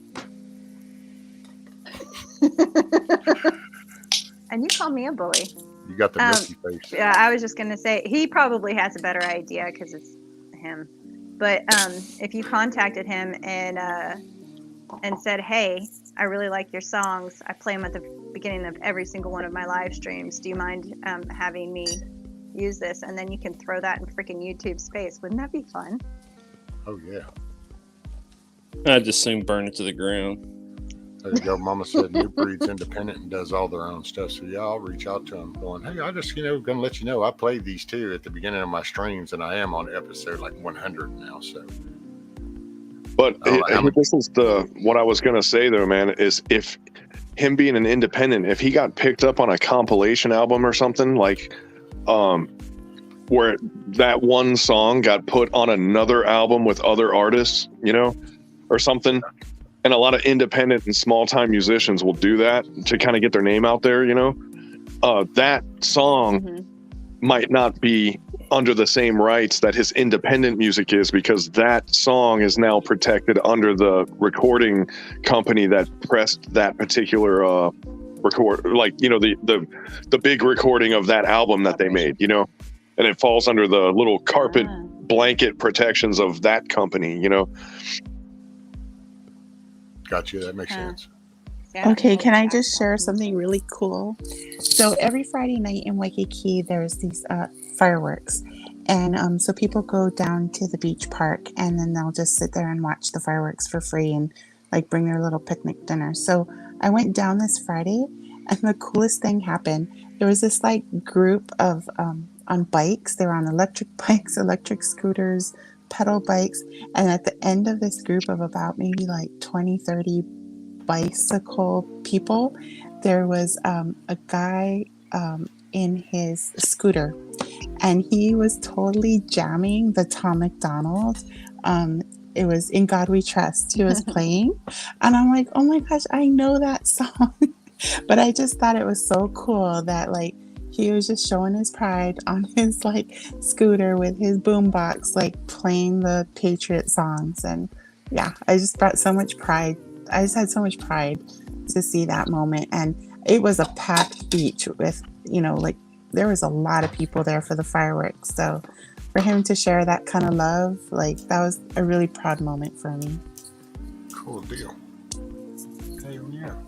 Yeah, there's those moments that give you hope, and there's so many moments that take it away that it's really important that you always appreciate those times because they're so few. You know what I mean?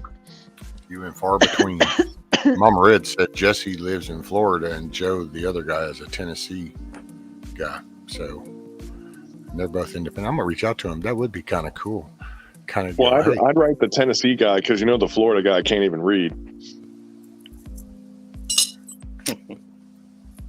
That's a Florida joke, by the way. What are you trying to say about yourself? Whatever. Oh, so okay.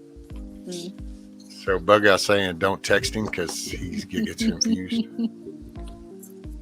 He goes to his old lady and says, Hard time "Hey, spelling. my phone's got that thing with the words again," and then she's gonna read it to him.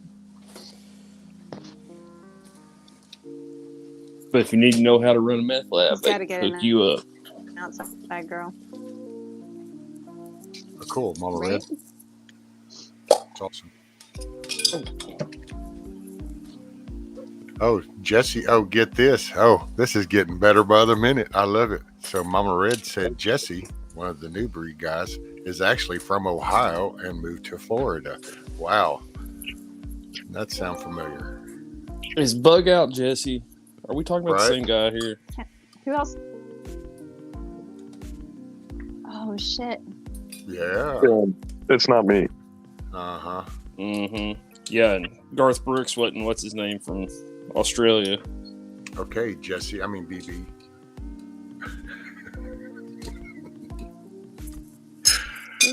Which one are you talking How's about? that Mayhem said? We don't see Jesse Dated and or BB something? at the same time. So What? No way. I don't even know what that guy looks like. What guy from? that the group, the Look at songs him. that I play, New Breed, one of the guys I'm gonna named look him up. Jesse. He moved from Ohio down to Florida too, which is kind of funny because that's what BB did. Oh.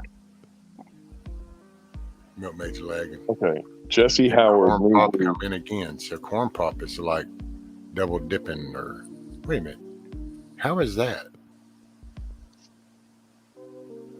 Oh, there goes one Corn Pop. Nope, got Corn Pop, lost Milkmaid.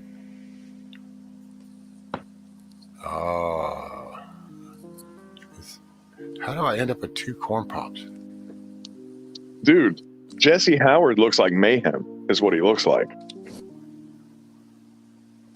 I just looked it up. All right. I don't know what the hell I did. Oh, there you are. Oh, and there's Milky.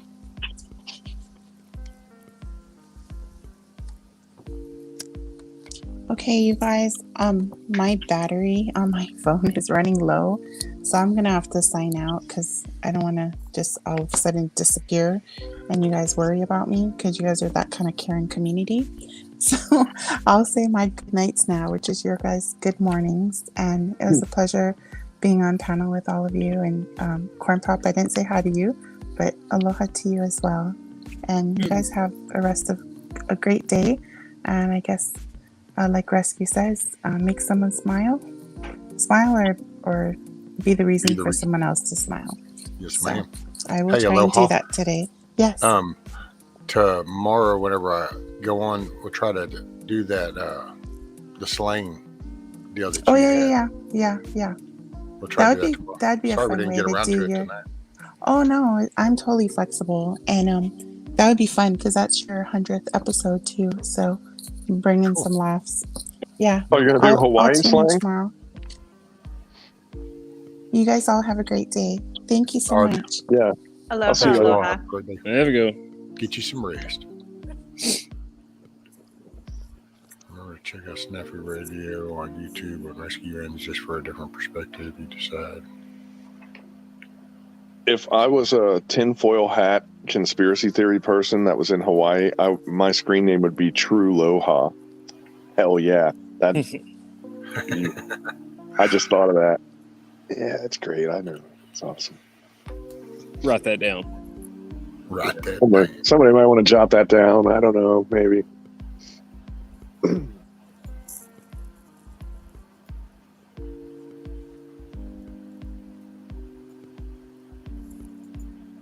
You know Rock Ridge area, BB. Oh, so Mama Red said you know the Rock Ridge area bug out? No, but Out of Lakeland. yeah, I know where Lakeland is.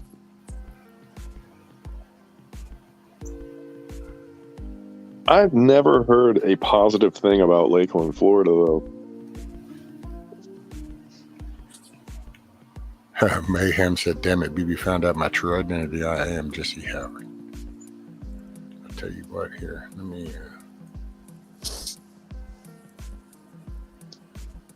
where's old Mayhem? Sorry, I'm back. I really think they should change that song to Mosquitoes Breed in the Water. It would be such a cooler song. And educational at the same time, you know? Yeah, but they don't need water. That's what blew my mind. They can just have like wet grass. I didn't know that. Well, this is where science gets really crazy, but wet means containing water. And No way. Oh, yeah, man. I know. Give me It's one second. I'll be controversial. right back. My life is a lie.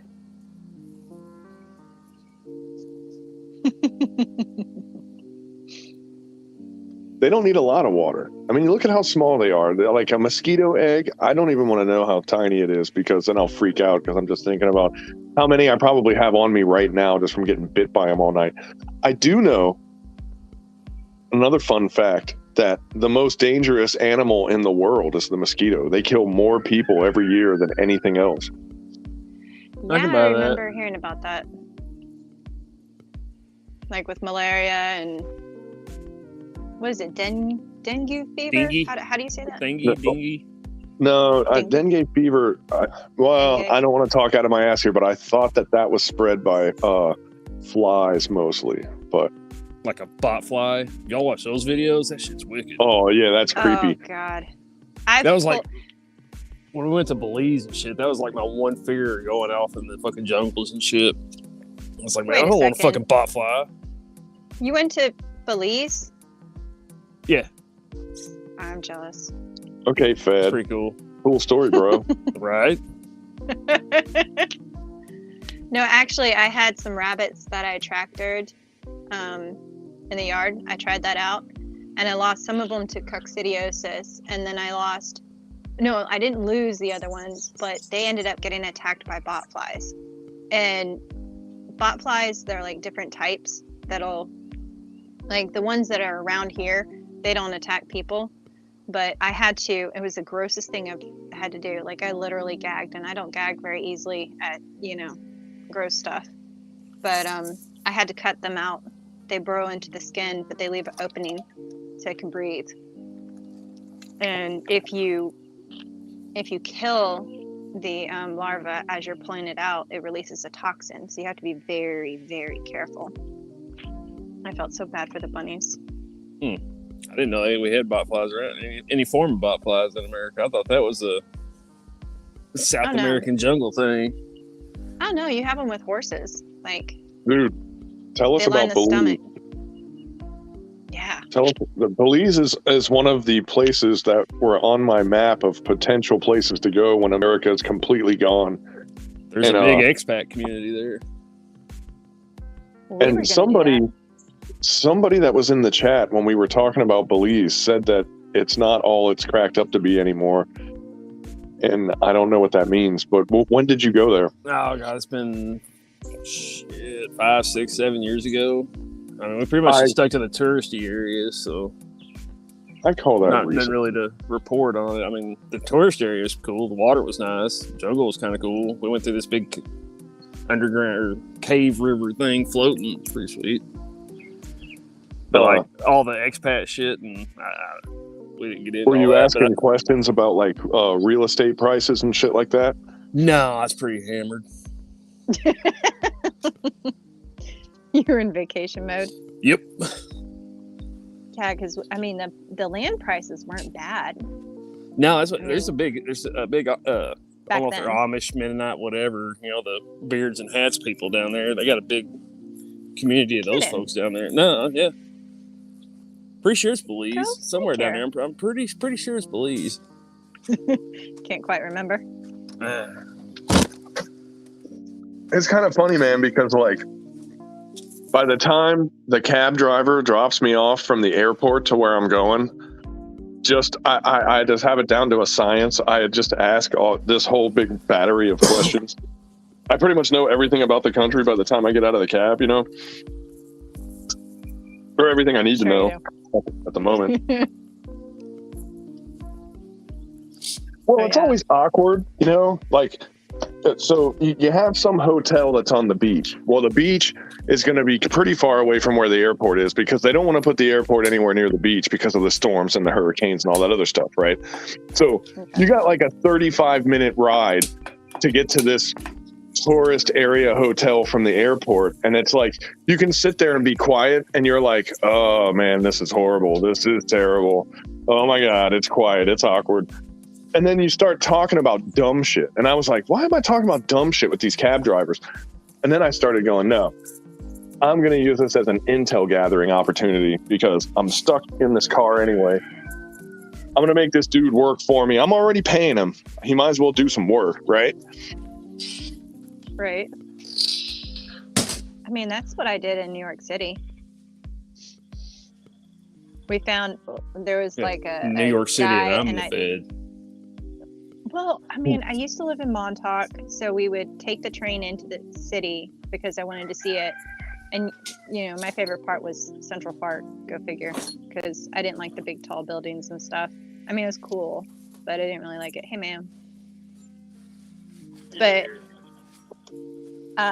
because there were so many of us, we kind of piled in. So I got in front next to the cab driver, and I started asking him questions, and he took us to Little Italy, and he took us to this like little mafia restaurant thing, and then he said mention his name, so we got a free bottle of wine. That was kind of cool. Yeah, that is pretty cool.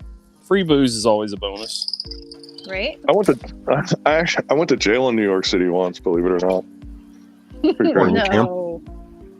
Yeah, I was like 15, man. It was a pretty funny story, probably, but we're not going to talk about that one today.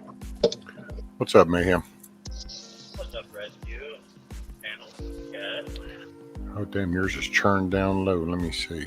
Oh, yeah. Oh, my God. How about now? I was going to say, man, you sounded like Major Tom at first.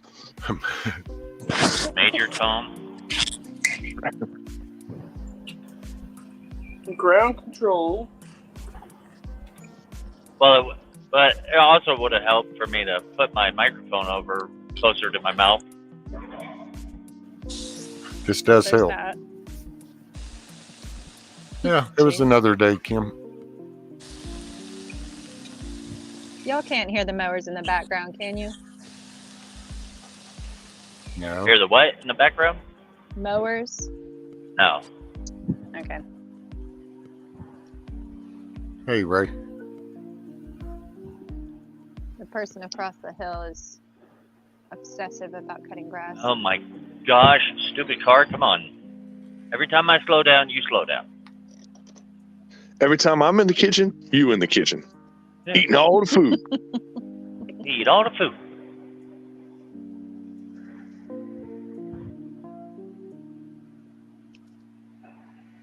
Sorry, I'm trying to keep my distance from this car so this doesn't happen where the radar goes beep, beep, beep, beep. Every time I slow down, they slow down. Oh, you have one of those beepy things that says you're following too closely? Yeah. He's a company guy. Yeah. I didn't even know that was a thing until Ron was driving one time and it kept going off. It's a company thing. all the safety shit. Yeah, supposed to keep us safe. Uh-huh. It was too hard to just kind of go under the basics of just try to hire, qualified drivers. So instead, they just tried to make the vehicles do more of the job, and Yeah. so you have a computer doing the best it can to try to keep going. Hey, can you wake up? Pay attention. Don't too close, because it was just too much to ask a person to do that. Well, dude, I got 3 words for you: corporate insurance. 3 words, huh? 3 words. All righty. See what happens when you walk too close to the silos. There's fumes. The only windfall we've ever had in our life was actually because there was a truck following too closely and jackknifed into that 14-car pileup and jacked up a bunch of stuff for us, but nobody died, so that was good. But did you die? But did you die? Nope, but I broke my nose and my wrist.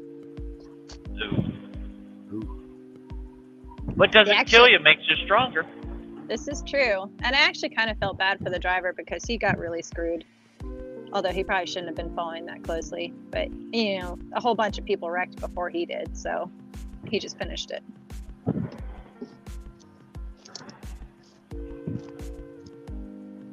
That was freaky, though.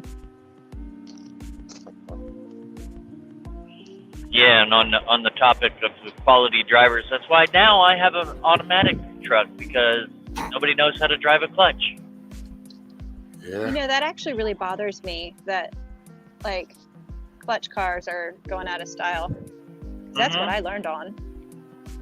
And, you can't roll start a automatic. Nope. And I'm saying a truck ain't a real truck unless it's got manual. Yeah, man. Look at all dude, there's so much lost torque and power with that automatic bullshit. It's just dumbing down the society. Everything's become automatic, though. What scares me is the concept of self-driving cars. I don't like that idea at all. Humans are fallible, but so is, machinery, computers, all of that. Well, the pacification that we do isn't really going to blend well with the hardcore reality that code doesn't give a shit. So when it says I'm going here, and if it glitches in the process, then that little part that goes, wait, there's something in the way, there's a pedestrian, it's going to be like, oh, well, I glitched out, and there won't be a pedestrian there anymore. Yeah, I think Google's first self-driving car actually ran over somebody and killed them.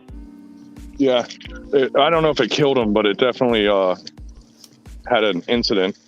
Yep. We got too many excuses for shit. We ain't ready for that.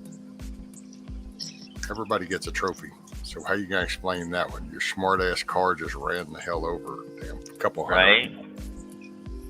I think we're outsmarting ourselves into extinction. Honestly, my youngest daughter is freaking terrified of automatic toilets. Because she's so small, the radar doesn't pick her up, so it flushes while she's trying to sit there on it. So my oldest daughter got the bright idea. She's going to put her hand over the radar so she goes in there with her sister to the bathroom. But she's still terrified. Yeah, I have one of those weird things where I put toilet paper down or the seat cover down or whatever after I wipe everything off. Not to sound like a germaphobe, but I just think it's gross. Women are nasty, okay? We think guys are nasty, but women are just as nasty. They pee all over the freaking seat. So, Wow. anyways, if you do that, but you bend over in front of the thing while you're putting the stuff down, and then it freaking flushes, and it sounds like you're doing courtesy flushes every time you go into the bathroom. Just a little awkward. Probably too much information, but Drop one, flush one. Well, that's one reason why I carry a little packet of Lysol wipes whenever I go into the truck stop. Because I've had that problem too. It's like you almost have to put that little cover on your butt as you're sitting down, because it will flush on you. And you're like, son of a gun. Well, that just ruined the whole purpose of me putting that down. So I was like, you know what? I'm not going to fight with the toilet. I'm going to win this round. This toilet's not going to win this round. So I just take Lysol wipes. I wipe the seat off. And I sit down. yeah. Cool Yeah, deal. but Girl. then there's that time where you just don't have that time, if you know what I mean. Oh, you mean the I gotta quickly sit down, go out. Just like fuck it. I'm gonna have chocolate pudding in my pants. I don't. Poop in the woods, be a man. That's it. Just hit the shoulder, man. I mean, Yeah. Dude, when you have that red eye bombing run, you know, it's like, oh God, that happened to me. It was a touristy hotel on the beach somewhere, and I forget where it was, but like it was like a spring break, like college hell environment kind of place, you know? And oh no. yeah, man, that Mexican food I was eating was like, yeah, dude, you made a wrong choice. And oh man, it was terrible, because it was one of those bathrooms where like 100 people were walking in and out, and there was like a line for people that wanted to pee. So like if you were actually using the toilet for the serious business, like people were going, dude, how long are you going to be in there? And you're like, well, I'm dying. So there's that, you know?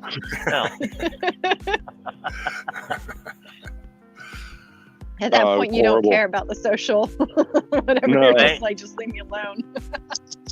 And man, I really like, it's, you know, I did the military thing and the contracting thing, and I've had to poop like 16 inches away from the guy next to me where your knees are touching. And like, I've had to do that stuff, and I don't want to do that ever again. You know, like that's one little thing I have where like the wife and I, we were talking about like potentially like just going, you know, like this little structure we're in is pretty old. It originally was built in the 70s, and it's been fixed up, but it's old, you know? And I was like, man, if we do this, one, we're going to have a toilet that is only ours. So we're going to have a locked away toilet that no one else touches but us. That's rule number one. So people come over, well, you know what? Yeah, like, night, Ricardo. Yeah. But the other one was, the other toilet is going to be a room that is actually separated from the physical structure of the house. Like it's connected by the wall, but it's 3 of the walls will not share with the house. Like it'll actually be a separate area with windows on 3 sides. So if it's the summer and you have friends over and someone's got to drop a deuce, they can just open the windows and no one has to smell it. You know what I mean? Like it's, I don't know, man. I just got these things where I'm like, that is a private thing for me. And I hate having to compromise that time, man. And I hated, like, you know, when you go from, if you fly from Afghanistan to the States, like we're talking, what, 2 12-hour flights and an 8-hour flight, some shit like that. So like do the math, you know what I mean? Germany, I know that much. Yeah. And yeah, it's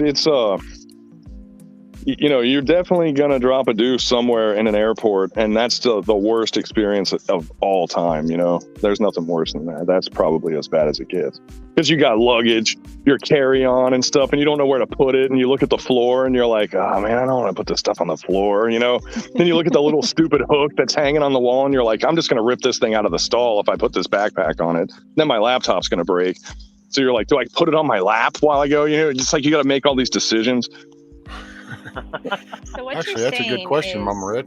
I haven't seen Huckleberry today. No. Go ahead, Millie. So what you're saying is you're a toilet diva. Bug out's a diva. That's. I'm just I at the don't think point where- location is actually the thing. It's anywhere. I wonder if bug out is like me when it comes to like public restrooms. Like, if you walk in and you see there's nobody there, you're like, oh, okay, yeah, I know this shit's gonna be real loud. I'm gonna let it fly. But as soon as somebody comes in, you're like, Yep, I'm that guy. very secretive. And I'm not you try in to here. wait them out. You try to wait them out, and then it's like they stand in front of the mirror, and you want to be like, "Dude, what the fuck are you doing? Get out of here!" You know? Dude, I just don't care. I will let it fly in front of God and everybody. I want to be one of those guys so bad, dude, but I'm not one of those guys. I used to be that guy, and now I'm just like, screw it, whatever. The guy next to me, he'll let it rip, and I'll embarrass him. I'll be like, hey, that was a good one. See. So I used to be like y'all, where I wouldn't want to in front of anybody else, and I finally got over. It's like, man, I'm not going to sit here and torture myself. Fuck them. They can deal with it. Right? they don't like it. Oh well. Yeah. Yeah, but some truck drivers, I'll tell you, they have no shame like that. When they have to go number 2, they'll take over on the shoulder and everything, and like you'll see it. You'll see them passing by. They're pulling up their pants and they're like, yeah, I know what you're doing, dude. Come on, man. Have a little more. Really? Yeah. At least what I do, this is what I do. I act like there is something wrong with my trailer. I climb underneath the trailer. It's got the side skirts and everything, so I'm hidden away. So if people are passing by, they're like, oh, that guy's working on his trailer. They can't see anything. You know, that's all fine and dandy until somebody hits the ass into your trailer, and then they're going to find you with a shit bucket and your pants around your ankles underneath the trailer. Yeah. Okay, that's kind of funny. Well, I don't know, Karen. Donkey. I hadn't seen Donkey in a couple of days. Well, actually, more than a couple, because. I've seen him. He's over at Crazy Irish's live stream. Wow. Yeah. And I talked to him a couple days ago. He's doing good. There you go. Hey, I do want to ask you though, Bug Out, the deal you sent, put the link in about where Russia did that attack over there on that base in Syria, and how they warned the U.S. that they was coming. I also noticed that Israel did a strike in Syria, and actually with our approval. I hadn't heard about Israel. Yeah. And it's getting it's the water's getting cloudy. That's pretty much what that means. You know what I'm saying? Yeah. Man, that just was like, wait a minute, did I just read that right? Excuse me, wait. Okay, I got this one attacked, fine, but wait a minute. So now you're on the other side. Wait a minute, what, you did too? Oh, wow. So the good idea fairy is just fluttering its little fairy wings, if you know what I mean. It's our whole we're not going to get involved with this. Does everyone remember that Biden speech when this thing started? Oh, I remember a lot of things that he said that he's immediately done the exact opposite. It's like he's lying or something. But when we delivered those HIMARS to Ukraine, Russia called us the F out on that, and they said the only thing that Ukraine would use these for is launching strikes on Russia with them. And they said if Ukraine uses those to do strikes on Russia, we're going to hold the United States accountable. So Russia's pretty much like, it turns out their plan of keeping their first string team at home was a good idea, because I think they knew this whole time they eventually were going to end up having a conflict with us. And yeah, I don't know, man. I'd like to think that we weren't stupid enough to get roped into this, but it looks like we're just doing whatever we can to make it happen. Poking away. This is a clown world, man. It's still, I realized I can't talk with, like, quote unquote normal people about any of this stuff. It blows their freaking mind. They look at me like I have 10 Are you heads. calling us abnormal? Is that what you're calling us? Most definitely. Okay, just wanted to clarify that. Normal's a setting on your dryer. Bug Out.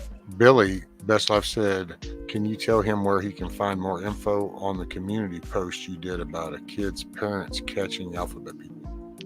Oh, those are starting to go away. Actually, you could find a lot more of them before, but pretty much if you take the name and you put like the Fed involvement in there and you do some searches, stuff will come up. But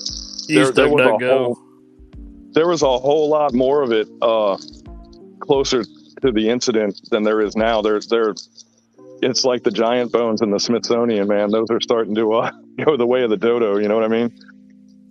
That'll be fake news soon. Put it that way. Yeah. Right. So the other alphabet is cleaning it up. Yeah, it's pretty wild how they all have their jobs, right? Go figure.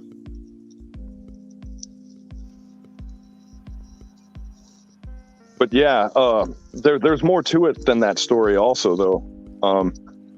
I don't know if I'm allowed to talk about it anymore or not. It all depends on how much of it got sandbagged already.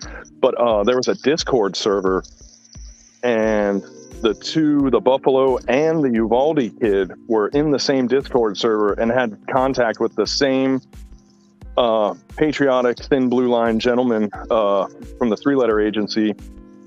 And yeah. So like he's actually being looked at as an accomplice to the Uvalde shooting, I think, because he was technically retired at the point with one of them. I can't remember which one it is, so I don't want to speak out of turn. But he had technically retired, but was still working those kids, And one of them kind of the stuff happened after the fact, and now they're going, wait a minute, dude, you were retired. Why were you still talking to this kid? And it might fall on him, Well, they'll need a scapegoat anyway if they got too much attention. I mean, but I guarantee you, man, it also makes people wonder. I think we know where the $6,000 of guns came from if he's being tried as an accomplice. Let's put it that way. And then that's me just taking a guess. I didn't read that, and no one would ever print that. But the only thing that a person of that stature, there is no more of a protected class than a 3-letter agency guy. And in fact, they passed another law since this happened to make sure that it doesn't happen again. Like, this guy might have to bite the bullet, but the next guy's going to get away with it, But well, that's why I say they're going to they need a scapegoat anyway if it keeps gaining too much traction. So they'll just end up kind of pushing him out there. That way they can disconnect from the 3-letter, going, nope, that was retired on his own. That was there. Ooh, bad. Well, that's what they did to Panetta, man. They did it to the director of the CIA. I mean, if they'll do it to him, they'll do it to anybody, Yep. That's what these people don't get. The people that are working with, even higher things, is that they think they're not expendable, but they are. Well, I think they know they're expendable, but the odds are much safer being on the boot side of the door, if you know what I mean. Good point. But I would even go so far as to say there's a lot of people on social media. There's a lot of people on social media that are questioning how a kid like that, just the guns alone were about $6,000, but all the other gear, he topped out almost about 10 grand, with everything. And there's people wondering how a kid like that could afford all that. And there's people out there that are saying, oh well, he did have a job, and how many people know kids from the age of 16 to 18 that have put away and saved $10,000? The most I ever saved. The most I ever saved was about $2,000. That's all I can say. But think of it like this, Mayhem. It wasn't that he had a job; it was that he had an accomplice. You see what I'm getting at?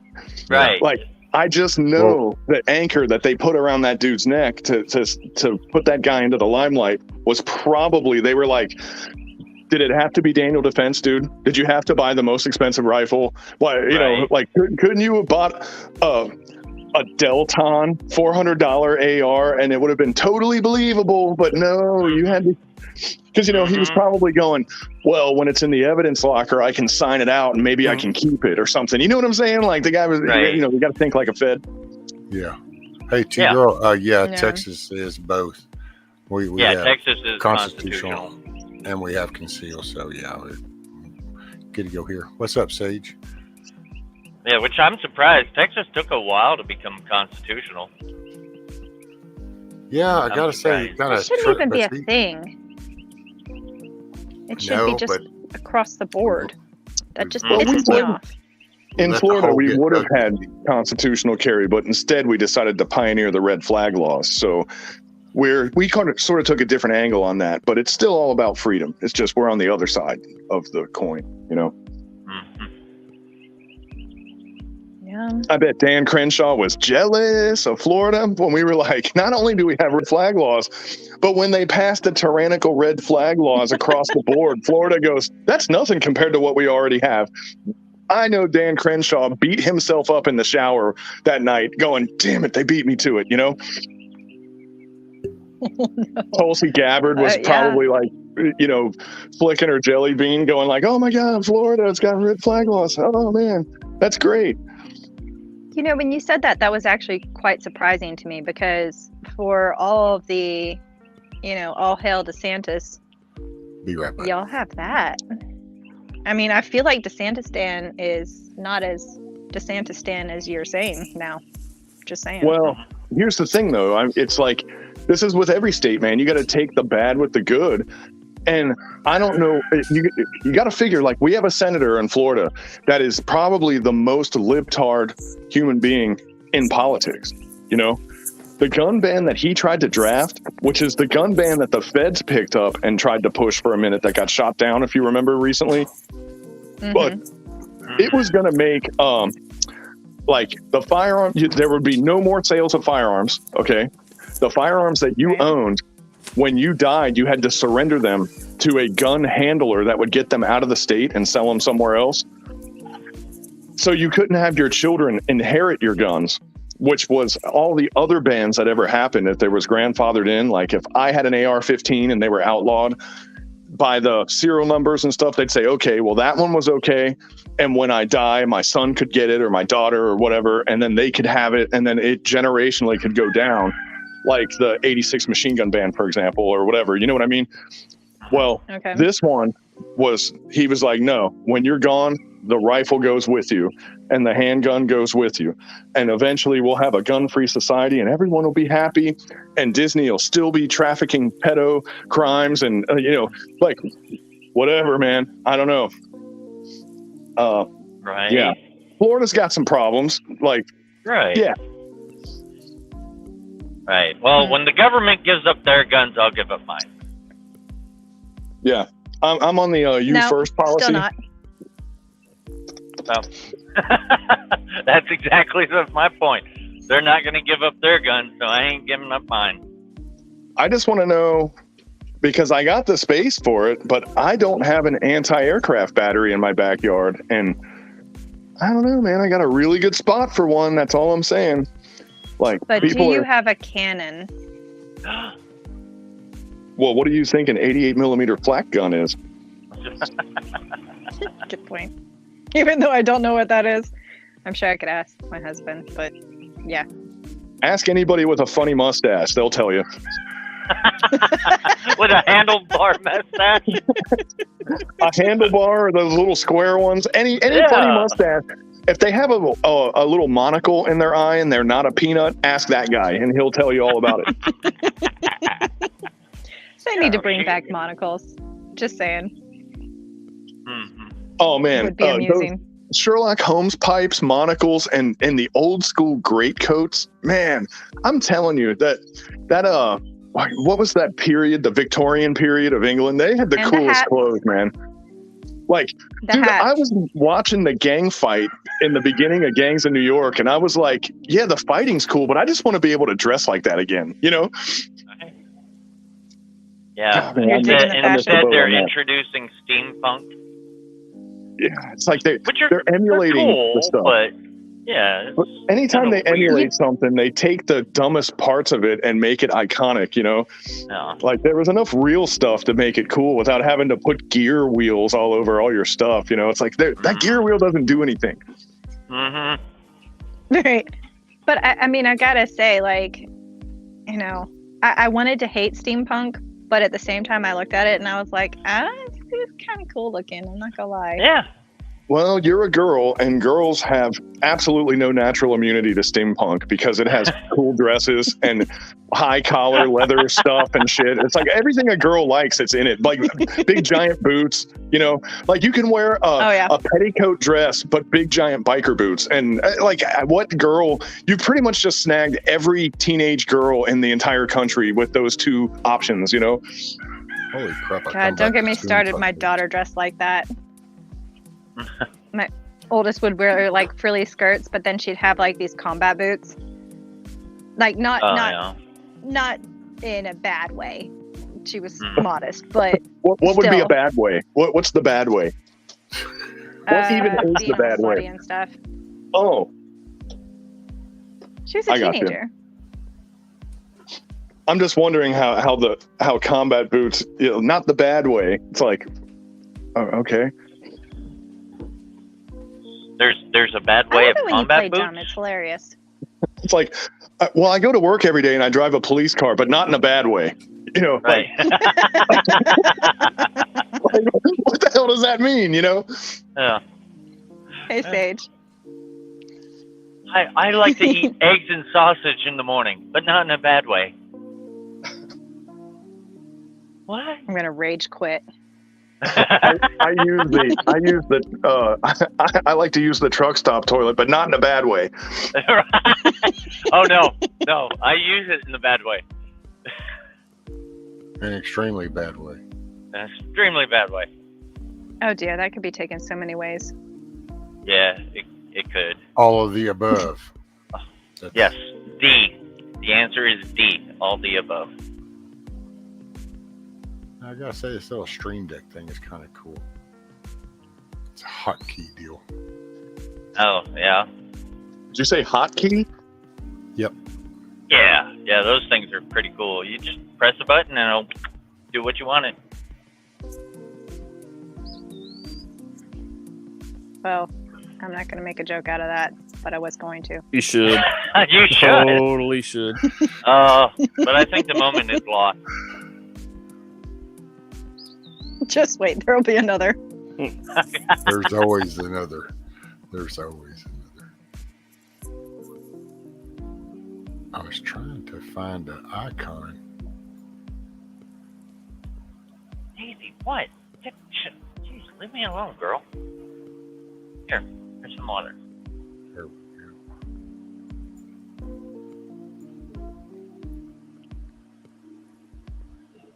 Man, I think it's going to rain when I have to fix the electric fence again. I hate that. I always get shocked. Where's your sense of adventure? Oh, I have a sense of adventure. It's just, yeah. I just don't enjoy it. Wow, that's shocking. Ha, ha, ha. Ah. I know. Me and my dad jokes. Yeah. Dude, Other... I found that. Oh, go ahead.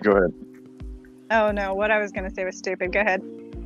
Oh, mine was stupider. I was gonna complain about the steampunk thing and go, what is the obsession with blimps and steampunk? Why does there have to be a blimp everywhere in the steampunk concept? Or I a balloon. Thought about that. No, there's always a balloon or a blimp. Maybe it's trying to be retro. I think But the only- it's... Oh, go ahead. Aren't blimps generally associated with the third, you know? It's impossible because they were all gone before that ever became a thing. That was like a Weimar Republic thing, right? That's what I was thinking. Oh, so you're saying it's all the same because you're racist. I get it. Yeah, that's cool. Whatever. Dang it. Mm-hmm. Okay, Yeah, that's me. do a pause real quick. So, all I can in chat, can we just agree or disagree? Uh-oh. Well, I just don't want that to go up. I'm not going to delete comments because I don't know shit. I'll get all bugged out trying to look at that goofy ass screen over there and do that. I want to disagree with that one. And nothing ugly's been said anyway. It's just the oil and water. Oh, is there a spat? They can coexist. It's all good. Can't we all just hit a bong? I mean, get along? Well, if you do one, I think the other happens. Maybe I'm not sure. Yeah.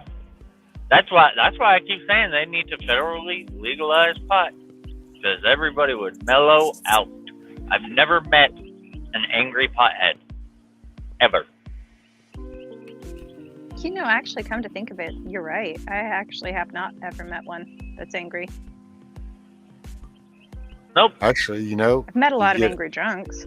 You get angrier if you lose your buzz because of it. That's usually whenever I get. You're all chilled out. Yeah, I've seen. Well, let me rephrase that. I've seen people be real chilled out, and then see people keep pushing buttons to the point to where it's like, damn, man. Well, then they get so agitated they've lost their buzz, and then they get really upset. Because then you lost your buzz, and it's like, well, damn, that does kind of suck. I'm no doctor, and I shouldn't give medical advice, but if you've had too much to drink and you snort just a little bit of Drano, it makes you right as rain, you know? Oh, my God. And there goes that You're one. going to start the new Tide Pod challenge. Oh, yeah, man. Oh, my God, Hey, this Nikki. generation. Dude, who would have thought? You know, thought that was just some little spasm thing. And it's like, oh, no. And it got and just one thing, and then you see where we are in 2022, and it's like, holy shit. Yeah, but the same people that are eating Tide Pods are the ones that are criticizing how I'm living and you're living, you know? And I'm like, they wonder why we don't take them seriously when they put on their Antifa costumes and throw firebombs at cops and don't get prosecuted for it. But it's like, dude, you're clearly an idiot, you know? Like, you know, like every fiber of your existence is just showing like, you know, subhuman intellect. And now suddenly you want to go to the table and talk about like, you know, anything from gun to reproductive rights to anything. But it's like, you ate freaking Tide Pods, man. Like, how did you even make it into the gene pool to begin with? And then you're the one that wants to cancel the gene pool. Like, what makes you think you should inherit the kingdom of the earth? You freaking maroon, you know? Maroon, not a maroon. Yeah, maroon. No, they show how just idiotic they are because, hey, here's a great idea. It's the middle of summer. Let's dress in all black to include a ski coat that's black, and then blame society for us passing out because of heat stroke. Very That's an smart. interesting analogy. I love the Texas did that decades ago, dude, with the prisoners in there now. It gets too hot, and then they all have to go inside the air conditioned building, and it's like, and it's, you want to, I don't know, fuck it, I got the right to bitch. I've been on both sides of the fence. So on the inside when I was there, oh no, there was no heat of the day. Your ass just went from daylight to dark, and that was the way that was. Then on this side, well, the linemen, one of our main lines actually goes down the side of one of these farms, and especially over in Huntsville. And dude, you're up there, and you're in the peak of summer. It's 106 degrees out. You're stuck up 30 feet in the air in this bucket. Everything on you, it just gets hot within minutes. Oh, but the whistle blew over there. Both ways. The whistle blew on the other side of that fence, so they all got gathered up and taken in because, oh no, we broke 95 degrees. We all need to go in air conditioning. It's like, wait a minute. So they break the law and they go in the air conditioning. I'm out here earning a living, paying my taxes, and I'm sweating my ass off. Now, in the millennials' defense, Texas didn't even have air conditioning when you were in there. So, like, let's get our facts straight for a second. Nope, sure didn't, buddy. You cracked that whole row of windows, them 3 tiers of them windows, all cracked open. Them little transom windows with the little spin dials that kept falling off because the set screws are made out of tin and they just like dissolve inside of the hole. Oh no! Well, it makes you wonder, how did society survive? Those were actually about 15 feet away from your balcony that was controlled on the outside, on the other side of the bars, because you didn't have any access. So if they didn't want you to have ventilation during the summer because you were being asses, then they didn't seem to get opened as frequently. Well, this is just another proof that we live in a simulation. Because, I mean, there's obviously no way anybody could have survived up until 1950 or 60 when ACs become normal. I mean, but proof they did. They just weren't sissified. Proof that it's not a simulation. Who starts a simulation in difficult and then goes to easy mode? It always goes the other way. So that's proof that it can't be a simulation, because why would you start on hard mode before you even know the rules and then go to easy mode? It makes no sense at all. Right? Well, it's once you figure out, you know, hey, maybe I'm not as good at this. I got to back this down a little bit. Dude, in Texas, we used to be self-sufficient in the penal system. So, I mean, it was definitely looked at as a place not to go. Now, shit, no, they don't give a shit. They get it better in there. They get college education and everything else. No, check this out. Provided this is the one I love. We got to let these prisoners go because they might get COVID in jail.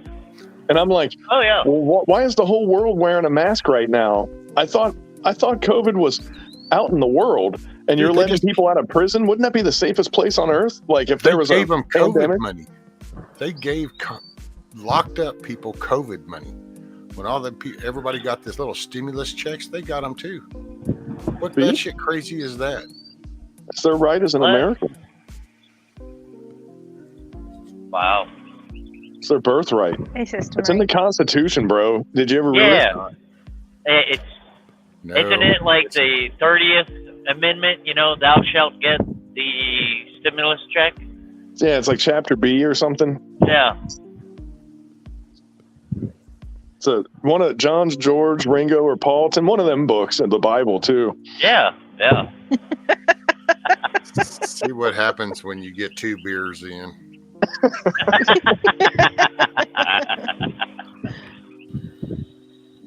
Yeah. Things get interesting. Oh wait, are you talking about us, or are you talking about when they wrote all that stuff? No, yeah. Or both. Well, I mean, back then it was a normal thing, I guess. I don't know. How many bags of chips does $1,400 buy in prison? Hey, you know what? What's funny is believe it or not, there's probably dudes that went in there and they transferred that money to their craft shop accounts, and that probably paid off to get some more product in there. So, you know what's funny, man? There's one of those simple things in life that you wonder about the human race, because it's like, wait a minute. So those people, let's see if I'm understanding this right. So that dude is confined to an 8x10, and then he's only fed in this restricted area. And all of this is contained in this building, which is located in these 2 layers of barbed wire with concentrate. But wait a minute, he had heroin. Yeah, they sneak it in. Wait, you don't think it's the guards or anything? No, not the guards. They're the good guys. They would never do that. It's like they're the good guys that, because it's a private establishment, they pay them $14 an hour. They would never do that. Dude, that's a crappy job, and like, literally, if you're straight, it's really. Yeah, well, I mean, if you're straight, it's a crappy job. If you're crooked. Oh, I thought you were going to say if you're gay. I was like, hey, now. It's gay month. You can't say that on gay month. Dude, you can literally make bank nowadays with just taking cigarettes in there. And it's I almost had to. I'll defend the gays. I'm going to defend the gays. You got to hang with your own, brother. I have to I knew you were going to say that.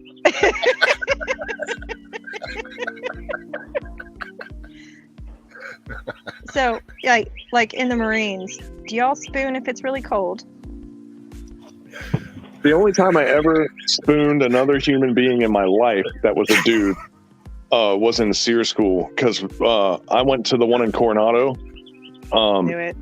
They did the field portion in Warner Springs up in the mountains, and it was November when I went. It was freaking cold, and literally it was like hypothermia cold. You know what I'm saying? And Yeah. you just had to do what you had to do. That was the only dude. I didn't even spoon with another dude when I was living in a cave in Norway with the Marine Corps. You know, because I was like, nah, I ain't doing that. I'll just fucking die. I don't care. You know. but yeah, man, I was so cold because we were evading, and I got all sweaty because you were getting chased by dogs. Which, by the way, if you want to know how fast you can run, get chased by those freaking Belgian Malinois. You'll find out how fast you can run. It's pretty fast. It's amazing, and you'll surprise yourself. But yeah, I was like soaked to the bone, and then like the sun went down, and it went from like California warm to like what the hell cold, you know? And man, it sounded like a Scooby-Doo episode, you know, the chatter and teeth and stuff, you know. I was like, oh my god, and I was like, so this is it. This is how I'm gonna die, you know. Morning, Nikki. So it begins. Morning, Katrina. I don't know if I said that earlier. I always said you can run faster scared than you can angry. Yeah, I mean, I don't know where it comes from, dude, but it comes from somewhere. It's like a bottomless pit, you know. By the way, people in chat, don't forget to go up to in YouTube, and instead of top chat, go to live chat. Oh yeah, I always forget that. Sucks too, because I'm like, wait, who's in here? And then, you know, somebody who rarely comments or whatever. I don't normally tell secondhand stories, but that whole, you know, spooning thing. My husband was in Korea. I didn't know it got cold there. It can get really freaking cold, apparently, especially. You never heard of the Frozen Chosen, the best Marine Corps story of all time? The Frozen Chosen, the most epic moment of manhood that ever happened in military history. No, because I don't follow military history. Yeah, where did Pop go? Maybe it's no big deal. I don't know. Just keep going. Whatever. You know, stop making fun of me. Always making fun of me. All right. Anyhow, like he said it was so cold he woke up to snow on top of him, and like he had a moment where, you know how people talk about out of body experiences? He said he saw himself underneath the snow, and then he woke up and he was there. And he said it kind of really freaked him out. He was like on a verge there of hypothermia or something like that. Hypothermia. Yeah. Like, well, because they like to have fun and rock up in the mountains and dumb shit like that. Who doesn't want to do that in the middle of winter just for fun? What's the medium I have in the aquaponics? That is my flat screen that's still hanging on that wall, and I just have a YouTube video going of underwater in 4K, so that it shows nice and vibrant. I thought it kind of looked cool because the reflection off of that black screen was driving me nuts, because the screen was reflecting back, and it was. You're so anal today. The lighting, the coffee maker. Okay. I just posted a link in private chat, and Milkmaid, you have to read it, because you just have to read it. Just have to. I don't know if I can do it. Oh. Man, I wish they wouldn't put so many damn ads on these places, man. I'm so sick of all these ads. What the hell did the internet go to with all this bullshit? Well, the internet's quote unquote free, remember? Right. Yeah. And it was invented by Al Gore. Yeah, but all these everybody got to get rich shit. So you got all these stupid little quarter penny type ad bullshit. Oh my God, just if I can get some script to finally be in the way and you click on it, then there you go. I can make a quarter of a cent. That now probably isn't worth shit. the newspaper articles that you scroll like a third of the way down, and then it pops up you have to be subscribed to read this window that will not go away.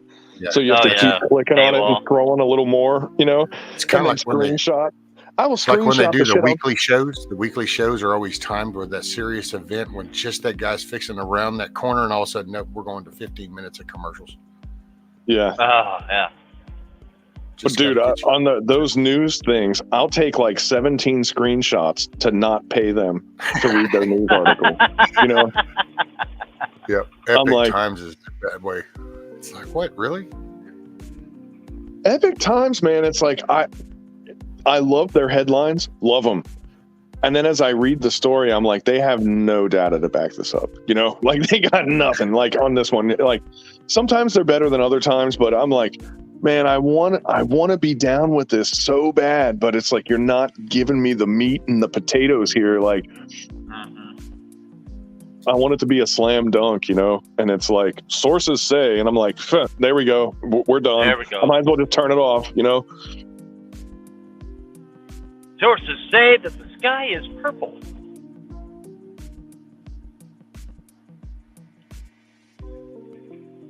Yeah. Like iridium. Oh, it's like, okay.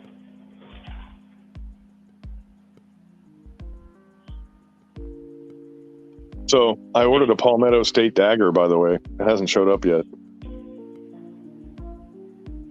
Oh. So I'm gonna see that dagger. I'm gonna get the poor man's Glock. And it's funny because I just had a little like growth experience because I got a Gen 5 Glock and ordered a Palmetto State dagger at the same time. I didn't need either of them, you know, but I'm like, you know what? I'm going to put these things like ass to ass and compare them. You know what I mean? Because I want the Palmetto State dagger to be just as good as the Glock, because then I just want to call. And I've been a Glock owner forever because the State Department uses Glocks, so I had to switch to Glock. But I hated Glocks before that, and I still hate them. But now I own Glocks, so I'm just a Glock guy, but I don't want to be. But, you know, then I got to switch everything out if I change. So whatever, I'm stuck with them, I guess. Welcome to the like a train wreck. As long as with the tool right? works when needed, it's a good tool. Well, for me, the tool only worked if I shoot it like every week. Where if I had a SIG 226, I could shoot it like twice and put it away for 2 years and pick it up and shoot it again, and it works. You know, I have to practice with a Glock. That if you don't, So it's gotcha. more on the user problem, not so much the tool. It's just the user adapting to the tool. I do appreciate your rules. If I hand my wife, you know, this claw hammer, then the E-swing style. Well, see, she can't seem to rock it. But if I give her that little bitty house hammer with the curved little claw to it, you know, lightweight, she can seem to whack a nail pretty good. So but it's in the operator, you know, not tool. Just saying. I know you, There's man. something to that. I'm going to give you another minute because I know I know where you're trying to go, but you're just not really getting there, man. Like, shit, dude, I've been there sitting on the park bench waiting on you now. By the way, Wizard, did you have a box I had of to chocolates? look up and saw that's it, Reese's peanut butter cups. Those aren't chocolates. Life was like Abominations. a box of chocolate. dude, if I was in politics, I would love. Hey, if it identifies as chocolate, it's chocolate, okay? I would love to be in politics and like slam dunk somebody in 30 seconds and then go, I give my remaining 2 minutes to the opposition. You know, like, I would love to be that guy. I want to be that guy. You know what I mean? The well needed. I will gladly give my last 2 minutes to the needed position. Yeah. I want to give another shovel to this idiot digging a hole over here. Right. Right. So many believe the fucking holes. If I was running, this is what I would do. You know how like they always have those smear campaigns, you know, and it's always, you know, oh, this guy he voted for this and he didn't do this and he blah blah blah. You know, I would pay lots of money to have mine air just after theirs and say whatever that guy just said is bullshit. Yeah, right. And just leave it at that. Don't even argue it. Just that's bullshit. Or to make a campaign poster that says, "You don't have to vote for me, just don't vote for that douchebag." You know.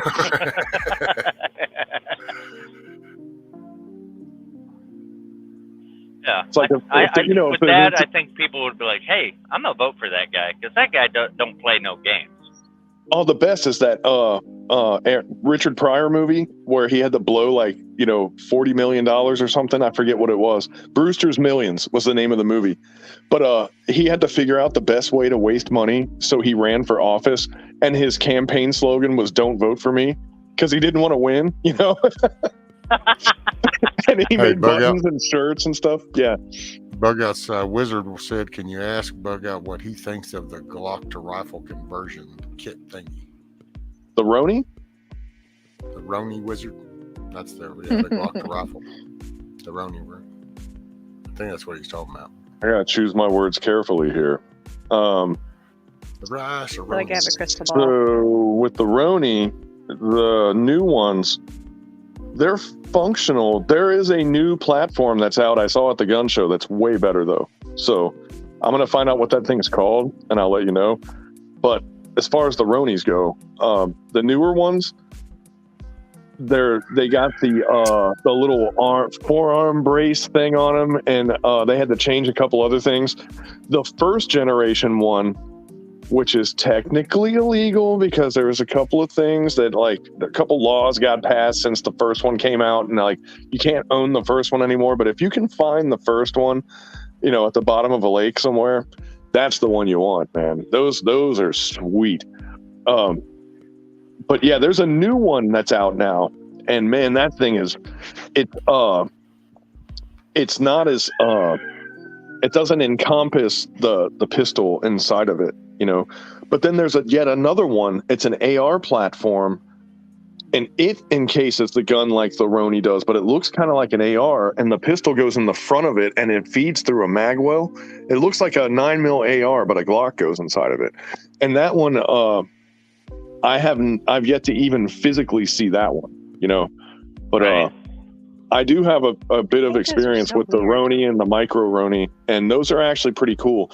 And Milkmaid, the reason why you would get one of those is like police or security, if you're limited to they say, well, you have to use a 9mm pistol, right? Or a 40 cal pistol. Okay.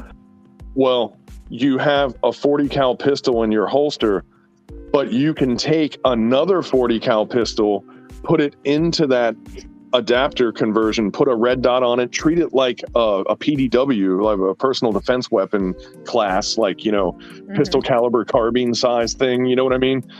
And yeah, and you can get rifle benefits out of your pistol, and you're still not breaking the law. It's a workaround to stupid laws, is what it is. By the way, that's how Bug really said laws got passed ? Or rules got changed ? Right. Well, the ATF literally every month or two sends a memo out, either ruling in or out, not just the Roni, but the whole entire pistol caliber carbine. The wrist brace, can you shoulder it? Can you not shoulder it? Is it legal to have it all? Are they illegal? They change it about every month. They come out with a new letter and change their own interpretation and decide that they're like, yeah, this month, if you even own one, it's a felony. And then the next month they go, no, we read it again and it's perfectly fine. You can have as many as you want. It's no big deal. So the ATF is, if you want to start talking about abolishing federal agencies, I don't know, man. If you want a hint on who to pick for the first one to go, besides maybe the IRS, because I think their time is up, right? They're enforcing taxes that we never should have been paying in the first place. So maybe if the IRS isn't first, it would be the ATF. It's a tie, let's call it, Mm-hmm. Yeah, let's go ahead and talk about bug out. I say let's just top give 10, Ron. get rid of these agencies. You want to talk about the All of them. thin blue line? Let's talk about the thin paperwork line and get rid of all these useless federal agencies. You know how many law enforcement agencies are federal? There's like 300 something federal law enforcement agencies, and they're all redundant. They're all You know how many useless. civilian federal employees? I heard a number the other day, dude, and it like floored me. I want to say it was like 23 million people are civilian federal employees on the books in some capacity. Yeah. And I was like, holy shit, dude. And that shit, power needs to go back to the states. Have y'all ever looked up the how to explain it? If you go to Department of Homeland Security and you look at their website, and then you look at the structure and the various agencies and positions within it, it's a little mind-blowing. Like, it's actually quite disconcerting if you look at everything that's involved just within that one section of federal government. Yeah. Have y'all looked at that? It's like a tree, kind of. Like a family tree, except it's showing the different levels. I looked it up the other day. I was talking to my son-in-law, and I just, for shits and giggles, I pulled it up, and I was looking at it, and I thought, holy crap. I haven't heard of half of these. Y'all probably have, but I hadn't, and was really surprised. Well, like, give us an example. Well, I'd have to pull it up because I can't. No, I'm just saying, if there's one, if there's one that like just kind of sticks out on the top of your head, I would just be curious. Okay, fine, never mind. I'll tell you another one that needs to go, BLM, and not the Black Lives Matter one, the Bureau of Land Management.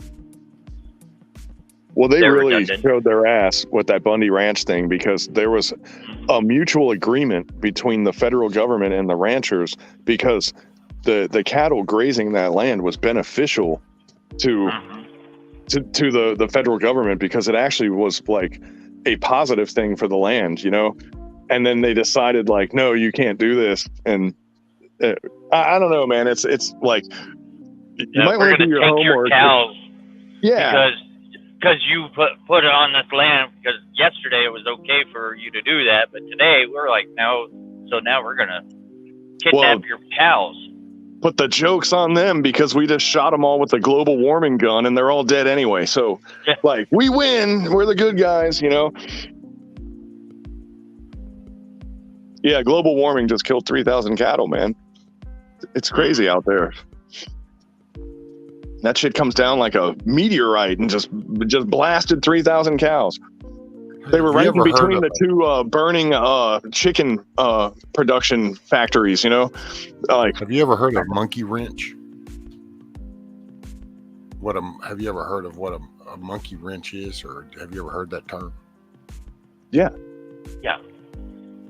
Like in what context? Well, if you throw a monkey wrench on something, is that what you mean? Nope, not that. Oh. No, I've heard that context, yeah. In the cattle environment. Dude, I don't know shit about cattle. Yeah. Dude, that's apparently it's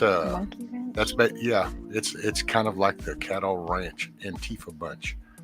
They actually will sabotage things, kind of like some radical PETA thing. It's like a radical PETA type group, but they're called monkey wrenches, and that's, I guess they come up with that, I guess, because they're throwing a monkey wrench in things. But I didn't realize, and that they were talking, because some people had referenced that latest Kansas thing, but the guy that I was actually listening to was talking about, no, but that is a serious thing that's always gone on. It's always been part of it. Little farms they come in and they'll kill little herds, and he said it kind of gets me. They say they do it for the benefit, but they're actually not this time though. Taking it out. No. Dude, I gotta say, there's some other weird shit though that I didn't realize. I can't say the damn name. I'm not even gonna pronounce it, but it's like a water reservoir up there that Kansas gets like 70 to 80% of their water from Ogle, some weird name, Oglethorpe Lake or something, or the Oglethorpe. I forgot how you say that name. But anyway, it's apparently been going dry. It dropped like 12 inches last year.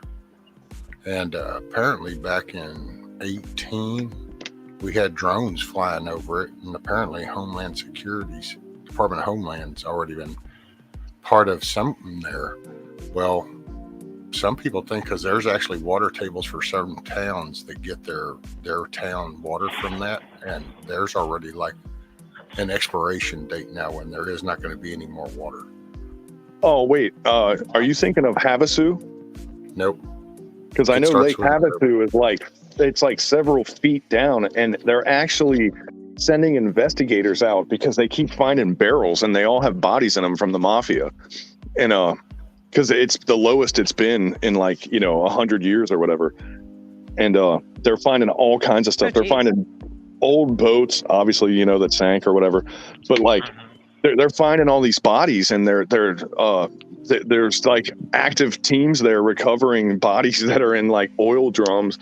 It's like pretty wild if you think about it. And like, I don't know, man, you stay up late, you got some insomnia, you start coming across some pretty crazy stories. But like, this is true. No, this was and I kind of looked, and it goes back quite a few years where there's and research on why the water table and stuff is going down. And I'll pull it up. There you go, is Ogalla Aquifer. An aquifer is like an underground lake, pretty much, an underground water body. Like if you dig a well, you're going into an aquifer. It's an underground pocket of water, which by the way gets poisoned when they frack.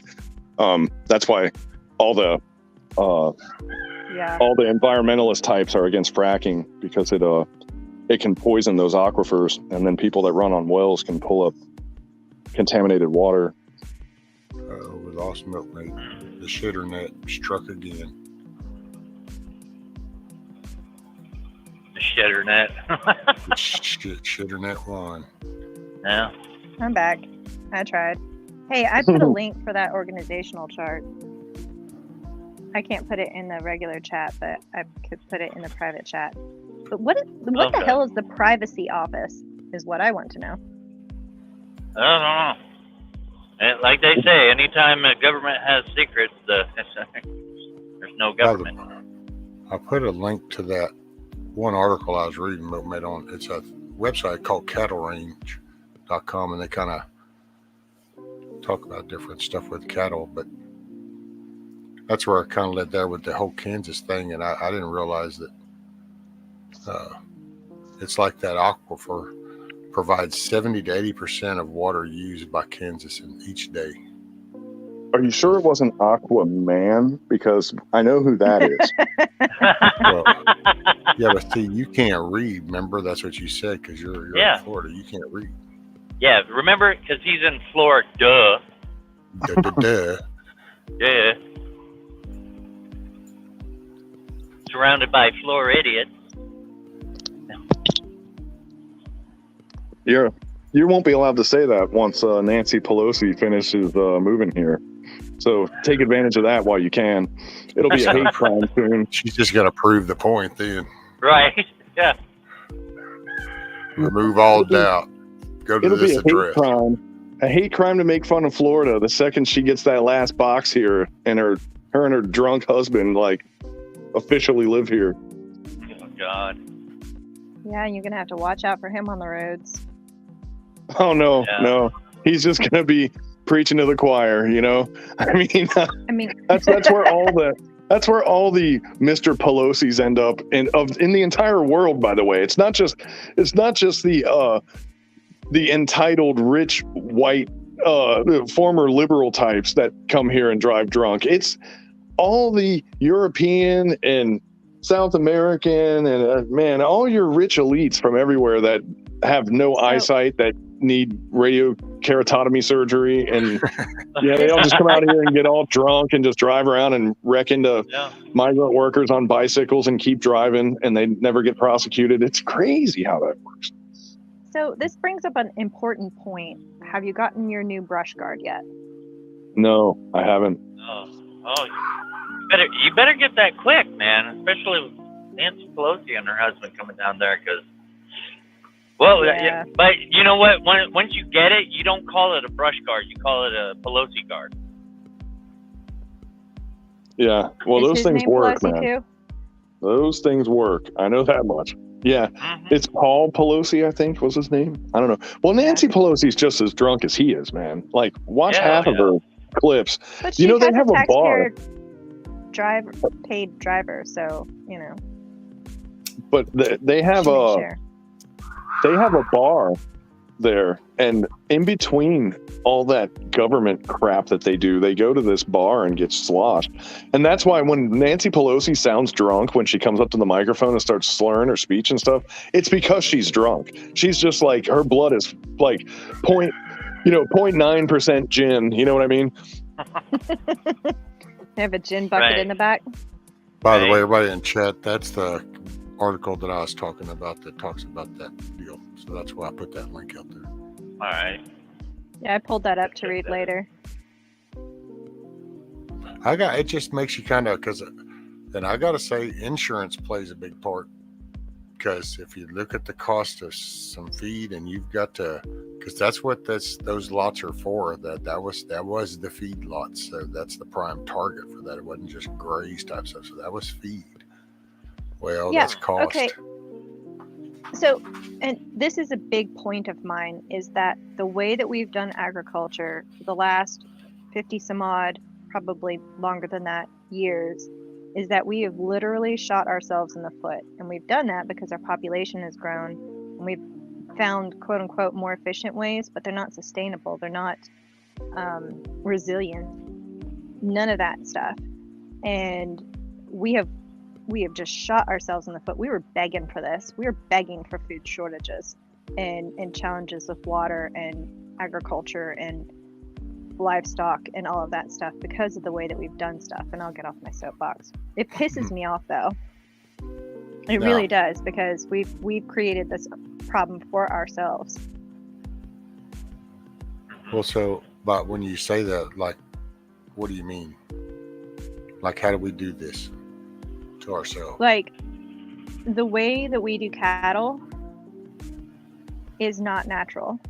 And because of the way that we do that, what we do is we grow grains in one spot, we use monoculture, and we use unsustainable practices, which means we have to import fertilizers, and we have to use chemicals and that kind of thing. All of those practices. Just when I was saying something important. Oh, we got important. Am I back? Yep, that came out. We hear you. We increased short-term efficiency. We decreased long-term resilience. And we do it to feed the populations, like the CAFO operations and all of that stuff, as disgusting as the treatment of the animals are.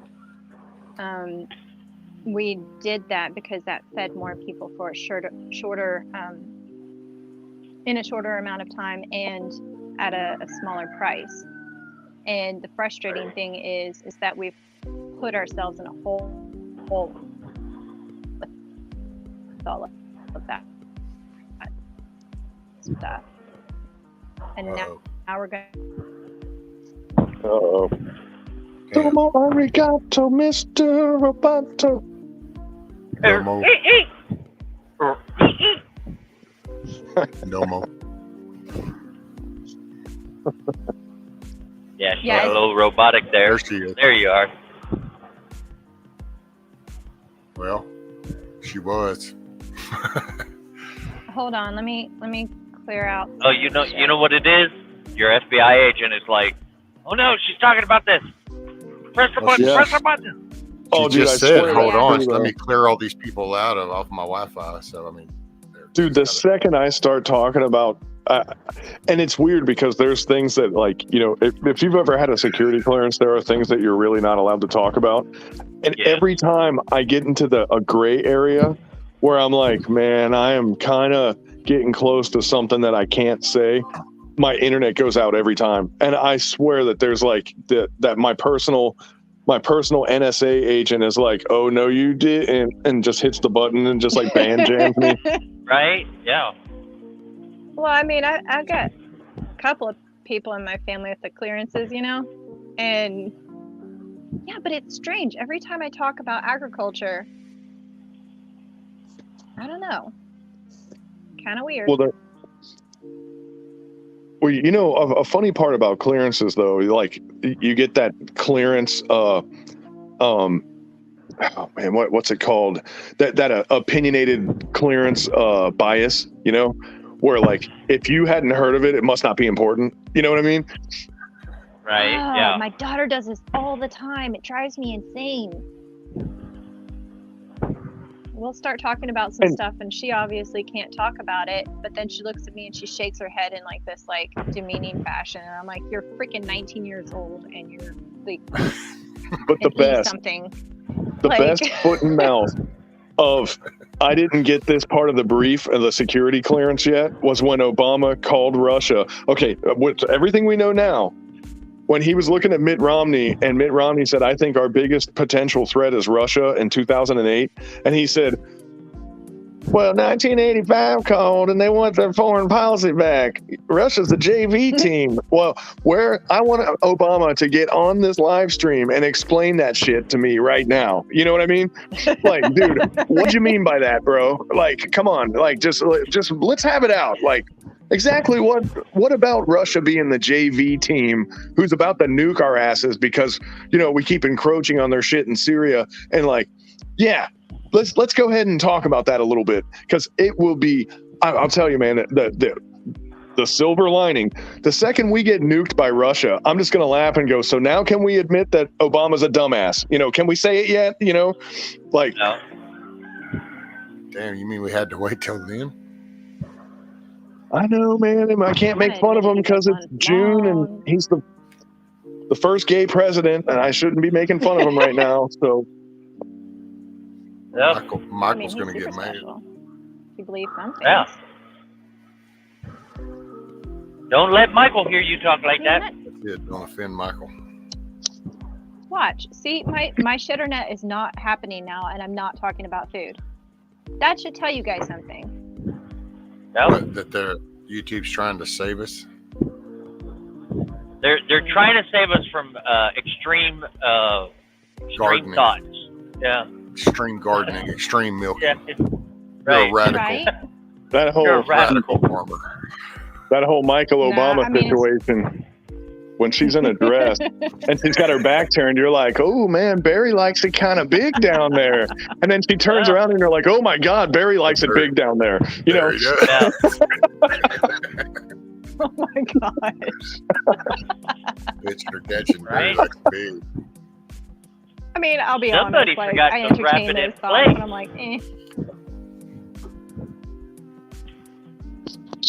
They're sending topsoil from the U.S. to China. Yep. Okay, Well, the whole thing with topsoil, you know what topsoil is? Can I explain what topsoil is? I'm kind of guessing, now this is just me, but I'm guessing it's the soil I vote no. that's on top. Hell no. The soil on top. That's kind of what I was going with, but Because you can take any soil and turn it into topsoil. It's all about the biology in the soil. It's in The NSA just hit the nuke top button layer on that you. has the most biology in it. The NSA just blasted that whole thing. Yeah. Wait, why don't you talk about power bottom soil? Maybe they'll let you say that because it's June. Right? Right? Sorry. Didn't mean to yell. Power No, bottom do it one more soil time. is soil that is on a... Again? It did it again? No, you're still good. Hurry. No, you're good. Oh, she let the wave go Talking by. code. Lifeless dirt. See, I'm she didn't catch the trying wave to in talk time. Damn. She might be pausing though. You said lifeless dirt. We heard it perfectly. Yeah. See? Now she got to wait for the next wave. Shit. Do, do, do, do, do, Is it really actually messing up every time I talk? Well, when it you're didn't not just saying then. it, it works great. When you're not saying it, it works perfect. And then the second you start saying it, it doesn't work. Right. That's probably.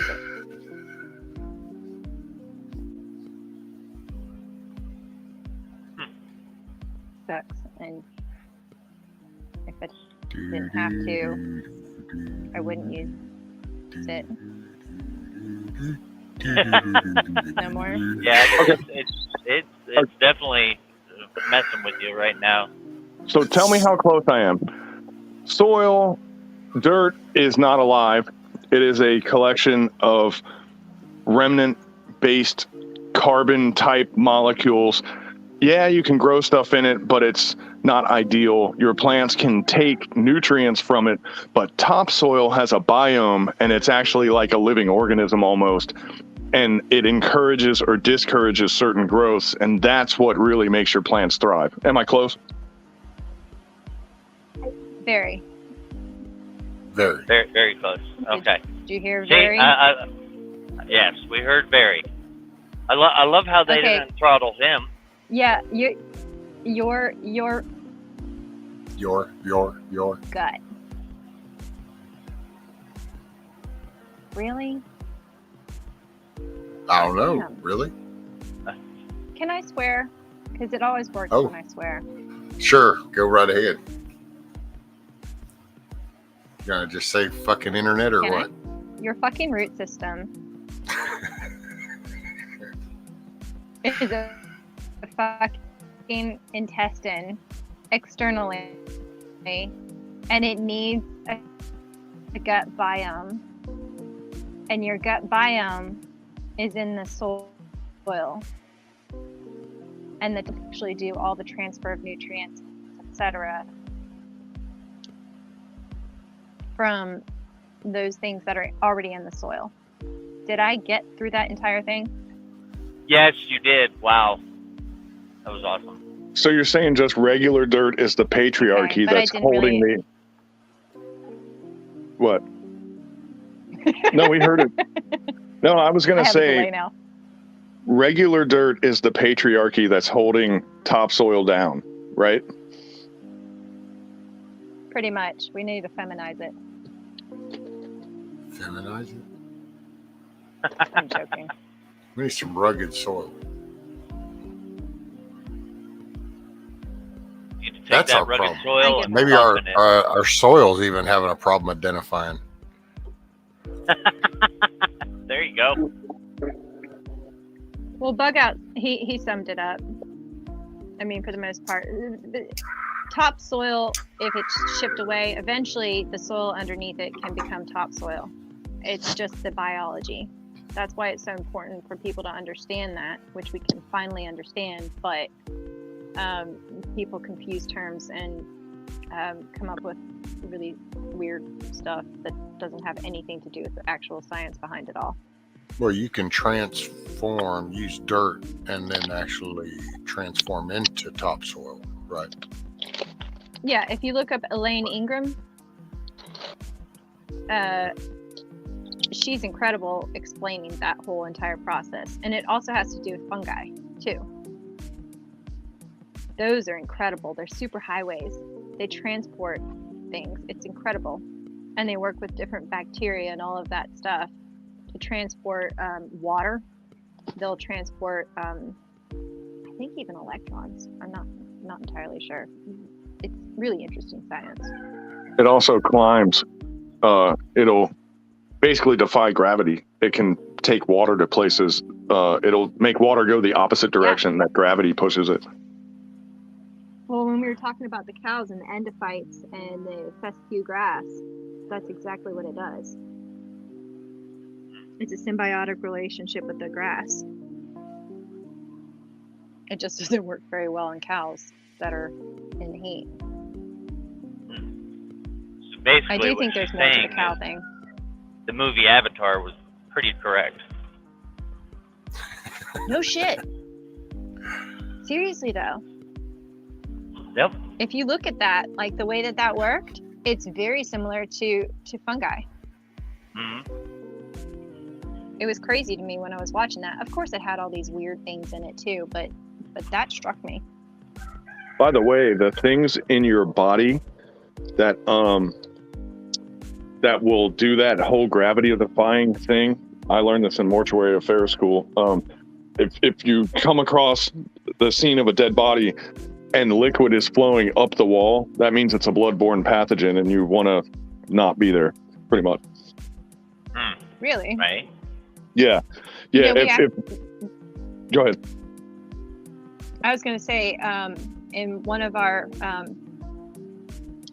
the good idea fairy moments, we were considering mortuary transport as a viable lot of money option in that. because there's If a lot of money in that.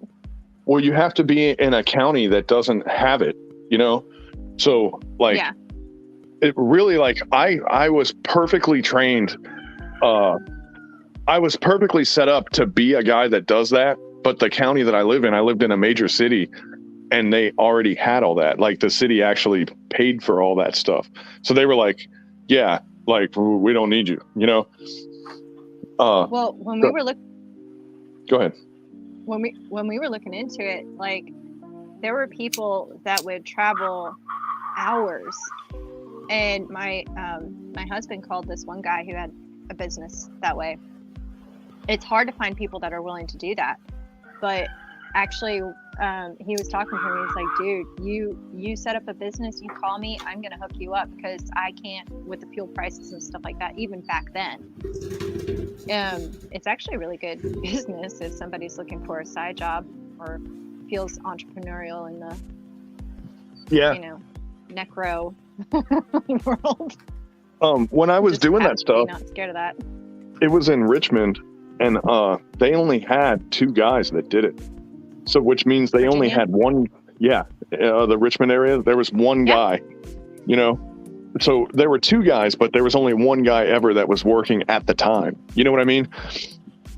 Yeah. So they like shadowed each other. There was a daytime guy and a nighttime guy, pretty much. And there may have been 2 other guys. Yeah, I don't know. But when I was there, I only saw 2 guys, you know? And yeah, it was like, you know, some days there'd be 3 and some days there'd be 10. You know, like some days there'd be 1 and some days there'd be 12. It was like you just didn't know. It was like random. And man, you know, the thing about doing transport, and I only rode along with 2 of them because it was part of the training. Like you do it once or twice. But both times for me, it was a green lady, you know. Like grandma dies and she's in perfect air conditioning, in the perfect condition, and finally after a month the family checks up on her because they haven't heard from her in a while, and she looks like the Incredible Hulk, you know, like there's nothing really wrong with her. No. She's just dead and she's green as fuck, you know. And yeah, both times I was like, man, I do not want to pick, of course, you know, like bariatric as all get out, you know how grandma is. Grandma always has a couple extra pounds. But I was like, man, I'm picking up the Incredible Hulk again. You know, here it goes. At that point, well, I don't know. Maybe that's too dark of a subject for a stream. Well, and if they don't rupture, they don't smell. If they're in that condition, if they're in the right condition. But the second that like something pops, you know, instantly, you know. Well, and then there's the sitting by the body, waiting for the people to come. That has been a job that I've heard described. And there's a lot of noises that come from that, and smells, and everything kind of lets loose. The noises really get crazy after the autopsy, and you sew them back up, because now you've just disturbed everything, and now there's like semi-closed, but you don't sew them like perfectly. You know what I mean? You're not sewing it like, you're not stitching it like a football or anything, you know. You're just like going, yeah, good enough, whatever, you know, or let's get out of here. But yeah, like that. You'll hear some weird stuff with that as things settle. You know. Let's see, we're 'Cause you just- getting to the topic where the chat is like, "Oh my gosh, I'm gonna go for a breakfast." No, Nikki. I didn't even Nikki's think like about it's that. worse when it's slushy and they pop for sure. Oh, Yeah. Nikki. Well, if they're in the Nikki water, gets it. Yeah. the water's the worst. You know, like if you want something that stinks, if it was in the water, it's bad. Oh yes. But yeah, the only really bad one that I got while I was there was they found a victim. He ended up being a victim of gang violence, actually. But it was the summer in Virginia, which got a little hotter than I thought it would. And it was a record heat wave year. I want to say it was like 99 or 98, you know, the year, you know, and the heat as well, you know. But like the guy had been dead for like 3 weeks, but in that summer heat, it was like he'd been dead for 2 months, and animals ran off with parts of his body, and I had to go find it. I was so glad I wasn't on that one. I was like, man, they were like running around this area, like picking up feet and shit, you know. The dogs ran off with like neighborhood dogs, like Skippy, you know. Well, Billy, how do you think the soil got to become soil? Poor Billy. Scat Pack's about to lose it. Yeah, I love it. Billy said yeah, I was a that's few bad. minutes behind. Sorry, It was Scat soil. I hit refresh, and it was like, WTF? How did that happen? Well, you know, things move kind of quick, I guess. I don't know. We were talking from soil to how soil gets created, and well, But there's let's talk about path right there. Milkmaid. Hang on. Whoa. Whoa, whoa, whoa. I just want to have people hear me talk for a little longer, so just bear with me. No, I'm just kidding. But Wait, I still have a few minutes left on my pre-record right here. we make the old prepper compound, and the business we do could be that. We always have a truck out doing the remains transfer, you know. Well, just go to some colleges that already have forensic farms already going in place. So just it could add work. another layer of soil and, well, just let it go. Bam, soil creation, just like that. So would this be like a side income for the compound, or? What could be like everybody took, you know, that there could be like a tag team kind of, and somebody was always on duty. Always, you know, everybody took a turn, and the money that came for it went straight into prep food or something. You know what I'm saying? Like, well, you know, we can find. Wait a minute. What? So you think you're going to Like profit this from this? Like, there's going to be so many volunteers. You're going to be having piles. So you're going to be having to find volunteers to go process that. You're trying to market something that's going to be overly abundant. I knew Nikki couldn't resist. It's quite morbid when I think this is the best part of the show so far, right? Sitting there laughing, going, "Oh, this is great." We can all kind of relate. We all find our little little union right here. It's like, oh yeah. It's like, this is it, man. it's the I little mean, you things. have to be realistic, though. This is actually a legitimate business. It's part of life. It's like, you know, Lion King style.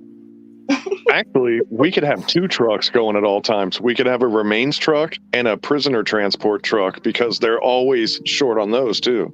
I thought one was the same. And but then we could have a truck that could do both. You see what I'm saying?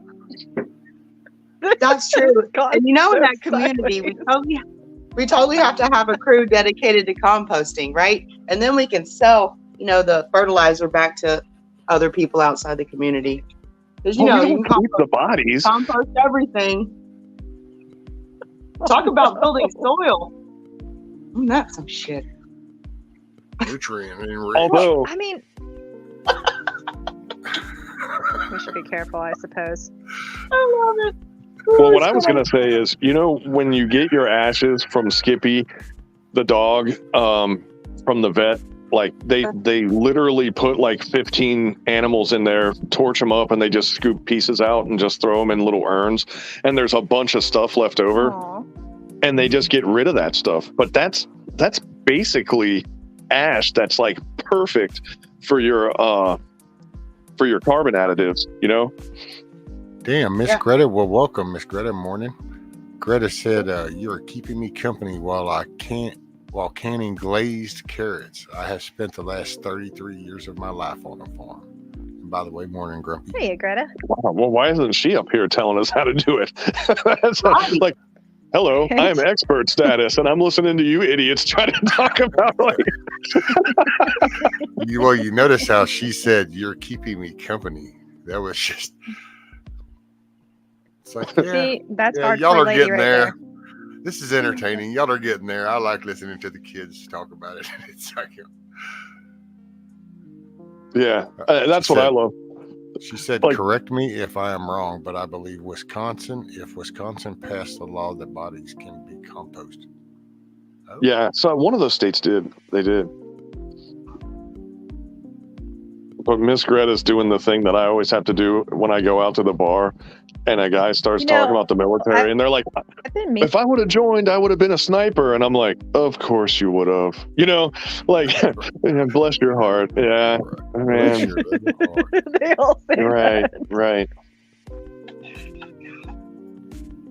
They were all Green Berets or Special Forces or SEALs. You know, Don't forget something high SEALs. speed like that, and you're like, SEALs. Yeah, I forgot. About Yeah, I'm like, SEALs, sorry. no, you know, I was just a TAC P guy, and they're like, I never heard of that. Must not be anything. And I'm like, you're right. It's not as cool as what you would have been. You know, whatever. If that's their opening line, I'm calling BS right off the bat, and don't say sniper either. That's yeah. And Miss If Lisa, it comes morning, Miss out Lisa. like accidentally later on, then I know. Lisa said in Sacramento, starting in July, they want all food scraps in green waste barrels for them to recycle. In Sacramento in the summer, that's going to go over like a turd in a punch bowl. That's going to be great. Oh, you mean the one on the corner? It'll be Dave's fetid swamp water. You just add water, you know. It'll be worse. Yeah. Something like that. But no. You gotta mix Man. your browns Morning, with your Dean. greens. Yeah. I'll tell you. California they have all the answers, man. Why can't we catch up to those guys? You know, they have all the answers. They got all the wrong answers, but they have all the answers. At least they have answers, though. You know, They definitely are a prime example of what not to do. Yeah. but they're so consistent. It's like they can't be wrong this much by accident. I mean, just the law of averages would have protected them from this. You know. Well, yeah, by accident. I mean, they're purposely like, oh, man. Yeah, I don't even know how to verbalize that. Phoebe, they're just trying to be the cautionary tale, and they're trying to do it to the best of their ability. Always do every job to the best of your ability, and they are doing just that. I'm proud of them. Oh, well, going the opposite direction. Yeah, they're trying to do that the best they can. They're that guy. That's what they are. Overachievers. No, that guy is not the overachiever. That guy is that guy. You know. You know that guy, the one that don't be that guy. Yeah. Yeah. I see. If we could I get think there's that two guy kinds in, of that guy. we should make a law where you have to, where you put that guy in Latin and make them put it on their flag. You know, make it like a tattoo on the bear. Colors. Oh, yeah. Hey, Deanne. Morning, Dean. Sorry, I'm trying to keep the 70-pound dog off my lap. She wants a hug. Oh, man, I went over to my friend's house the other day. I was picking up my daughter. She was babysitting, and she has this massive Great Dane, and that Great Dane comes up to my waist, like her head just standing there. I don't even have to bend my elbow. Yeah. Or yeah. Oh, she's beautiful. And, you know, I'd love to have her, but she runs off, and that doesn't work very well here. Got you, Carl. And Billy said, I'm not sure I agree with mandating it, but turning food waste into compost is a good thing. Yeah, the problem is that if the state's doing it, then it's not going to go for the benefit of the people. So it's just another blackmailing tool that they could use and dangle over people's head or take away from people. People ought to just be doing that in their own damn backyard type stuff. Rescue. I agree. But like over in China, oops, I said it. But I think that's the beginning of moving towards like the social credit system. Like with all the cameras everywhere, you can be. Yep.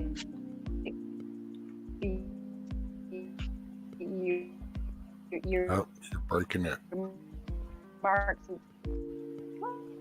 The problem with the city forcing you to compost your food scraps is when they pick it up once a week and you have a little green bin sitting out in the Sacramento sun for a week. Every house, everybody, like, man, that whole state, that whole city's going to smell like kimchi. I was going to get it right. I said city, state, zip code, country. Like, yeah, city. It's a city. That's right. Yeah, I agree. It will. It's disgusting. My mom saves her vegetable scraps for me. I didn't ask her to, but she knows I do composting, so she saves her vegetable scraps, right? And I get this container, anyway, with like, zucchini and pieces of stuff that's all moldy, and that smell. I was dumping it in the compost pile a couple of days ago, and my husband was like, "How does that smell worse than a decomposing body?" And I'm like, it's bacteria. It doesn't matter what kind of food it's on. You know what I mean. Yeah. But you're breeding. Phoebe's right. That's exactly what would happen. It would be awful. Woo.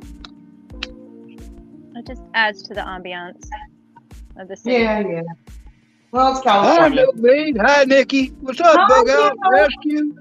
Hey, Carl. Well, it's California. Who cares, right? Carl, you're showing up right as I got to go, man. What's the deal with that? Well, I just got the easiest job today, man. Me and Jeff Riddle went and picked up this boat and took it to the dump. My day is already over. Woo! There you go. Where are you going? You got to go to work, Bug Out? I got to go to sleep. my day's over too, man. But my day was yesterday. Yeah, started yesterday. Man. You see the video I did in my backpack, Bug Out? I saw that you posted it, but I didn't get around to it because when I was at work, my internet was all crappy, so I couldn't load videos right. So I didn't want to watch it 3 seconds at a time with a minute of loading in between. So I was like, man, I'm going to save that one for later. Well, but, your input is the most important input. That's the one that I'm waiting to hear from. Oh. Yeah, no, I'll watch it when I get up, man.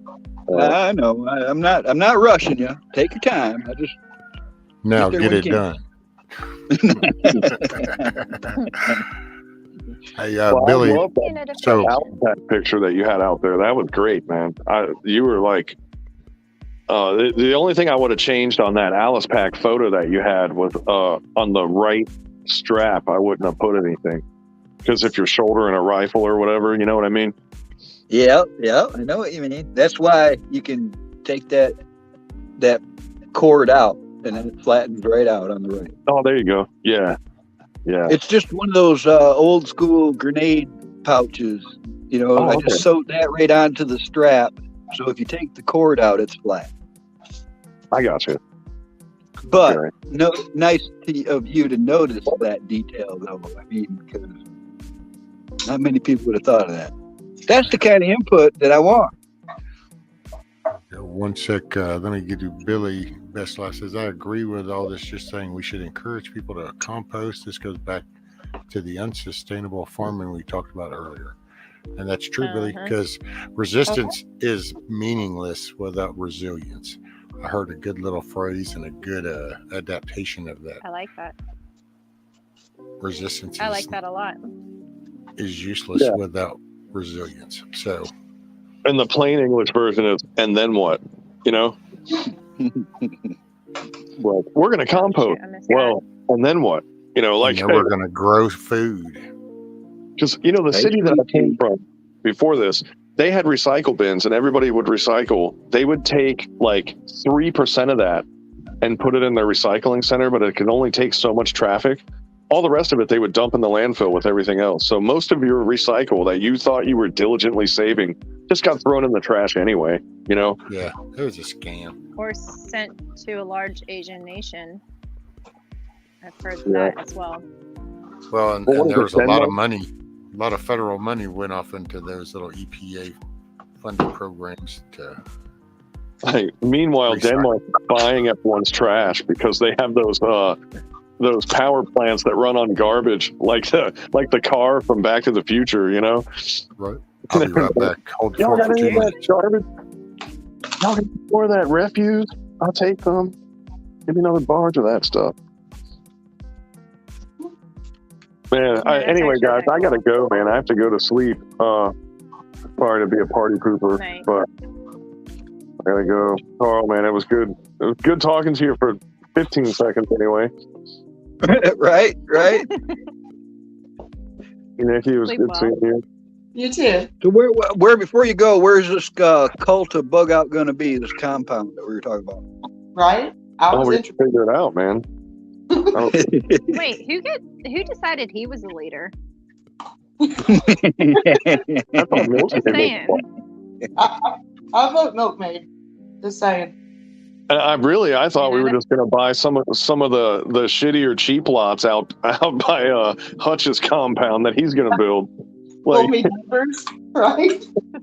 we're Right? just buying one on the other side of the septic tank hill, you know. So a bunch of independent nations, is what you're saying.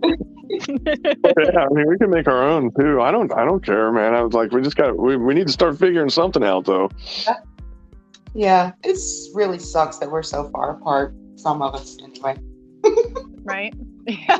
There are some people that I'm okay with them being far away. I totally agree. Oh, That's true. But I'm Go to starting bed, to kind baby. of get the feeling that it might be too hot down here, you know. not for me. That definitely hit me once or twice this summer already, and I'm like, you know, maybe I could survive somewhere a little less kill you with prehistoric animals and heat, you know? Yeah. Told ya. I Mountains like where it's about at. Michigan. I like Michigan because it changes. Oh, that's too cold for me. I couldn't do it.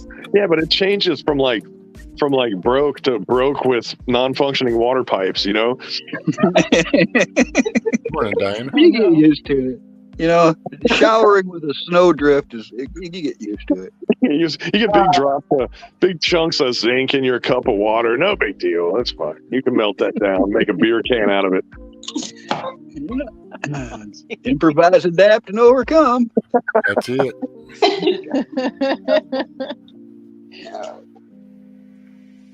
That's What are you funny. making, All right. Nikki? Okay, I'll see Later, you later, later. brother. Yeah. Get you some rest, man. All righty. Later, bug Bye. out. See ya. Yeah. What you got there? Bud. She asked what I was making. Gee, What you making? Gee. atta girl. I'm getting low. I only have the jar that I'm using on the counter plus one, so you know it's time. Restock. I've got- restock. So many jars of that stuff. I need to start rotating through it because I haven't been using it a whole lot. Oh, So I rotate frequently. That's it. have Butter y'all makes noticed it the better. cost of butter though? Butter has gone up. Yeah. Like I'm whoa. going to share this in the regular chat, Rescue, because this just went too smooth not to share it. We went and recovered this old boat. The guy built a wood tiki bar out of it, so it weighed like 10,000 pounds. But it went so smooth. I got a video up of us dumping it at the dump. Oh, cool. If anybody that's mods, can you post stand up humble Diana's link? I can Yeah. find that. I see you, Dan. What is As the long as it isn't a new one, she's got a couple channels. I don't know which one's running. Thank you, Mama Red. She got it already? Yeah, Mama Red got it. And yeah, thank Fast you, as lightning. Diana. It was kind of cool getting the 500 subs. I got to do a video on that, and then tomorrow's actually my 100th episode, so that'll. Hey, yeah. 100 episodes. What's up, Garrett? Hey, didn't you have more? You got 508 subs. Didn't you have more than that? Did they already take some away? I had like 513 or 512 or something at one point, I think, and now I'm at like 508 or 9 or whatever it is. Yeah, they seem to take them. Oh, D's here. What's up, D?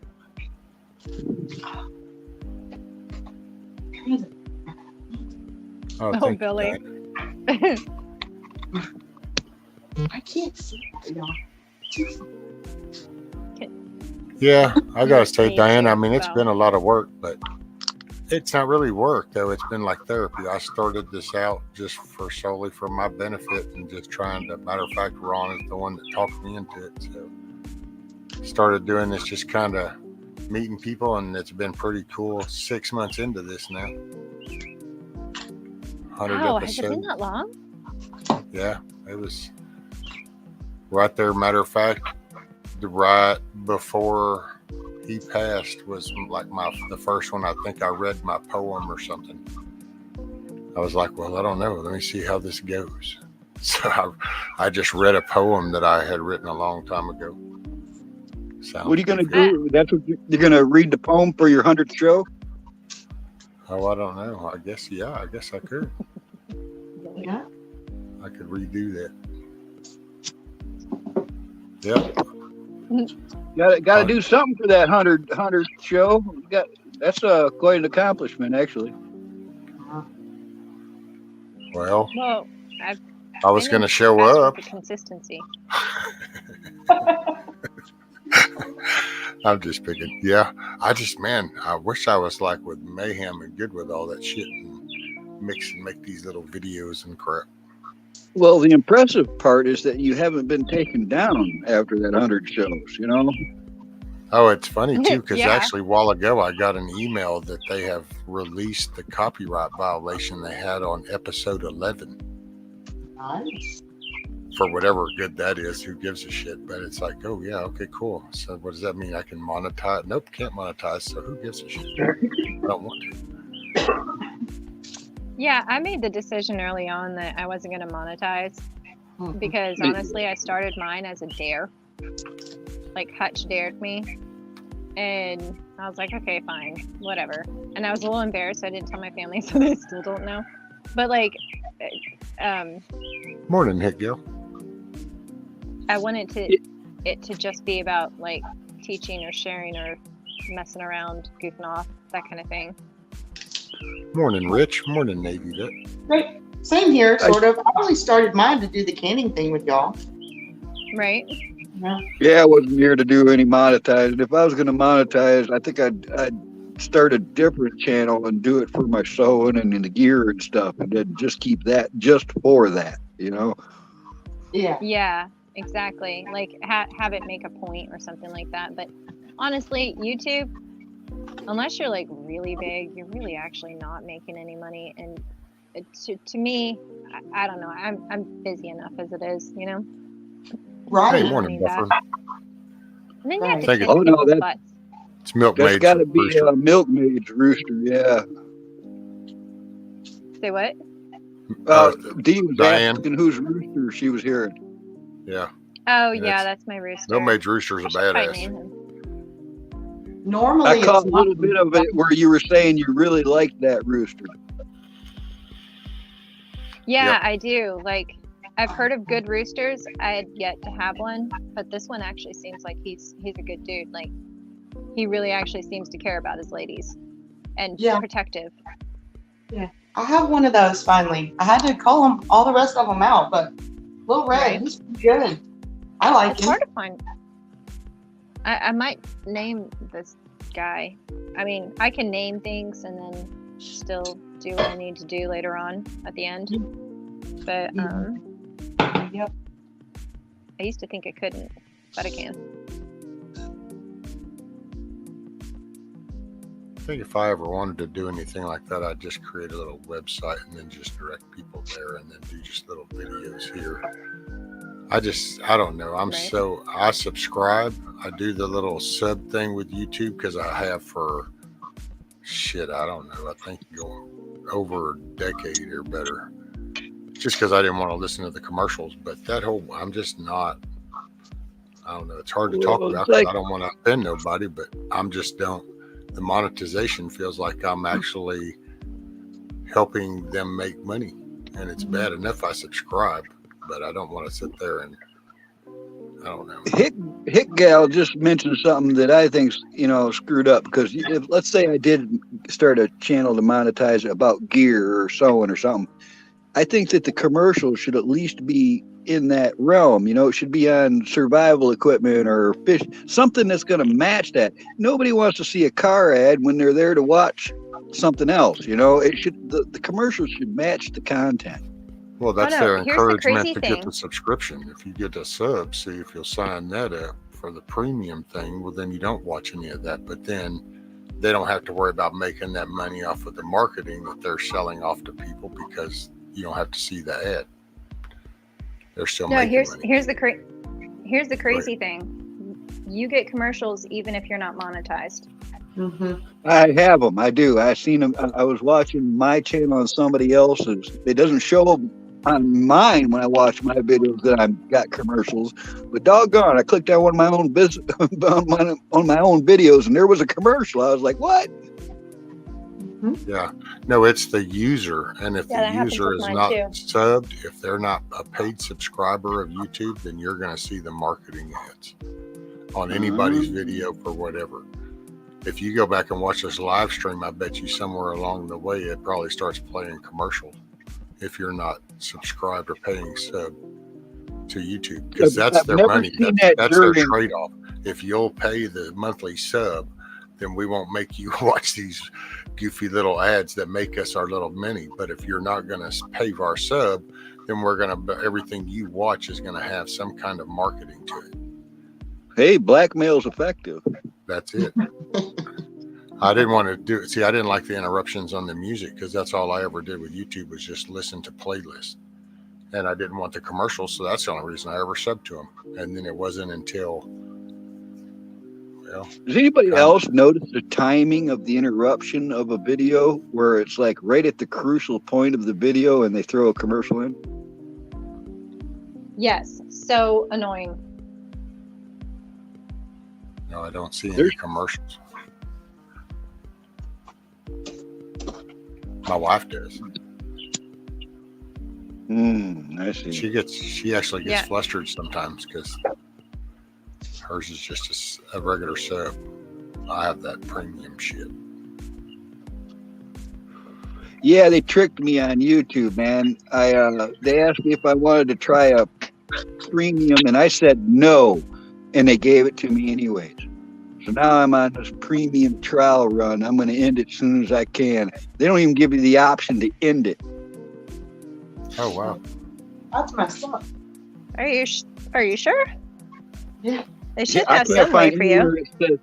I can't find anywhere where it says I can cancel this premium trial. And I didn't want it in the first place. And I don't really see that it's changed anything, but I don't want to get stuck with a bill because I didn't cancel it within the 15 or 20 days or whatever it is. But do you still see commercials or marketing whenever you watch a video? Now that you mention it, I think it may be seeing less of that. Because you shouldn't see any at all. In all honesty, I don't see any. That's the only benefit they give you? Well, yeah, pretty much. And you can, I think, download or something. And I don't know. That's the only thing I ever paid attention to, is I didn't have to listen to nobody else's shit. Well, I specifically said no, and boom, there it was. And it was worth $10 to have to not to listen to nobody's shit. Well, I guess maybe $10 maybe. Yeah, I didn't know what it was going to cost. They didn't even tell me that. They've been trying to give it to me for weeks, if not months. And every time I clicked the no. This time I clicked the no, and like, what just changed? Something's wrong. Oh, crap, Well, it's like getting an update that you didn't want.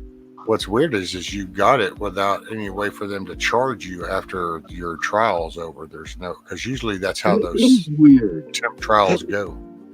Oh well, my PayPal might be linked to it though, so I gotta watch that.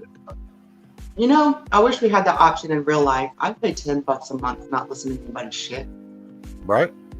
Hey, I would take some mean tweets right now and some cheaper gas.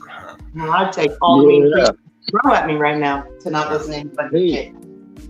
I started seeing those stickers in person where they stick them on the gas pump. Says it's got a picture of Biden on it. Says I did that.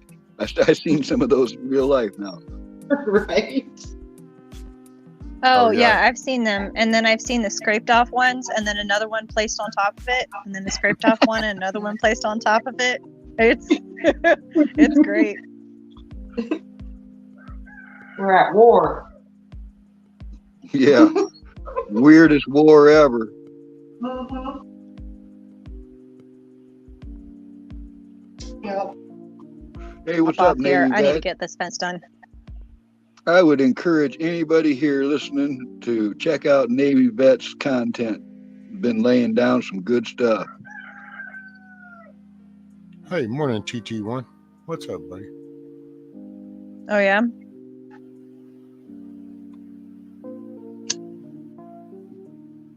The little short videos too, the ones that are easy to watch and make you think. Navy Vet TT1. also was talking about that they find out the analytics. They'll find out where the climax of the video is, and that's where they'll push that commercial right in front of it. Oh, so I wasn't imagining that. No. Happens every time. You can go back in the analytics of like the stream, and I could go back and find out what the most interesting little moment was. You can go look in the graph and kind of go, oh, right here at this point, we talked about this or this or this, and you can either watch it drop or rise, and you can see you can see more shit than you really want to know or that I want to know. But I could see on that little nosy data mining side.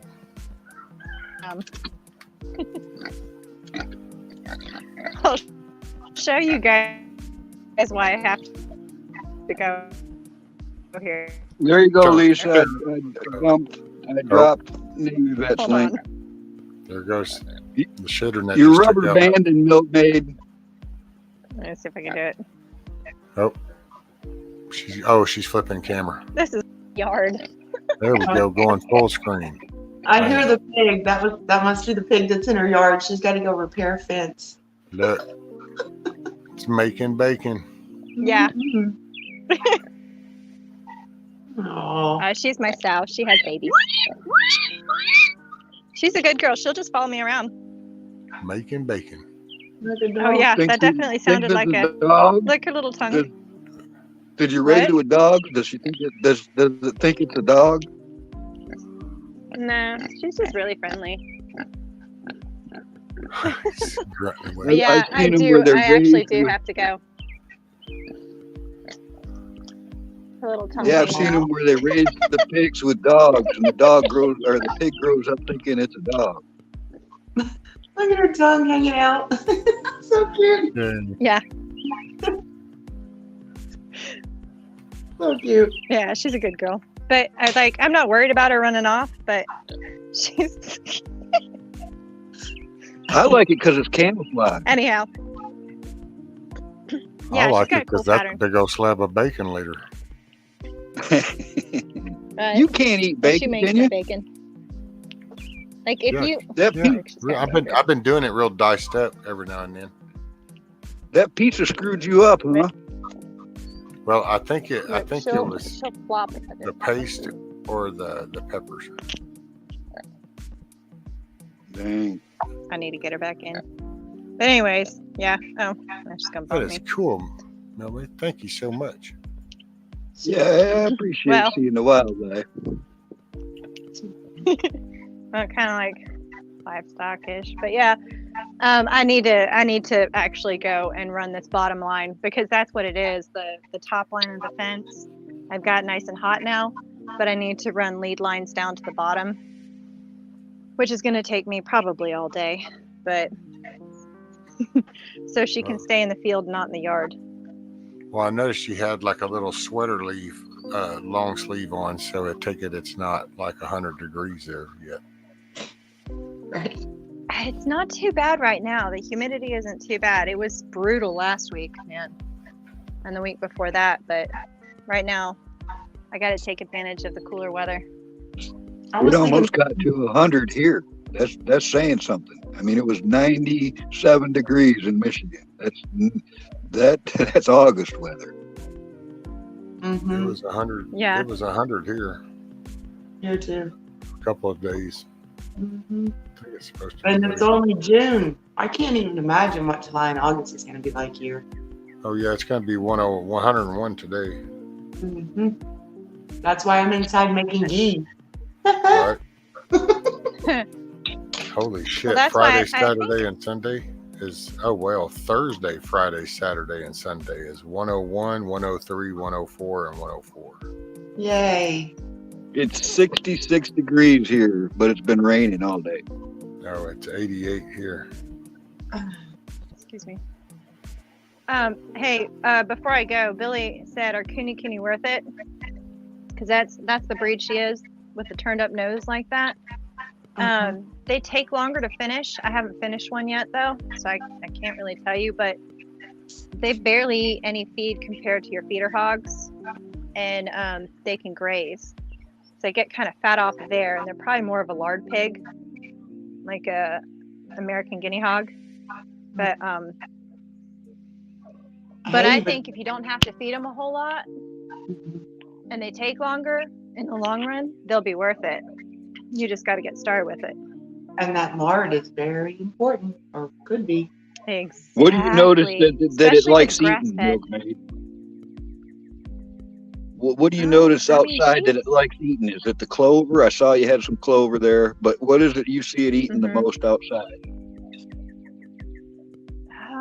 I haven't actually sat down and watched her eat, but I know, like, if you put them in too small an area, they'll moonscape that, so they'll eat everything. The only thing I don't think they like eating is, I've seen them eat poison ivy, clover, grass, all kinds of weeds like dock, plantain. They'll eat all kinds of stuff, but they don't like paradise trees. They know what's not good for them, basically. They won't eat that. Well, you wouldn't think that poison ivy would be too good on their palate either, but some of that seems to affect people worse than others too. I've noticed. I don't know about the pig. I don't know. The goats and sheep loved it. Mm-hmm. So did the cows. They'll all eat that, and they don't break out in blisters like we do. Mm-hmm. Yeah, I was gonna say our goats used to eat that constantly. It didn't bother them a bit. Oh, they loved it because we've got a lot of poison ivy here. So. Yep. Yeah, I can rub up goats, against that they stuff. pissed me It off. doesn't mess with me. But I've seen people just get near it and flare up.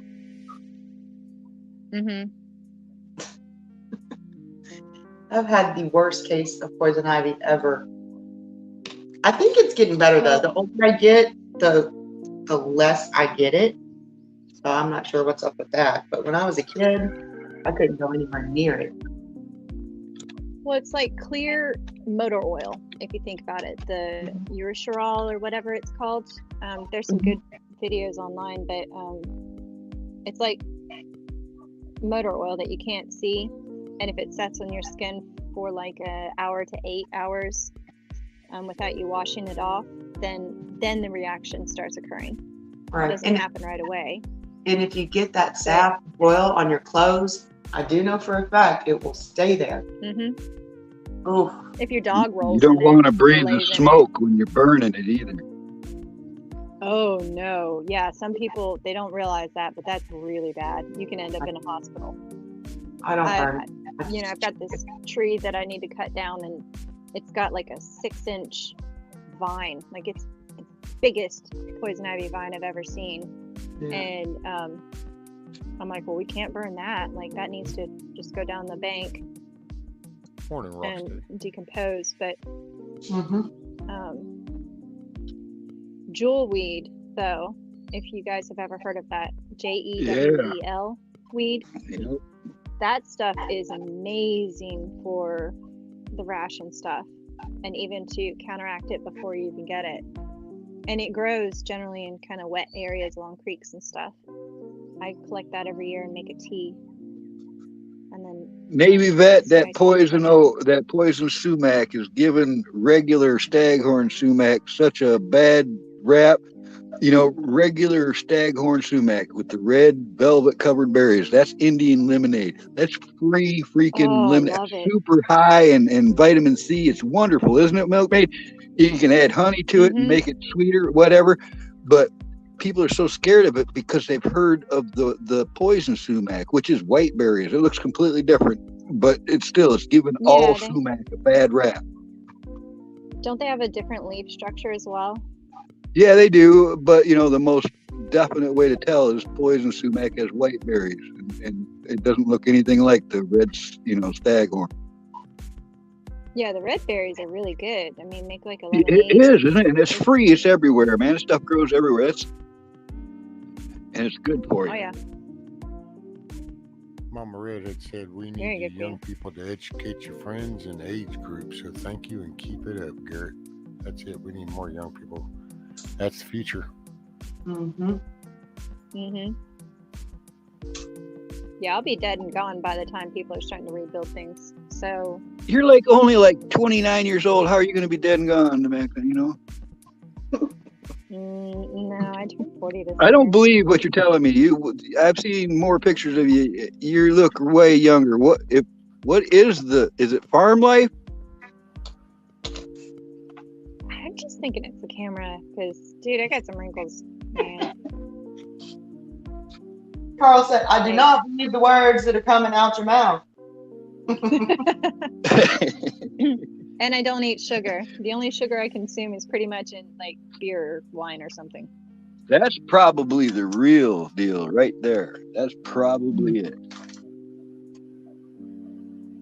Yeah, and you gotta live I a had little. somebody But anyhow, like 20 years ago, somebody said, do you realize how much sugar you're putting in your coffee? I'm like, well, I put 2 spoons of sugar in my cup. They're like, that's a lot of sugar, man. And they made me think about it. And before long, I got it down to 1 spoon. I was even missing that other spoon of sugar. And now I don't use it hardly at all anyway. But now if I put sugar in it, it's going to be like a half a spoon or something. I don't need it all. I just didn't know I was overdoing it. milk or cream. Yeah. Well, and I don't know. I mean, I have bad vices that I need to get rid of, but Don't we all? right. But anyhow, I actually do have to get going, guys. I've got to get this fence going. Well, you said that like 3 or 4 times now. Yeah, but y'all are fun. I'll see you later. Later, Milkmaid. Thanks for coming up. I Pull a appreciate Virginia, it, man. just pop off. Right, bye, Milkmaid. Good to see y'all. See you later, Have a great day. Let's see. Gmo said, what is that? Gmo said, I peed in stinging nettle when I was little. So painful. Under my carriage was on fire. Oh boy. You know what's weird about that is you can what they call steeping it in hot water, but stinging nettle's edible. It's good. It's actually kind of tangy, but you got to steep it in the water to kill the stinging part before you can eat it. Hold on, let's see, what is it? Navy vet says sugar and salt are more addictive than people think. Oh yeah, that's what I say. It was one of my biggest epiphanies was getting rid of all the sugar. Got rid of the sugar, man, system totally changed. And the first one was smoking. Once I got the smoking, cleaned my lungs up and could breathe air again, made a big difference. And smell again. All of a sudden your olfactory. Not polluted down with them, well, I don't know, 1,400 chemicals that get sprayed on all that shit. All right, thank you, Gil.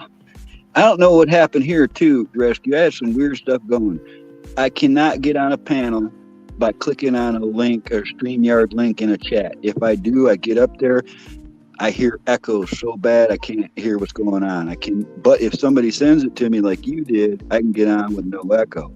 So there's ever since they've updated the system, my icon, it just reminded me of that Hit Gal. Thanks, but that's an old icon. I didn't even think I even had access to.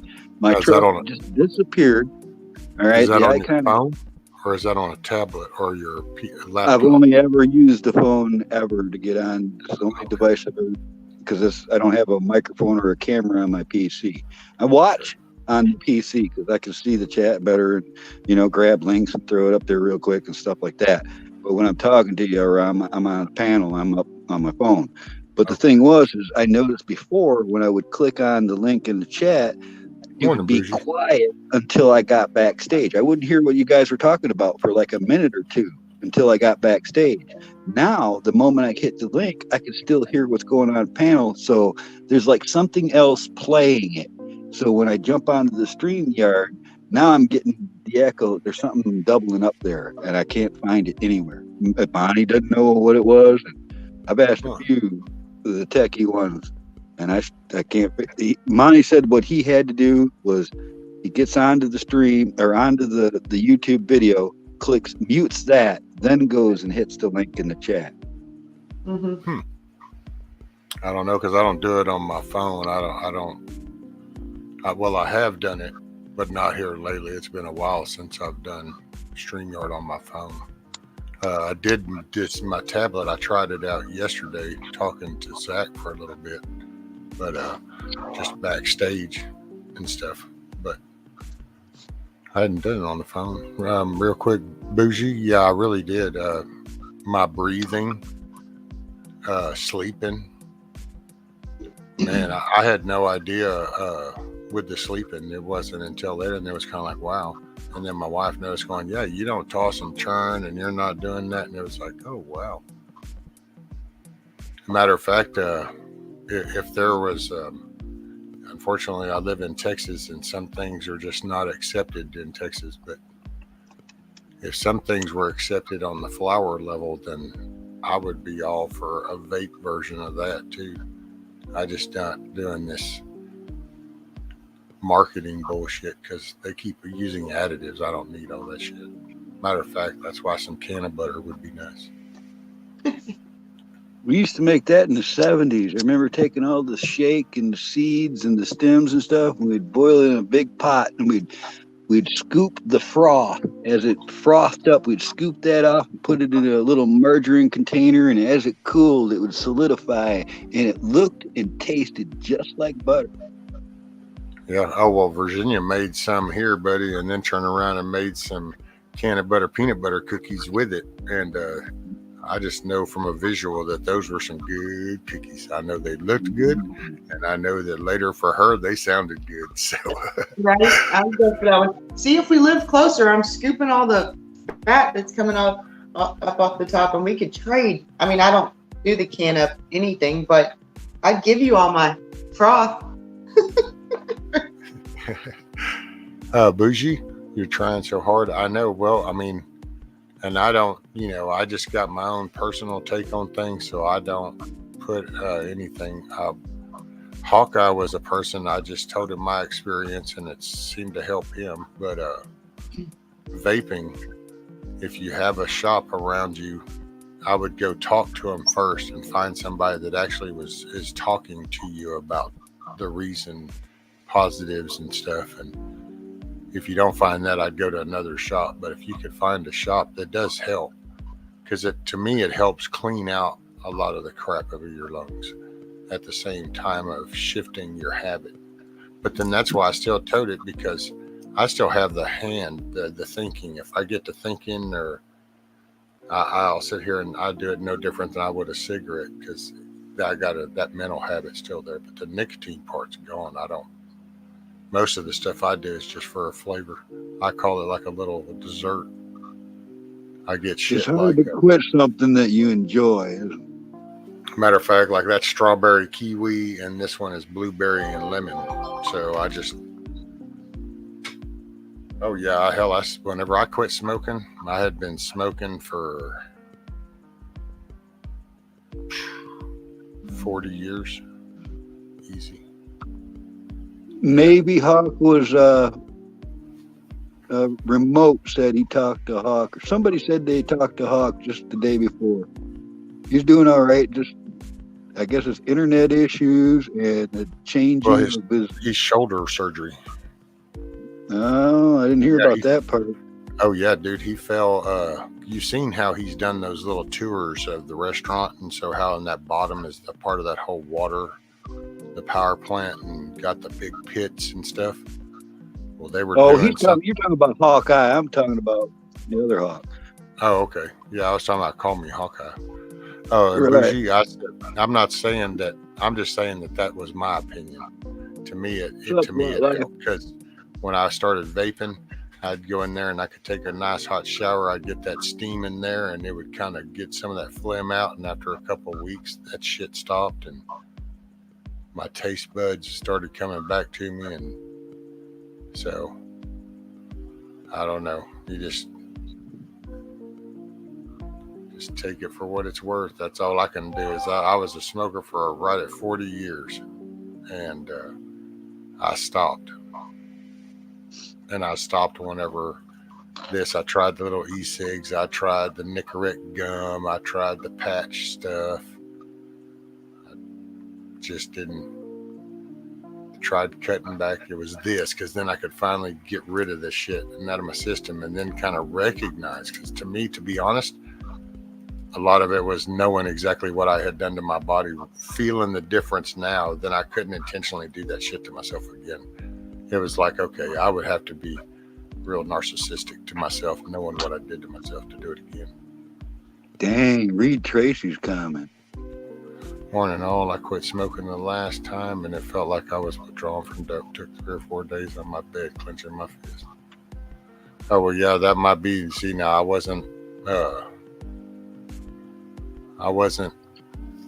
cold turkey kind of person. Just wasn't, because I still do it. That's why I do it with this vape. If I get to reading something and I'm really getting into thought, I'll sit there and I just don't hit it as much. More or less, I sit there and I'm just got it in my hand, so I'm doing something.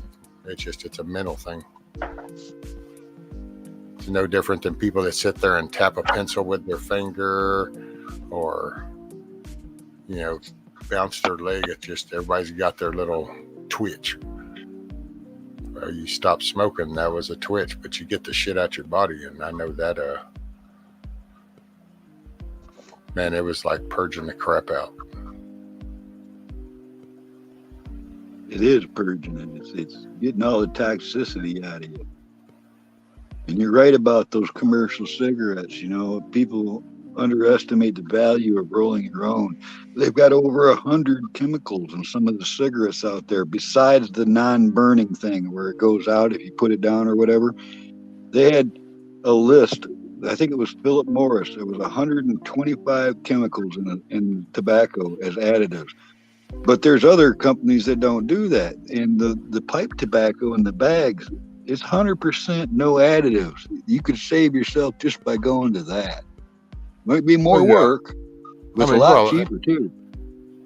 I see it. No offense, and I ain't trying to see this. Is sometimes when you just keep don't say my opinion much, because I don't mean that. It's just me. But I got to tell you, once I kind of did, and I started thinking the process through, and I'm like, yeah, how much sense does it make? That's why I'm not overly excited with the flower part, even, because you're combustible, so you're lighting something on fire and just breathing in the exhaust smoke from it. And that's just I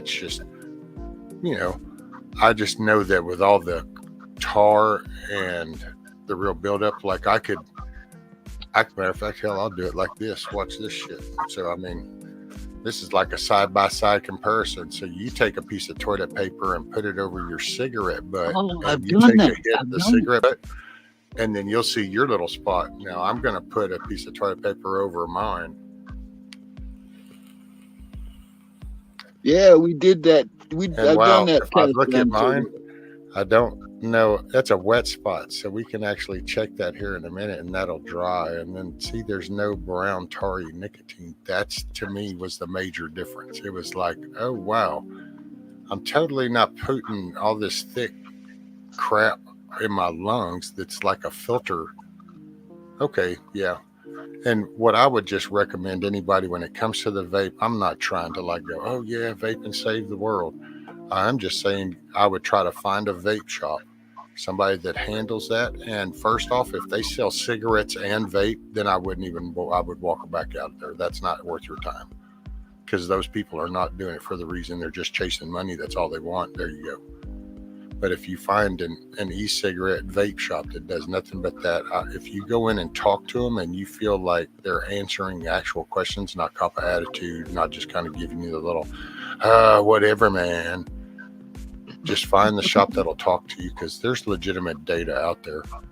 You know, I opened one up. I literally stopped doing fiber communication type line work and went and opened one up for a year. We've probably still been doing it.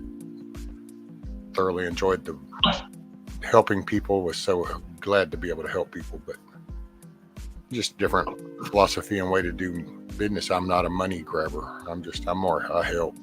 If I won the lottery, I'd be the dude in 6 months. I'm still damn near in the same position I'm in, but there'll be a lot of people out that probably got a bunch of shit out the deal because I'm just that way. You're trying to give stuff away already. You tried to give me some Blue Jacket manuals. I know you didn't even want nothing, no books.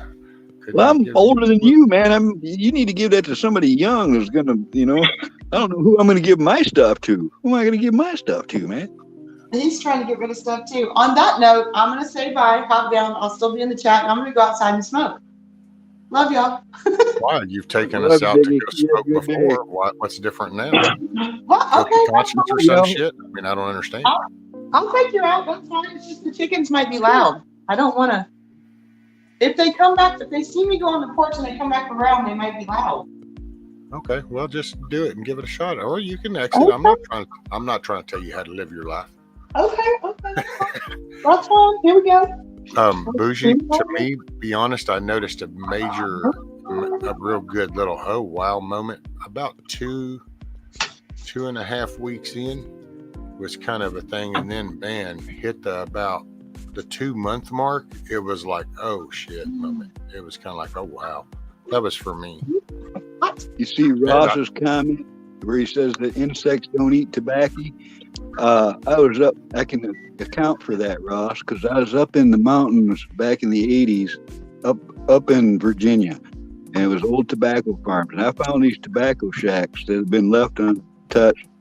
It looked like they had been left for a couple of decades at least, and they still had tobacco hanging on the racks inside there, and nothing touched them. There was no nibbles on them or nothing. That stuff got left, and it just left up in there and dried.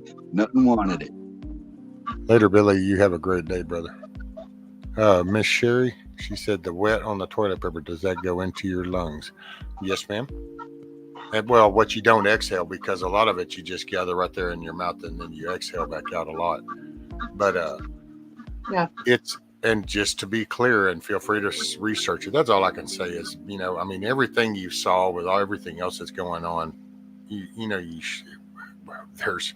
you should be looking stuff up, because you're not being told all the stories with everything. So the 3 chemicals that are in that vape, and I always butcher these words, propylene glycol, okay, which here's the kicker, because I'm going to go ahead and address the media. That's the one that's in antifreeze. Ooh, bad. Oh my God, I can't believe it. You're right. So anyway, now if you'll go in your freezer and you'll look in your ice cream and you'll go look in a whole bunch of other foods, you'll find that same ingredient. So there's Fireball. That. Then their second ingredient is I'm gonna butcher it. I can't remember exactly how to pronounce that. But it's in the inhalers. So it's in the breathing, the asthma inhalers. So the same carrier agent that's in the inhalers, that's the other ingredient. And then the third is a medical grade. Feel free to look that shit up. That's for real. Medical grade nicotine. Okay. And then after that, the only thing you get after that is a flavoring, which uses like food flavoring. So you want vanilla, you put some it's got some vanilla flavoring. So that's, and the mix of the flavors is how you'll come up with different juices. So, yep, I know, Ross. That's why I already said that one right out the gate. It's antifreeze. It's also in your You food, your got ice cream, everything else. So it's no years shock. ago that Fireball whiskey everybody likes got popular, and then the story came out, said, "Oh, it's got antifreeze in it," and the company said, "Oh no, it doesn't have, it doesn't have nothing like that." And then, "Oh yeah, it does." Finally, the company's, "Well, it does have this in there, but there's so little amount that it won't hurt you." So first they lied about it, and then they had to admit it, and then they said it doesn't hurt you, but it's the same stuff they put in antifreeze. Well, yeah, but see, that's and I don't know. It's a component, and sometimes components have to be mixed with sometimes a single, dual, triplicate, quadruplicate components to then create something else. But as a core little ingredient, it's not necessarily, and like I said, it's in your food, and you can just look on the food labeling of some of your food, and you'll kind of start going, "Oh wow, I didn't know that had it in it. Oh, I didn't know that was there." It's like, yep, this is what we call preservatives. And tell St. Peter the Golden Gate, you just hate to make them wait, but you just gotta have another cigarette. Smoke that cigarette. I love that movie. Till you smoke yourself to death. I love it's that just like song. what you've seen in the whole political thing, the coof, the poke, and everything else. So you can see how when there's a word that gets grasped, or like these red flag laws, they're like, "Ooh, look this." Every time they grab that word, that ought to make anybody want to look into the end of, wait a minute, why did you just say that word? What's the real meaning? And so once again, since you heard the word antifreeze from the media, that should lay the story out right there. You should know exactly. That was big money. Yeah, there you go. Hey, that's somebody else, Mama Red. Is that young man there, Midwest Survivor? Boy, I ain't seen him in a while. Yeah, he's had a good head on his shoulders, and I haven't seen him a whole lot lately. Have you seen him, Rescue? I'm gonna have to go look, see what he's. I'm gonna go look at his page. Right, buffering. That's what I'm saying. So many of these ingredients are so intertwined with so much stuff and that's why I'm not saying that this is like, yeah, this is the solution. All I know is here's what I can say. This right here.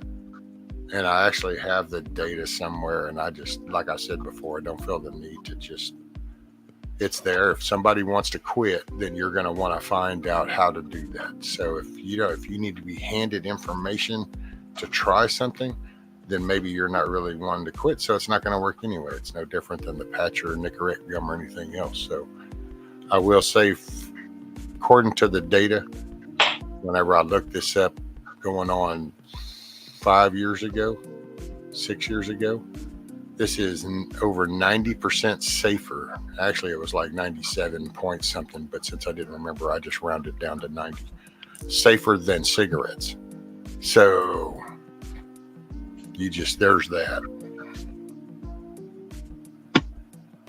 And like I say, man, everybody does what they got to do, whatever works.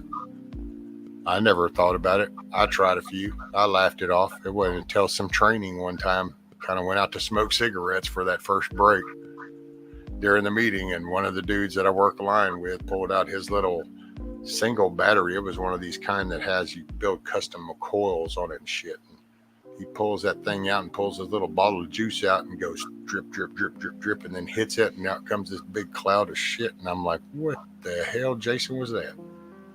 He said, "Oh man, I quit smoking." I said, "So that really worked?" He said, "Oh yeah." I said, "Cool." So I gave it a shot, and it gave me the hit that I wanted, like I was getting from a cigarette. So went down to a vape shop, did it, and never smoked again. And that was that. No relapse, no shit, never had a desire.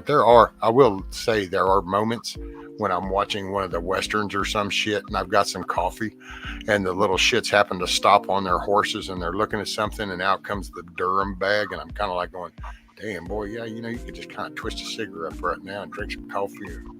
But, well, I hit my vape and call it a day. Miss Kim, have a great day. Be sure and smile, or be the reason somebody else does.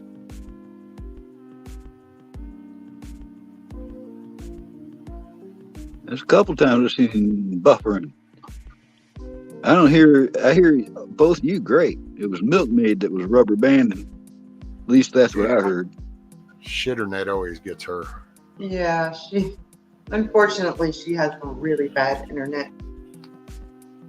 Yeah, well, I'd trade bad service for where she lives any day. Did you see her backyard? It looks like a valley of paradise wherever she's at. Virginia.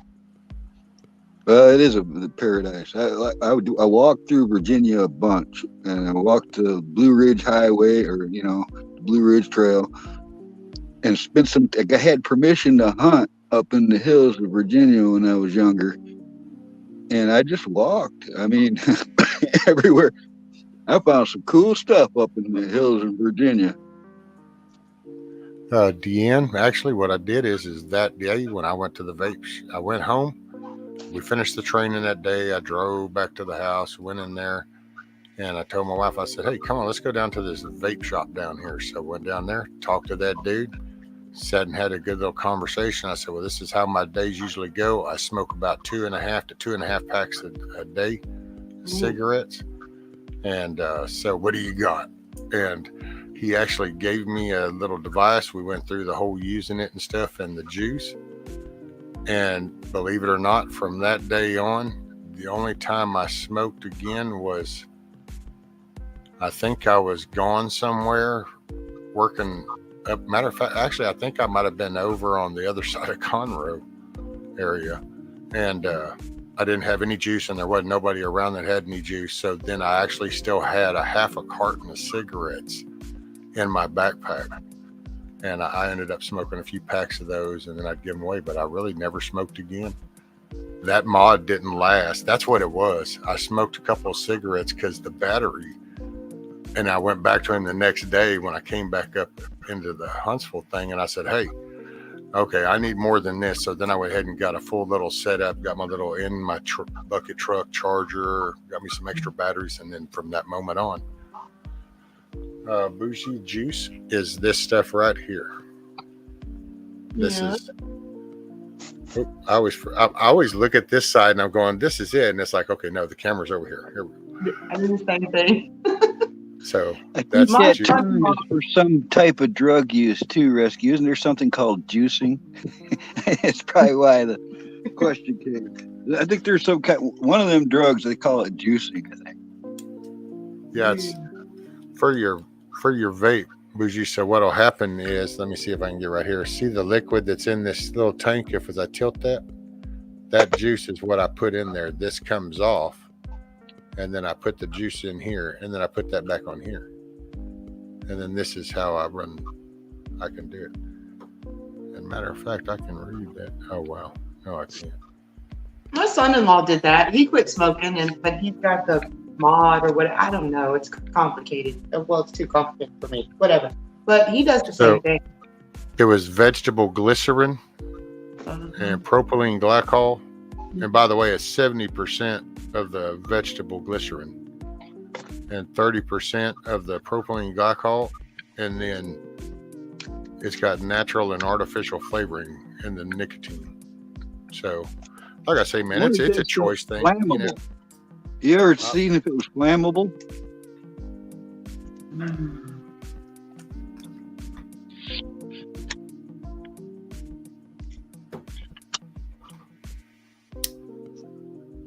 I would say no, because that actually burns the shit out of my finger and ain't nothing happening to that oil. So I would say no, sir. Well, now we know. Yeah. The more you know. Actually, I think it feels like the more I learn, the less I know. What's up with that? What's up with that?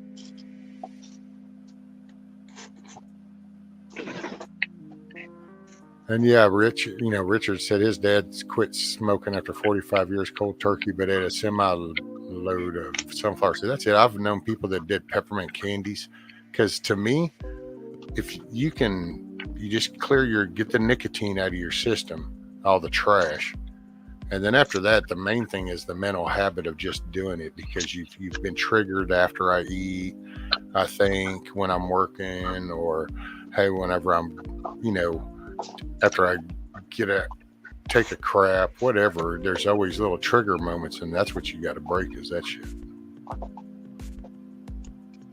Well, for me, a while ago, it was when y'all were talking about smoking, then it made me want to go outside and smoke. Damn it, man.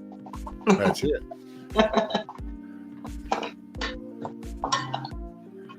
Well, and Deanne's daughter, and that's how one of my kids actually started smoking. Then I was vaping, so then I told them, well, you ain't smoking around the house, because I don't want to be around that shit no more. So I quit, and there you go. So then they actually quit, and one of them actually quit vaping and altogether, and then the other one actually only vapes when he's driving, because he's sitting there for hours. Well, then that's that stall time. That's that chain smoking moment. It's like the 2.5 packs a day I did. I didn't actually smoke them things, but buddy, I had some 2 and 3 inch long ashes sometimes, just depending on what I was working on.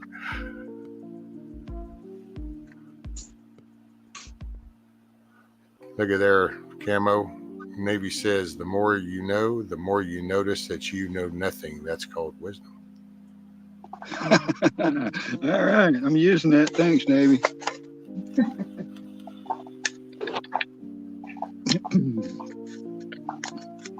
Well, stuff like welding. I heard a guy, he welded all his life. He says, Carl, you can weld your whole life, my whole life, his whole life, and you're still never going to know everything there is to know about welding. That kind of blew my mind. And then I kind of went and researched a little bit. And yep, he's right. There's so many different formulas that I'm not even going to try, So in a way, if you do learn something, you do know more, you do know less. It's like the more, if you learn about something, then you have to learn about all the details about it and what not to do and the better way of doing it, or all that stuff that goes along with it. Well, anything that's done by people, it's going to always adapt, and it's always going to change, because people are the ones doing it. So there's going to be a different way to do something and a different thought. Somebody's going to fine tune something. Hey, what's up, Devil Dog? Hey, good people hanging out. Oh, that's okay, sir. I don't mind.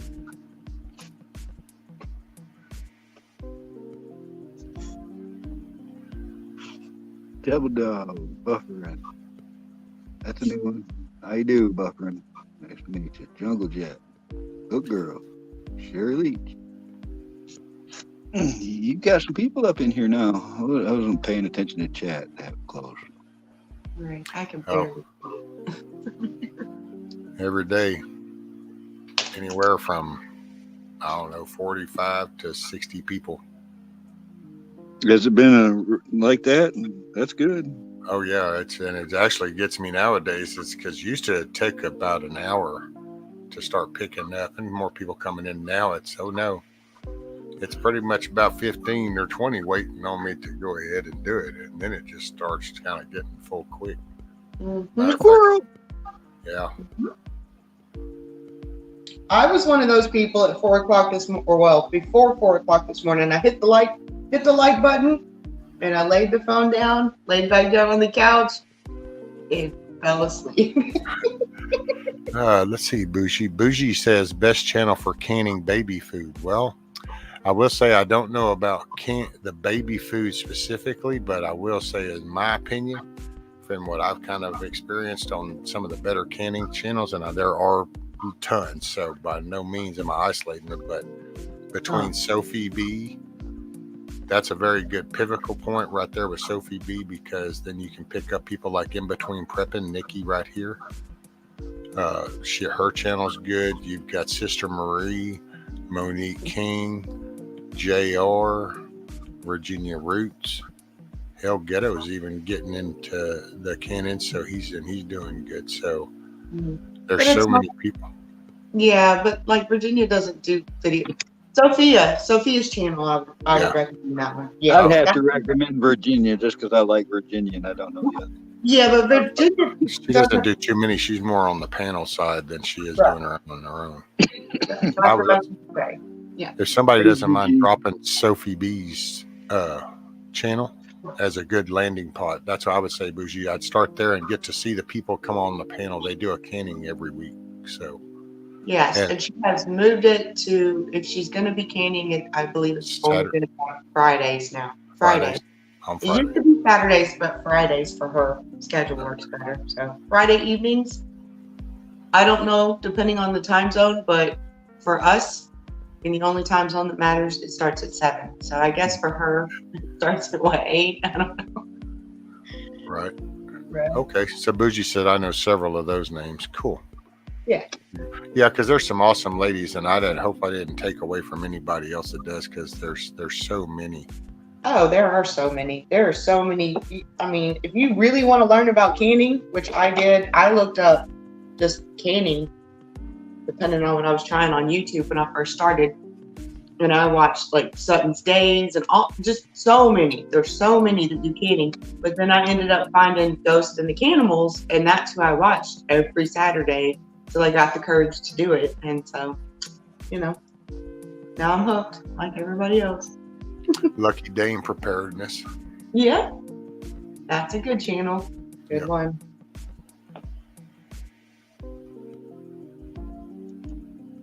Yeah, she had a live yesterday. I was listening. I'd rather just trade sewing jobs for canned goods. They have to go through all that. That works, sir. I'm kind of trying to build that kind of community. Well, Morning, Gigi. I don't even have a single ball jar anymore. I don't have any of that anymore, so I'm gonna just try to trade for it. There you go. Chow. Whoever can Morning, make chow Josh. chow, I'll do some trading with. Okay. I don't know. Michigan's a long way from Texas. Thank you, Dan. I had a couple of sweet old ladies growing up that used to give me a jar of chow chow every time I seen them. All right, if I mowed their lawn, I got a jar of chow chow, and I knew I was getting it, and I looked forward to it. And that stuff, I haven't had it in years. They both have been gone for years, and I did have some I bought, and it was nothing like they made it. So thank you, I'm just waiting to find the right person. Well, also, as with any food, really, it varies so much regionally. Chow chow to somebody in the South may be completely different than the way that, lady made chow chow. Yeah, they were both Southern recipes. I guarantee it. I know that's where it came from, so that's probably why. Northern crap, Right. They don't even put slaw on the dogs up here. They look at me all weird and stuff, We don't either. I don't put slaw in hot dogs, but like I said, it varies depending on what you grew up with and the region you live and traditions and family, and it's just so diverse. I can't get corn liquor nowhere up here. Nobody even knows what I'm talking about. They're talking about moonshine, all that, whatever, but it ain't corn liquor. Right. Corn liquor. Well, by golly, what's corn liquor, Carl? That is the fine and smoothest, most dangerous beverage you'll ever encounter. That's funny.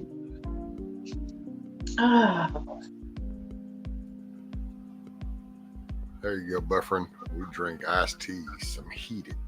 Put a little spice to it.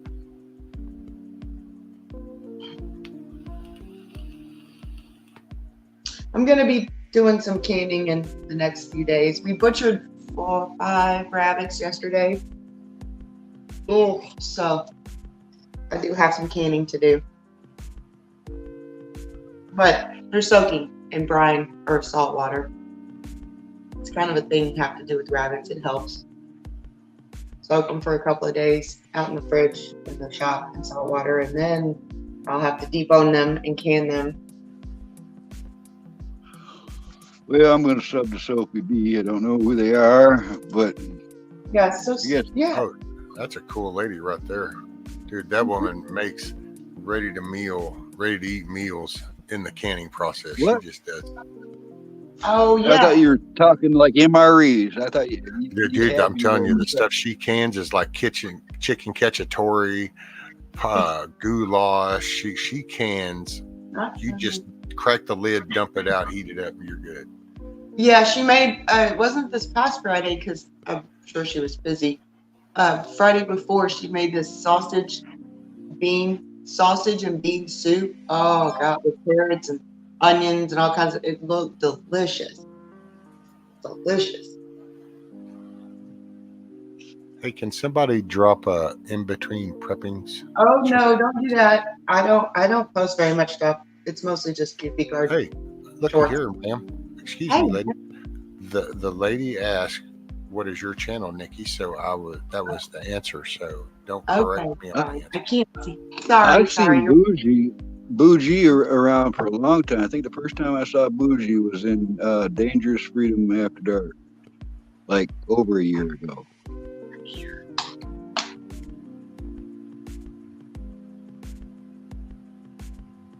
Thank you, Ross. May God bless you too. Appreciate you, brother.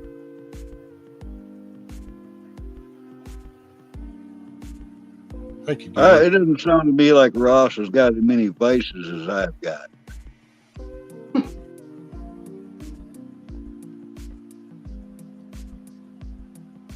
Buffering, we need Indy for dropping links, right? Indy, boy, Indy.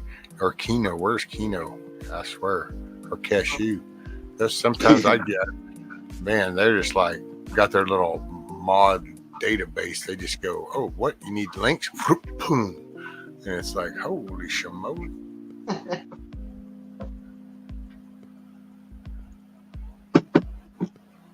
There you go, Carl. Bougie said you are correct. Loved Ron and missing.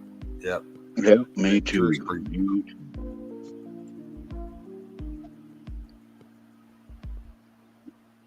Man got me to doing this. I know I'd have never thought this.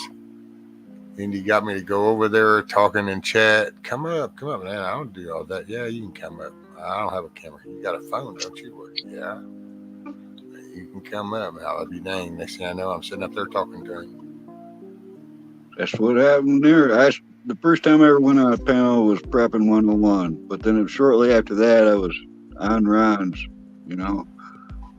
I'd been in chat for years, actually, but didn't participate much until the world turned upside down a couple of years back, you know. Yep. Same here. Same thing. This handle I'm under is only as old as that is, but I used to be Slack Blabbit on YouTube. I was there since the beginning. Later, Miss Sherry, you have a great day, a blessed day, and smile or be the reason somebody smiles. And thank you, ma'am. And yeah, I got to say, because man, I do this and I've met some pretty cool people.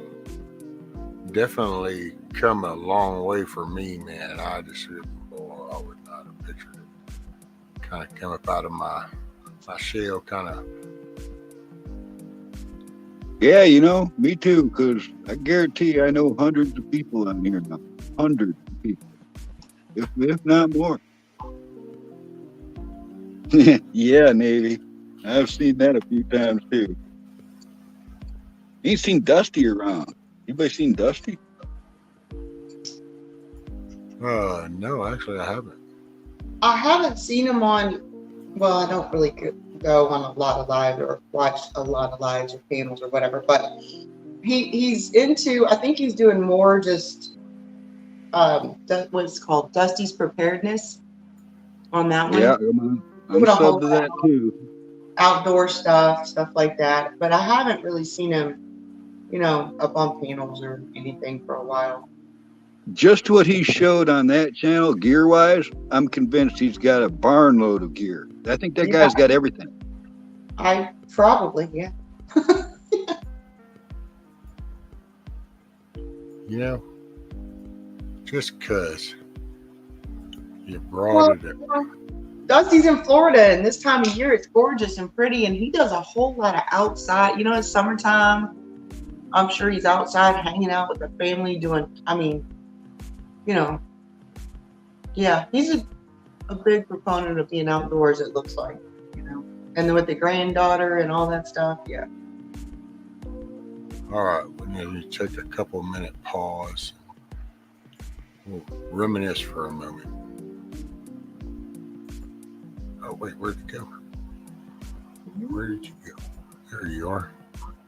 Oh, yeah.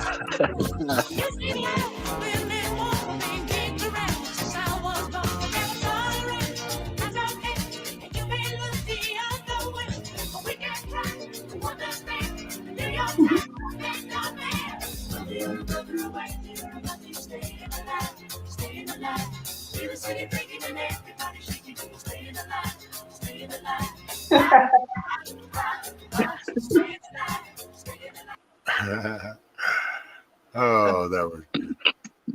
That's great. Gonna have me dancing in the kitchen. I got to see that live, man. I got to see that when that went down. As soon as you said that, I was like, oh, wow, I remember. Yeah, that got sent to me, and it was like, oh, yeah.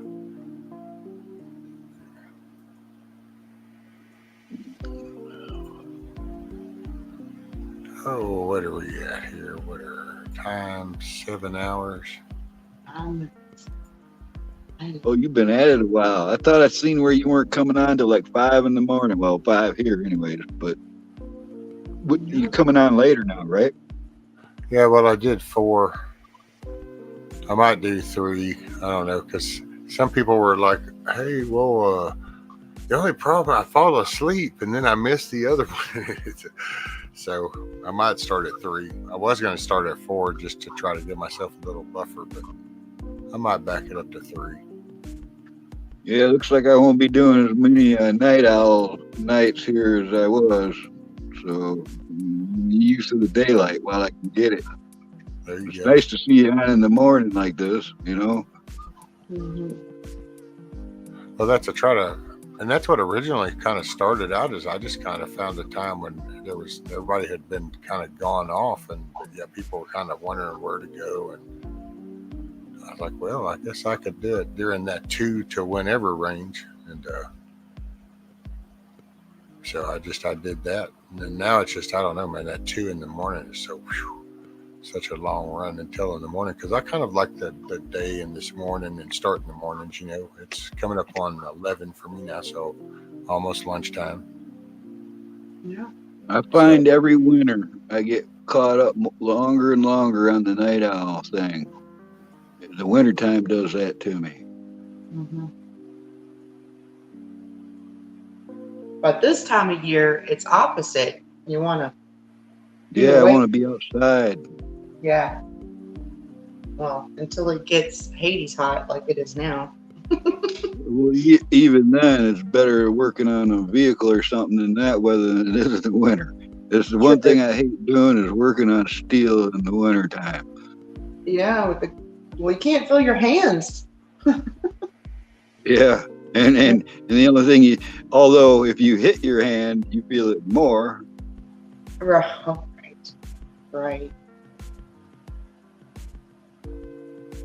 Joyful Diamond. She in here? No, Bougie was saying, does anyone recall the name of a woman that was on Ron's panel with Diamond in her name? Not Diamond Little. She was on a lot with Virginia Roots, and then Benjamin, I think, is saying Joyful Diamonds. Well, there was I haven't seen her in a while, man. I said that to a couple people, wondering what happened to her. There was both. There was a Joyful Diamond and a Diamond Lil. I remember Diamond Lil's still active, but I haven't seen Joyful since shortly after Ron passed. Well, and she's saying it wasn't not the Diamond Little, so it might be that Joyful Diamonds. Okay, yeah.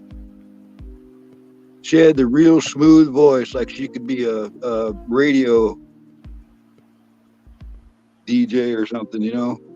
Everybody she had a remarkable voice. She could have been an announcer or something, you know. To me, that's that Lucky Dame preparedness. Lucky Dame, she's got, man, I tell you, if I could come up with scripts, I would get her to read them, because if it was a product, people would buy it. Right. Her and Aloha too. Aloha preppers, you got that voice that'd talk people into stuff. Real smooth.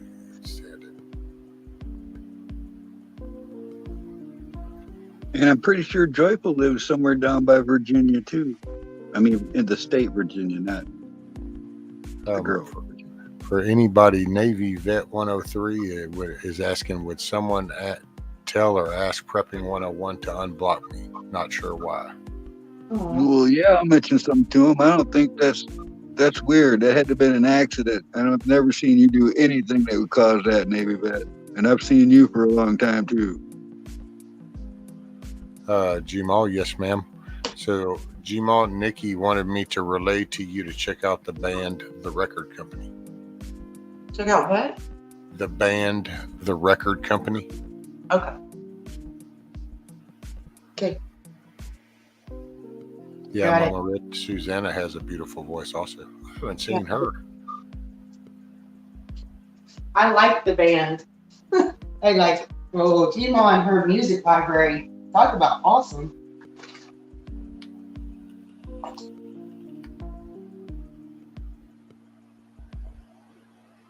Yeah, I don't know what's up with that, Navy. I'll mention it to him. It had to be an accident, or, we have found over the months that there has been some malicious mods that snuck into the situation here and have undermined people's efforts behind the scenes. And some people were unaware of it for a while, but eventually you'll see it, Why did this person get their comments removed when it was nothing offensive or anything? And then you find out there's some rivalry or something going on between them and another, and it's like, that ain't cool. We'll figure it out.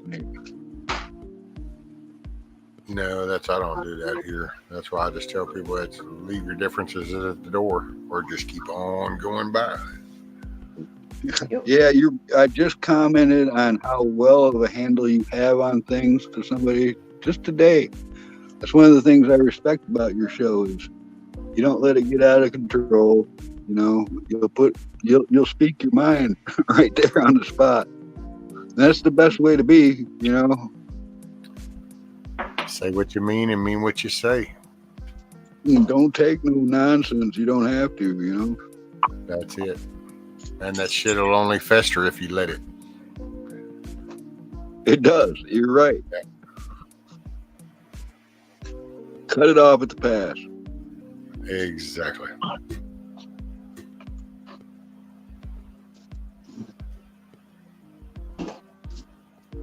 What is Nikki making? She's making some ghee, Katrina.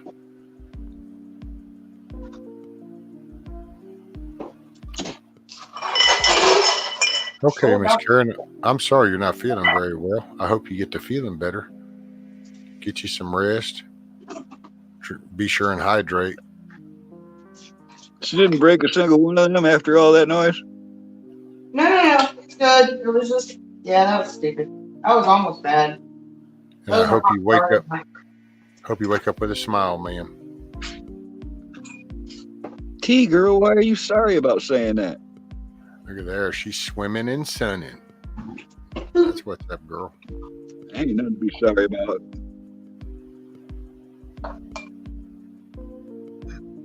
Drama llamas. Yeah. Well, I try, Miss Bougie. I just, just if somebody's gonna be, they're ugly. I'd really try not to be ugly in response, and especially on just too easy to deal. Yeah, I don't do all that. Okay. That's it, right, Navy Vet? Say no to drama llamas. Well, That's funny. Katrina said you're a gee whiz. Sometimes it's hard to avoid. You can't always avoid it. That's when you just push it out of the way. Well, that's what I'm saying. That's when you just back off and don't say anything. I resemble that remark. Back off and just give them more rope, is my philosophy. Give them more rope and it'll sort itself out. Man, here lately, my thing is I just don't want it occupying space in my brain and my head, dude. It's like, Yeah, no, that's what I'm saying. I don't mean let it go on. yeah, you are. You're trying to talk me into it. I see what you're doing here. You're trying to No, lead me I'm just saying back away, ignore it, I'm just messing with you. give them more rope, and it'll sort itself out. You're busy geeing, so you couldn't see I was laughing at you making fun. Are you laughing at me? It's okay. Laughing with. Oh, Mama Red, I made special tacos for lunch. Yeah, that's what's up. Gmail said there are two prepping 101s. One is cool, the other a fool. Well, I think there's a prepping 101 and a prepper 101, right? And a 101 prepper. Oh my goodness, there's 3? Didn't know that. Okay.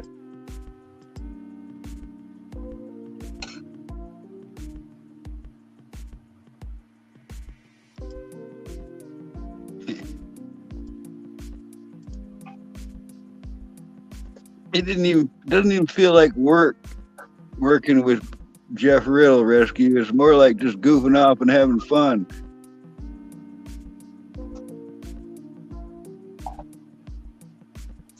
I'm just reading the comments people are putting on that stuff now. Did you see the video I showed? Did you see that? Where we dumped the boat? Oh, no. Yeah, it's only 30 seconds long. But everything, it was a big ass fiberglass speedboat that this guy built into a tiki bar and set it next to the Shiawassee River and used it to drink in. So it weighed, I guarantee that thing weighed like 2.5 tons, maybe, right around 5,000 pounds or something. And the way we slid it in was slick and worked great. It just fit barely. And then when we dumped it, it came all off from one slide, dude. We didn't have to pull the truck forward or nothing. The whole thing just went like clockwork.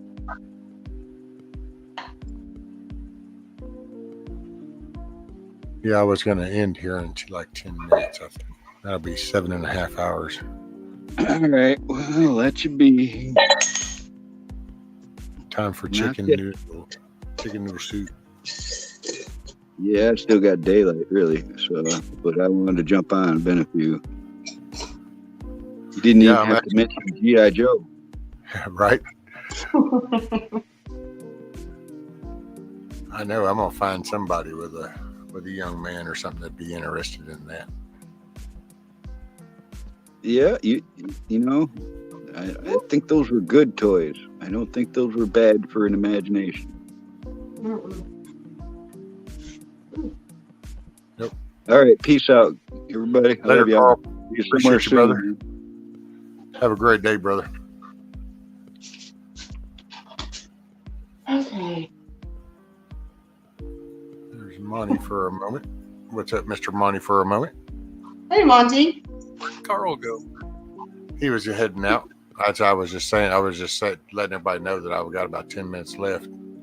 All right. And so he was like, laughed and joked, and he was out. Still had a little bit of daylight left. Mm-hmm. Yeah. How y'all doing? Good. How are you? I'm good. Been a pretty good evening. Pretty good morning. Hey, Mama Red. Got these cool little headphones, and I tested them out yesterday talking to Zach. Got some of these cool little fancy little wireless earbud thingy. Yeah. For my tablet. Right so on. I can go outside then. I'm going to take you guys outside one morning. Yeah. I'm waiting on a case. I ordered a little pad cover, but nope, that didn't work. Wrong size. And now I can't hardly find one for the right size. So I don't know if I'm going to have to try to do some customization with a piece of wood and just make my own little, because I do this. That's one little thin tablet.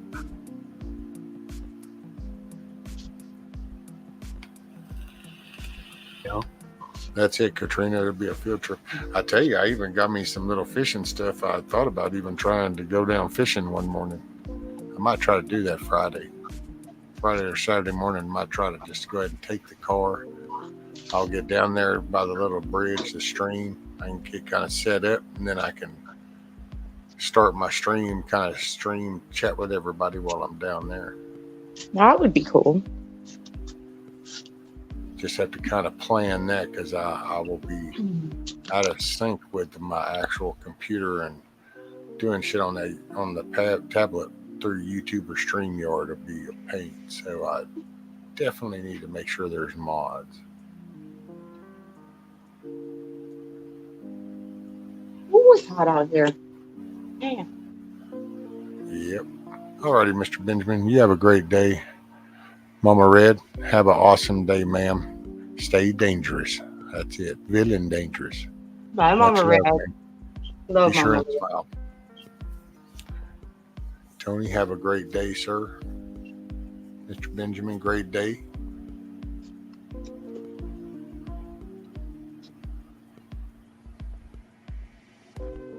Crazy chickens. Crazy chickens. Crazy chickens. Enjoy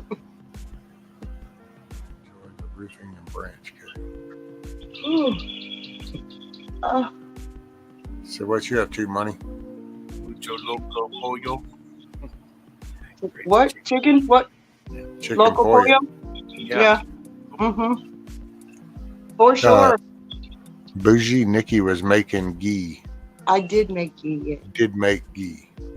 3 pounds of it, or 3 pounds of butter, and then whatever it made. 3 jars. I had an extra 3 pounds of butter sitting in the drawer, and I need space because I'm running out of space in my fridge and my freezer. Plus, I needed to restock because I'm down to 1 jar in the pantry. Oh. I know, right? Can't be having all that. No. No. Got to restock. Matter of fact, you probably ought to look at here in a week or two to go ahead and do another batch, just so that way you go ahead and extend your little batch some more.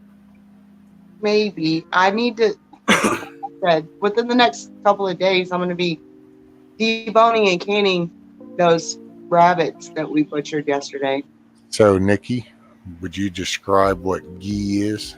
Bougie said, what is ghee? It's just clarified butter. You take butter, real butter, not margarine, just real butter, salted, crazy chicken, salted or unsalted, but I prefer doing the unsalted. And you slowly melt it and bring it up to a simmer, and you keep simmering it. You get the solids that float from the top off, and you keep simmering until there's no more steam coming off. That means all the liquid has evaporated. And then you can put it in a jar that's a hot, crazy chicken. Then you can put it in a jar, a hot jar, and you have your you're getting distracted. welcome to my life, right? They can't. It was quiet. Nikki doesn't go squirrel. Nikki goes chicken. There's always one. Anyway, then once it gets clarified, it's just clarified butter, like the lobster, like the butter they give you with lobster or whatever. And you put it in a jar and it seals, and you can store it in your pantry. That's it. It's just a fancy name for clarified butter. It's not bougie. It's just butter. It's That's just a cleaned up butter. Mm-hmm. Nikki. Come on. Yeah, Josh. Parquet. Parquet. Butter. Yeah. Don't use parquet. Just a tip. Don't try the parquet. No. Or I can't believe it's not butter or any of those things. I've seen people try that, and it's just not the same. No, because it's not butter. I wonder if you still have to do that to And Kelly that's Gold. why you can believe that it's not butter. No, Kelly Gold's some legit Irish butter. Yeah. That stuff is good. Yeah, Oh. I think it's already. Yeah, I think it's already been That's done. delicious. That's real butter. Yeah. I just use the Kroger brand when I find it on sale. Hey, No. could you? I wonder if you did. So, like, when you were doing that, and then you went to jar your ghee. So, if you did that, And then could you add like say vanilla flavoring to that, and then it would be like a vanilla flavored butter? I don't know. I don't know. Who in their right mind would eat vanilla butter? Oh, sorry. No, I mean, don't know use what. You take like a bagel and you have this clean looking butter and it's a vanilla flavored buttering, and you could put that on your little bagel type thing or something. I'm just giving you a hard time. You know, I'm picking on you. You know, no, well, I don't know. But why wouldn't you just, I don't know. I've never thought that chicken. That chicken is telling you. She's crazy. See, look, Katrina said I would on muffins or French toast, pancakes. Well, now, honey butter's okay. So here's the thing. Now, honey butter, I'm all in on some honey butter. But you go ahead and make the ghee, but then you have the honey and it's sitting on the counter too. And then you mix, like you scoop out your ghee and you mix it with honey. And when you make your homemade biscuits or whatever, you mix it right then. And then you put it on your, now that's good. Honey butter on biscuits is good. Well, I could see that, yeah. But I don't know. But I don't know. I honestly, okay, I don't let me know. ask you this. Do you, in order to do like the ghee, you can do that in just like a regular pot, right? Right. Yeah. Because the idea is you just don't want to boil it. You just want to simmer it to burn the steam off. Right. Because you can't do it too, and it takes a while. It's a process, and you have to slowly stir it, but don't stir down at the bottom because some of the solids rise to the top, and you scoop that off, which is what I was doing earlier, and then you stir it, but you don't go to the bottom, not a heavy stir, and then some of the solids go to the bottom, and then once it gets to a point where it's not steaming anymore, where all the water has evaporated, then you have that clear, golden, delicious, clarified stuff in the middle, and that's what you scoop into the jars. Yeah. But you can still use the stuff you scoop off the top and the stuff that's left on the bottom, the solids from the fat solids. It's good on like baked potatoes and mashed potatoes and stuff like that. Billy wanted to know, Nikki, how many rabbits did you process? Yesterday, 5. 5 rabbits. Apparently, Billy says I'm thinking of doing chicken Saturday. Well, I'm good with the chickens for now. We need to do some. The next thing is going to be ducks for us, but that requires the whole scalding and the plucker, and we just weren't feeling it yesterday. So we did the rabbits because rabbits are easy. So no duck because you just didn't give a oops. There you go. We did dispatch 1 duck yesterday, but we didn't go through the scalding and plucking process. We just skinned it like we do when we do the quail, because it was a duck that was injured, and I had it in a box on the porch for 2 or 3 days because I had to separate it because the other ducks were picking on it and they almost killed it, and so I had to separate it and feed and water it and let it recover. So it's a really small duck. So I'm actually I looked up this, I know this is so terrible. I mean, no, it's not terrible. It's terrible for some people who don't raise animals. But so that duck is in the fridge right now because it got dispatched also yesterday, but it's a really small one, not a full-size duck yet. And I'm going to make a duck ragu for dinner tonight to serve with pasta. All right. Going all quackers. What they did is they dispatched that duck, and he's like, "See, this is what's going to happen. You got the other ducks, They showed us this is what's going to happen to you guys." That's right. And they're quiet today. They better not act up. No, I'm kidding. Well, I think I'm going to call it. Bye, everybody. So later, y'all. Much love. God bless. It's been fun. Have a good day, y'all.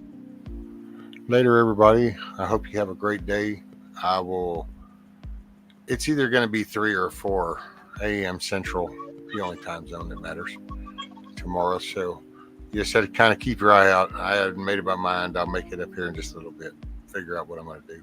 But much love. Appreciate everybody showing. Tomorrow is going to be the 100th show. So dun, dun, dun, dun. Have no idea what the hell's in store. But I was going to say, are you doing something special? Surely. I what am I going to do? I mean, I'm an antisocial prick that sits here by myself that doesn't make any kind of videos. So no, there's no major thing. I'm just hoping I'm going to send out some invites so people come up. It's awesome. If they don't, I wing it like every other day. We'll try it. I think Miss Aloha has this cool little slang type thing that she came up with. Kind of sounds like a fun deal. So might try that. Yeah, I was listening. I heard that this morning before she went off. Be fun either way. Yep. Just wing it. Y'all just wing it. Oh, you got it, Boozy. Appreciate you, everybody coming in. Much love. Hope we all have an awesome day. Look at this. Always keep in mind the Declaration of Independence, the Constitution, and the Bill of Rights. Those documents. Oh yeah, there we go. Chicken Haven. In the bag. Hey man, it's just right outside the door. It's just giving you quick access. Yeah, that's not the crazy one that was hollering. She's out there running around trying to figure out where she's going to lay her egg. But that's one of the chickens that lays an egg in the pine shavings bag every day. There you go. Oh, making it easy access. Oh yeah. All right, Michelle. You have a great day too, ma'am. Everybody, I'm out of here. I will holler at y'all tomorrow. 100th episode. We'll see what we can dig up and what kind of fun we can have. Y'all smile or be the reason somebody else smiles. Alrighty, be the example you want to see. Lead by example. Much love, guys. Take care.